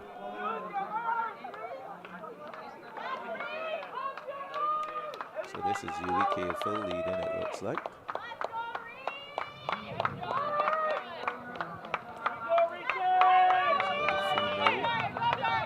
Next, it's mixed. Inside is Runners Inc.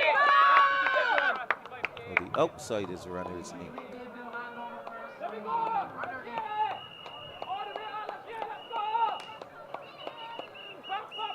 So this one may take a little longer than the 11 minutes that. Yeah, so they break into lane one now, and they will have 2 laps to go. Again, good fitness work for these. Good exercise. Yes, and I think that's what they do anyway. They do a lot of running apart from their weight training, core, etc. They spend some time doing some running. So these ladies now will be looking at 2 laps.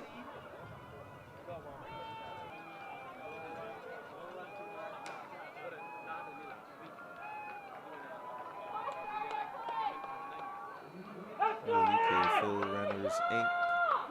and Elite Distance.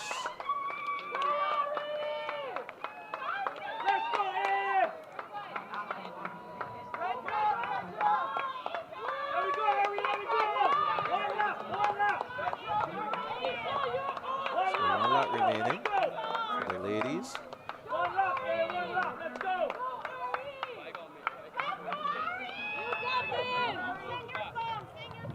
Let's go. Dig deep, 4 to go. Keep going, Courtney.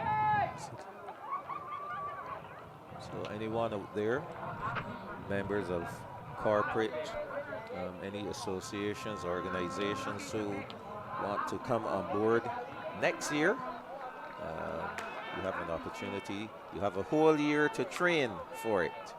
You see the events that are on offer. Get your teams together, start training, start getting yourselves ready, and you can be part of the UWI Relay Fest 2027, the 3rd edition. So these ladies have completed 1.5 laps, 200 meters to go.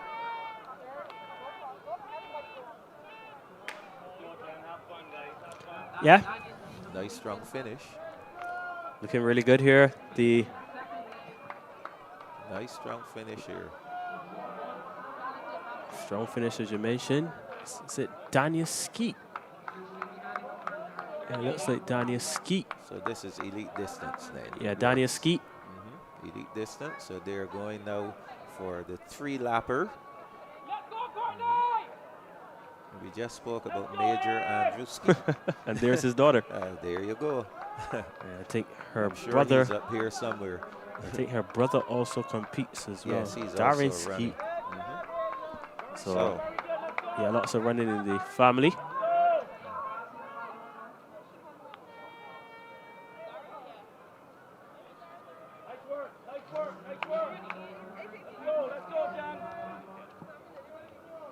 So the race continues, 4 minutes and counting on the clock.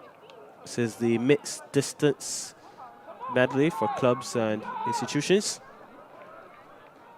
Runners Inc. Elite Distance Program, UWI, Cave Hill, and so Elite 2 laps Distance to go Program. for the leader here. 2 laps to go. You can just hear the crowd getting behind the athletes here. We had a little girl running, that's why. Yes. Yeah, getting some appreciation from the crowd. But this is the situation. So remember, he is 1 lap ahead. When he comes back, he has 1 lap to go. The guy who is second, he's now on his first lap. We are at 5:20 on the clock here. Okay, I see. This is one of the Norgrove twin who is running now. Remember, he was a 800 man, half miler. I think he also might have run a 15 or 2. It's good to see him still out there. He's coaching now. Both the twin, both are coaching. So this guy, he has 1 lap to go. Our leader from Elite Distance. I think the Norgrove lad is from Runners Inc. He's representing Runners Inc.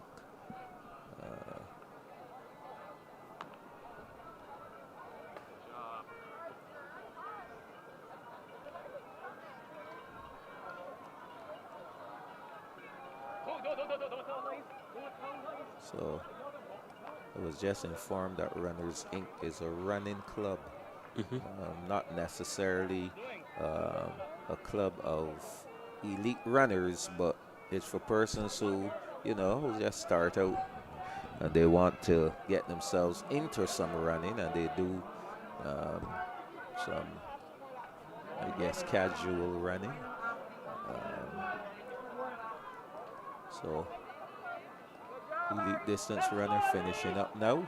He should be handing over to the next runner, who will run 4 laps or 1 mile.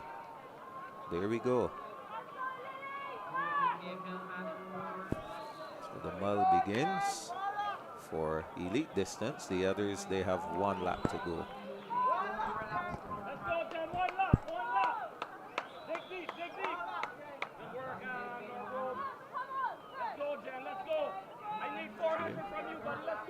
So we're looking good here. This guy looks familiar. Do we know him?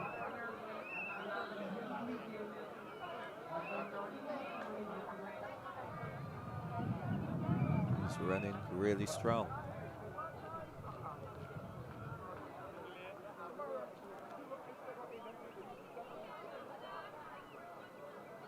Might be wrong, but it looks like one of the Renwick Williams, maybe.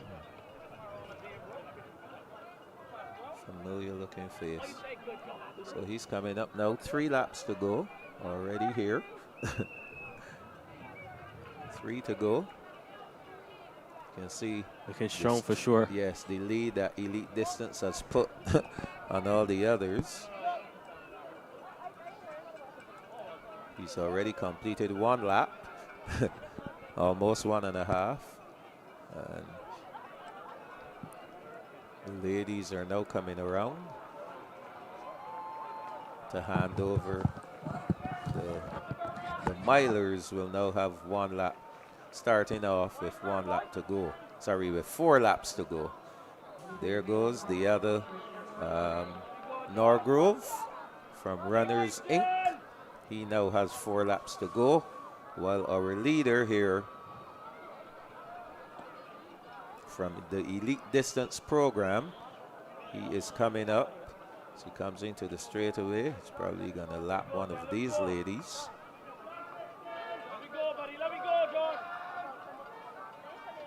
There he goes. And they're now waiting. They're now going to hand the baton off. This runner coming up to 2 laps to go.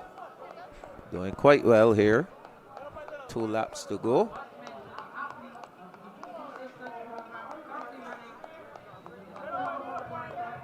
The runner now receiving the baton. He has 4 laps to go.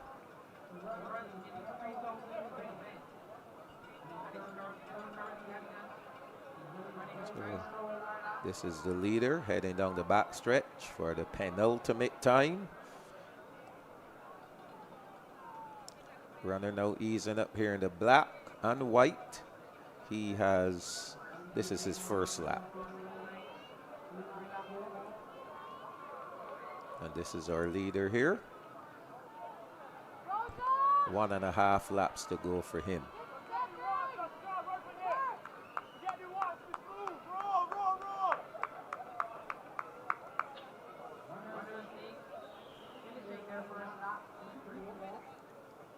So coming into the straightaway for the penultimate time. We should be hearing the bell, signaling 1 lap to go for this guy from Elite Distance Program. He's the leader. 1 lap to go. 1 to go. The guy in the black and white is now behind. Who's behind? He has 3 laps to go.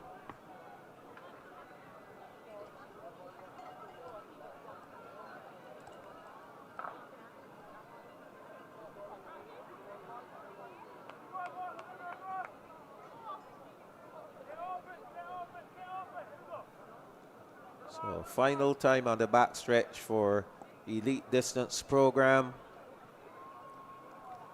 Lapping yet another runner.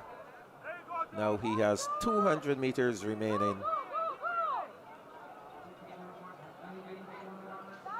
The Elite Distance Program athlete on his way to victory. There'll be no stopping him. He is going to take it. Coming up into the straightaway now.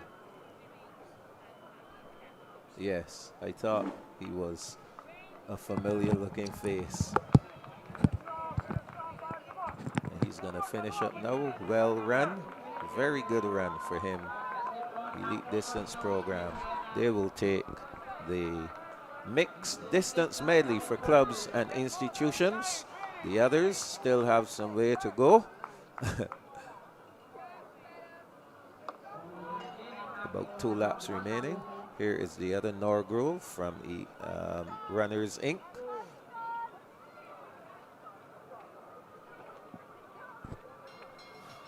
I believe he's on 2 to go. 800 meters.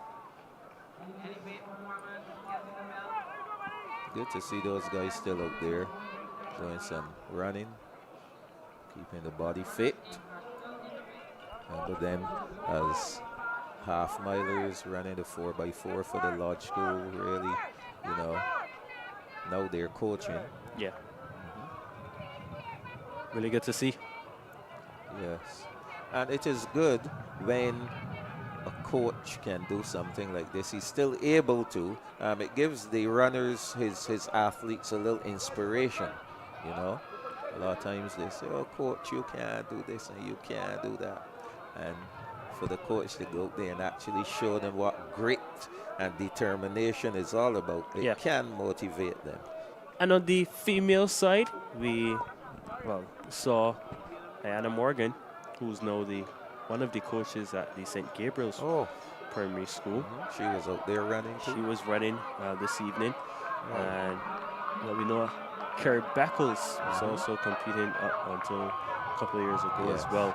And she teaches at Princess Margaret. Yes, and she's been doing a fantastic job with their track and field program. Yes, definitely.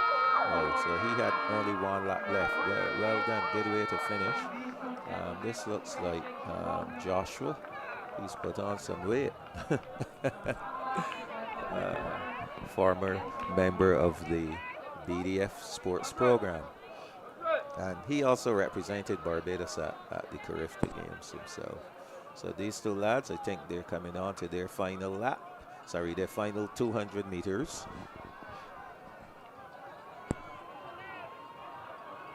Looking like they will give us a kick at the end. 150 meters to go.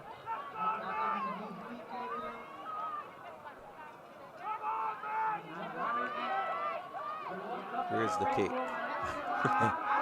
Where's the kick? Well done to the guys here. Runners Inc. UWI Cave Hill. Good job.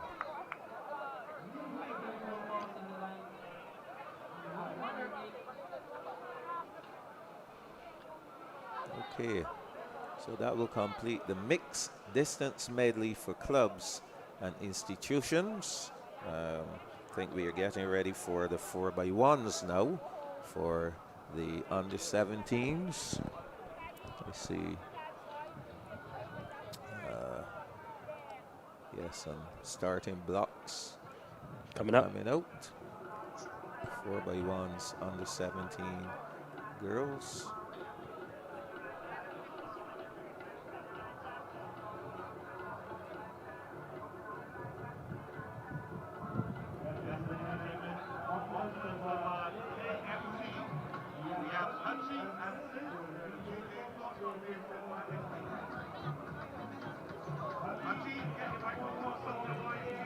Great.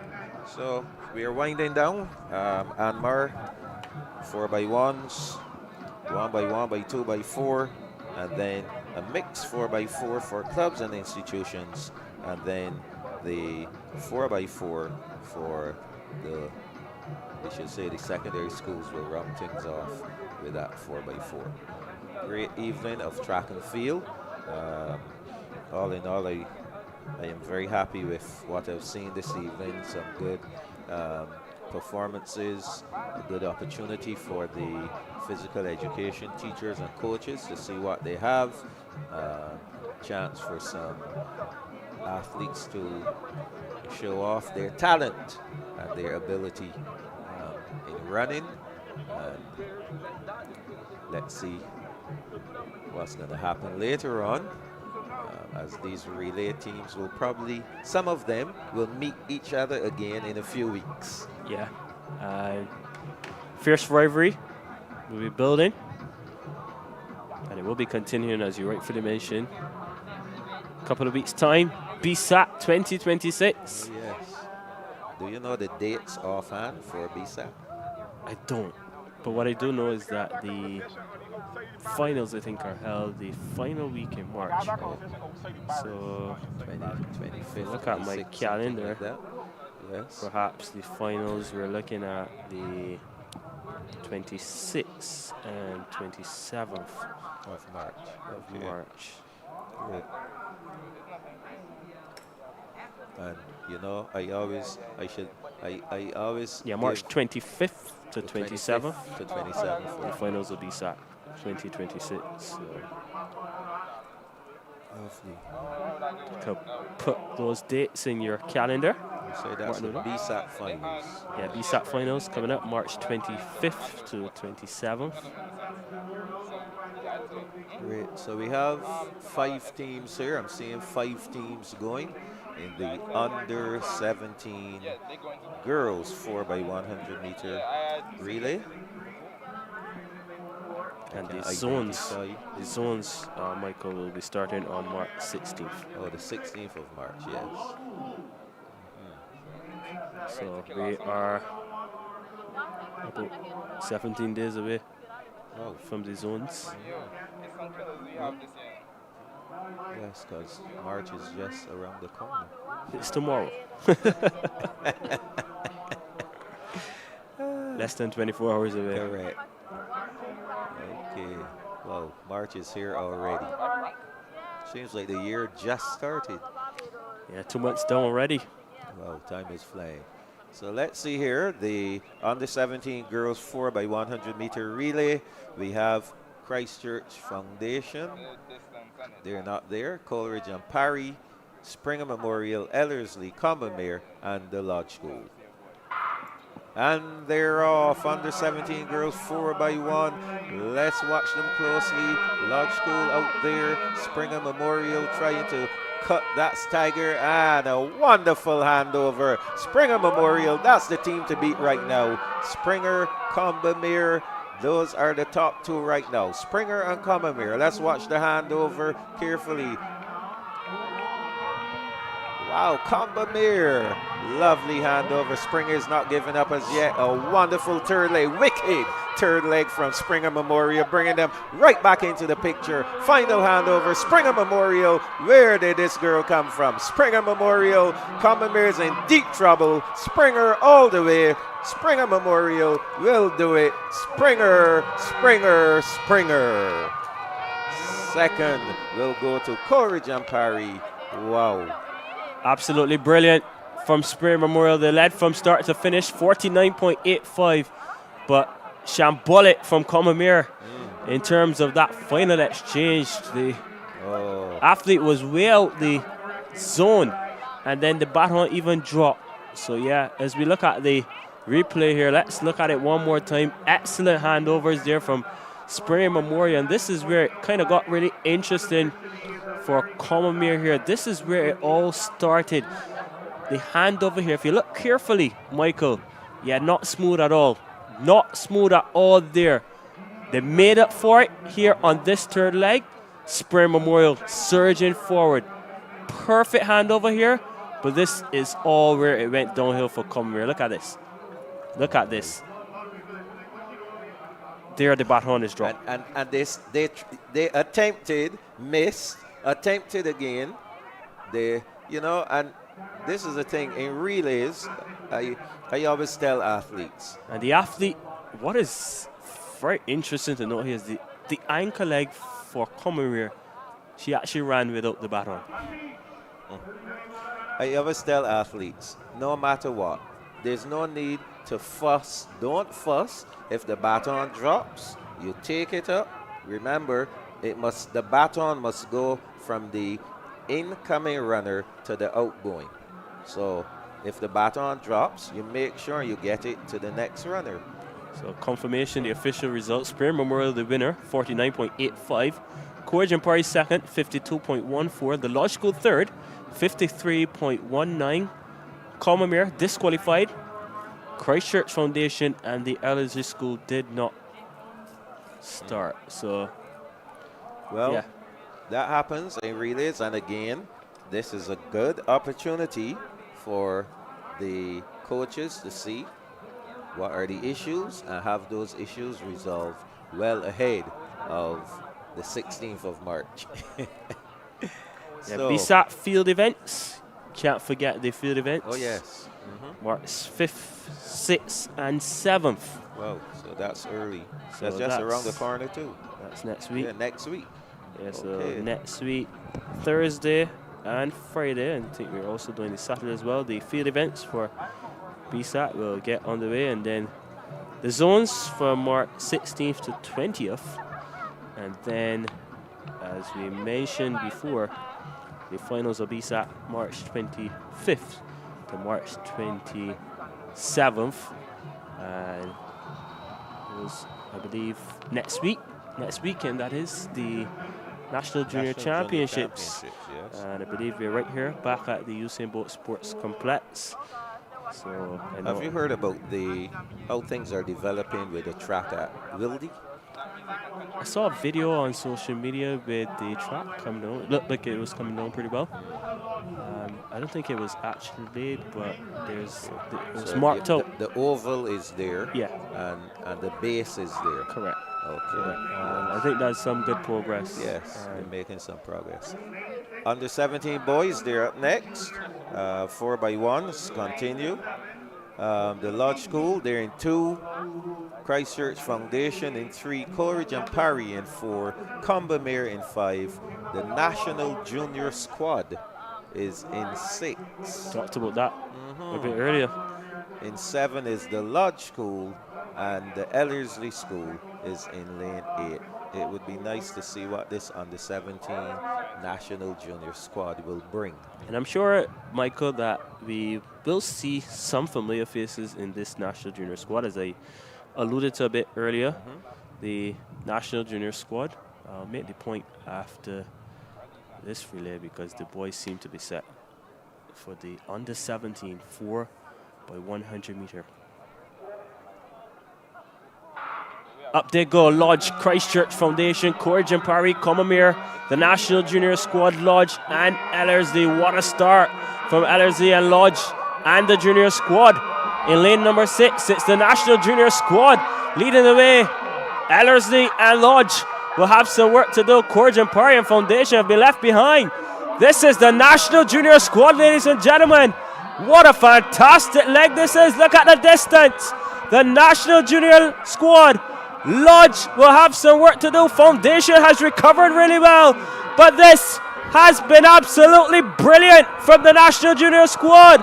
My goodness me. Absolutely fantastic. Wow. Oh my. That was something for the ages. The national junior squad, 43.07. The roof is off of the Usain Bolt Sports Complex, Michael. Yes, wonderful.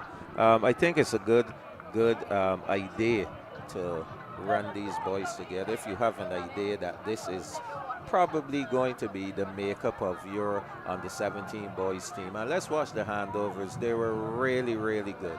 Must compliment whoever worked with this squad. Handovers were great. And we're going to watch this one again. It'd be interesting to get the names, though. And go. Yes, it would be be interesting for us to find out exactly the 4 runners, yes, because who are the runners on the team. This was absolutely impressive. 43.07. Maybe we'll see how this time is going to match up as well to the Carifta time. What would be required for you to be in the medals at the Carifta Games? Because if this is our junior squad, that look really good. Obviously, we expect that they will go faster also. So great work. Kudos to those runners there. The under 17 squad, 43.07. We're gonna note that. Yes, and that's under 17 boys.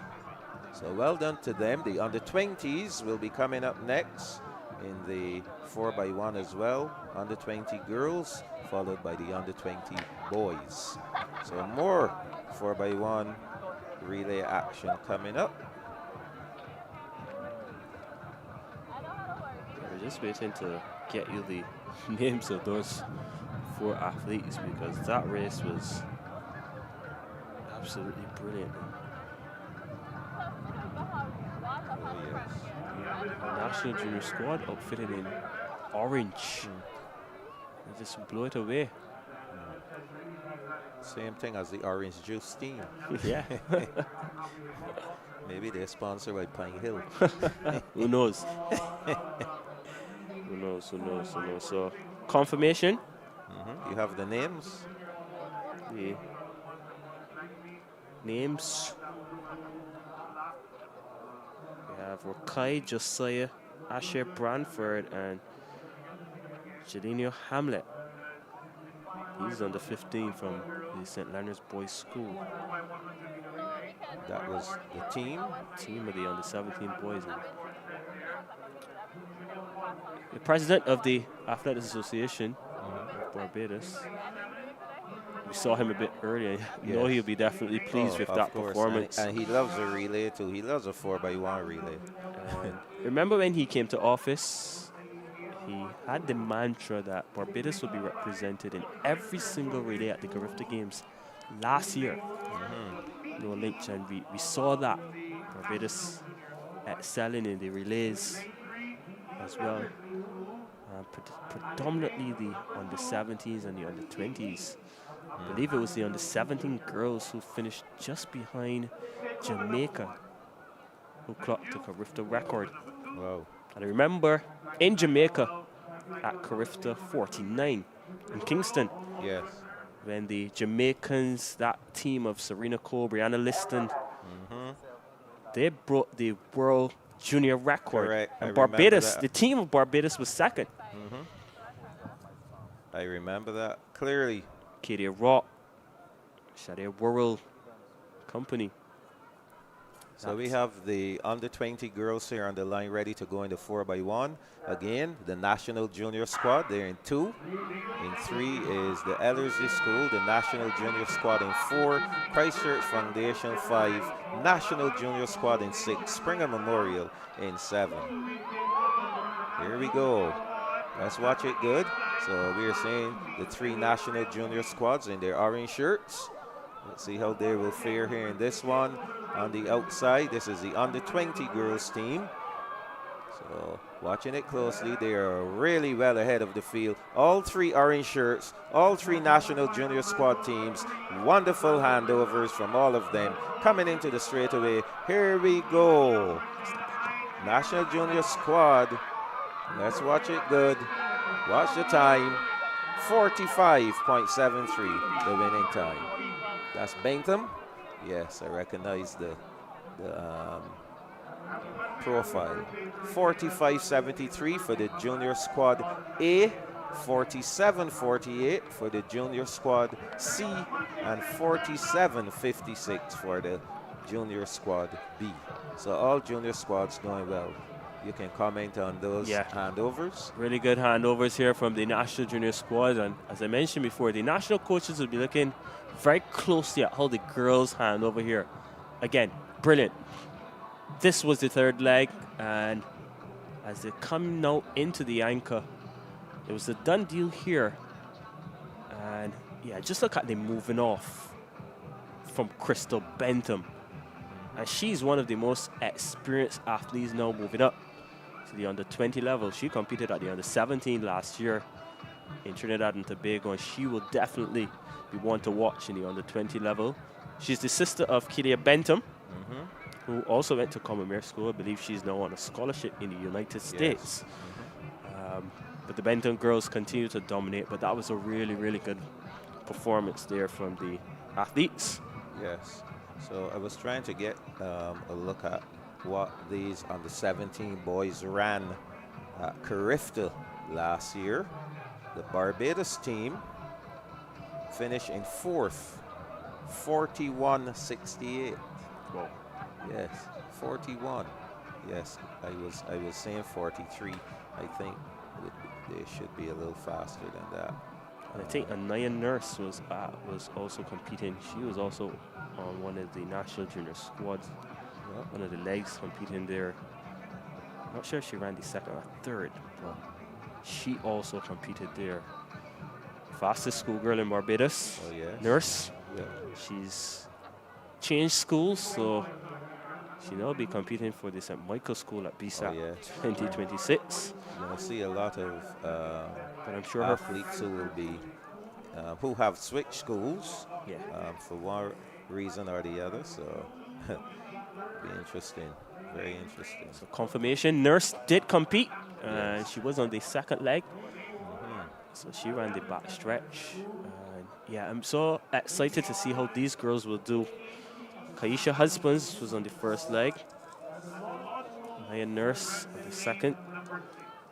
Sahara on the 3rd, and then, yeah, this is a shot of the girls there just crossing the line. Yes. And then the anchor was Crystal Bentham. So, yeah, that's a strong lineup for the under-20 girls, in my opinion, who more or less would be competing and representing Barbados at the Carifta Games. But here is the big one. The under 20 boys. Under 20 boys, 4x100 meter. Blackbirds will go into the national junior squad in 3, the Ellerslie School in 4, national junior squad in 5, and the Lodge School in 6. Up they go, the under 20 boys, 4x100 meter relay. Blackbirds, junior squad, Ellerslie, junior squad, and Lodge. They hand over first. Look at the junior squad. Oh my, Ellerslie in the mix as well, but it's all about the national junior squad. They're doing well. Ellerslie will look to fight the other national junior squad team as well. But what about this? In lane number 5, it's a national junior squad performance.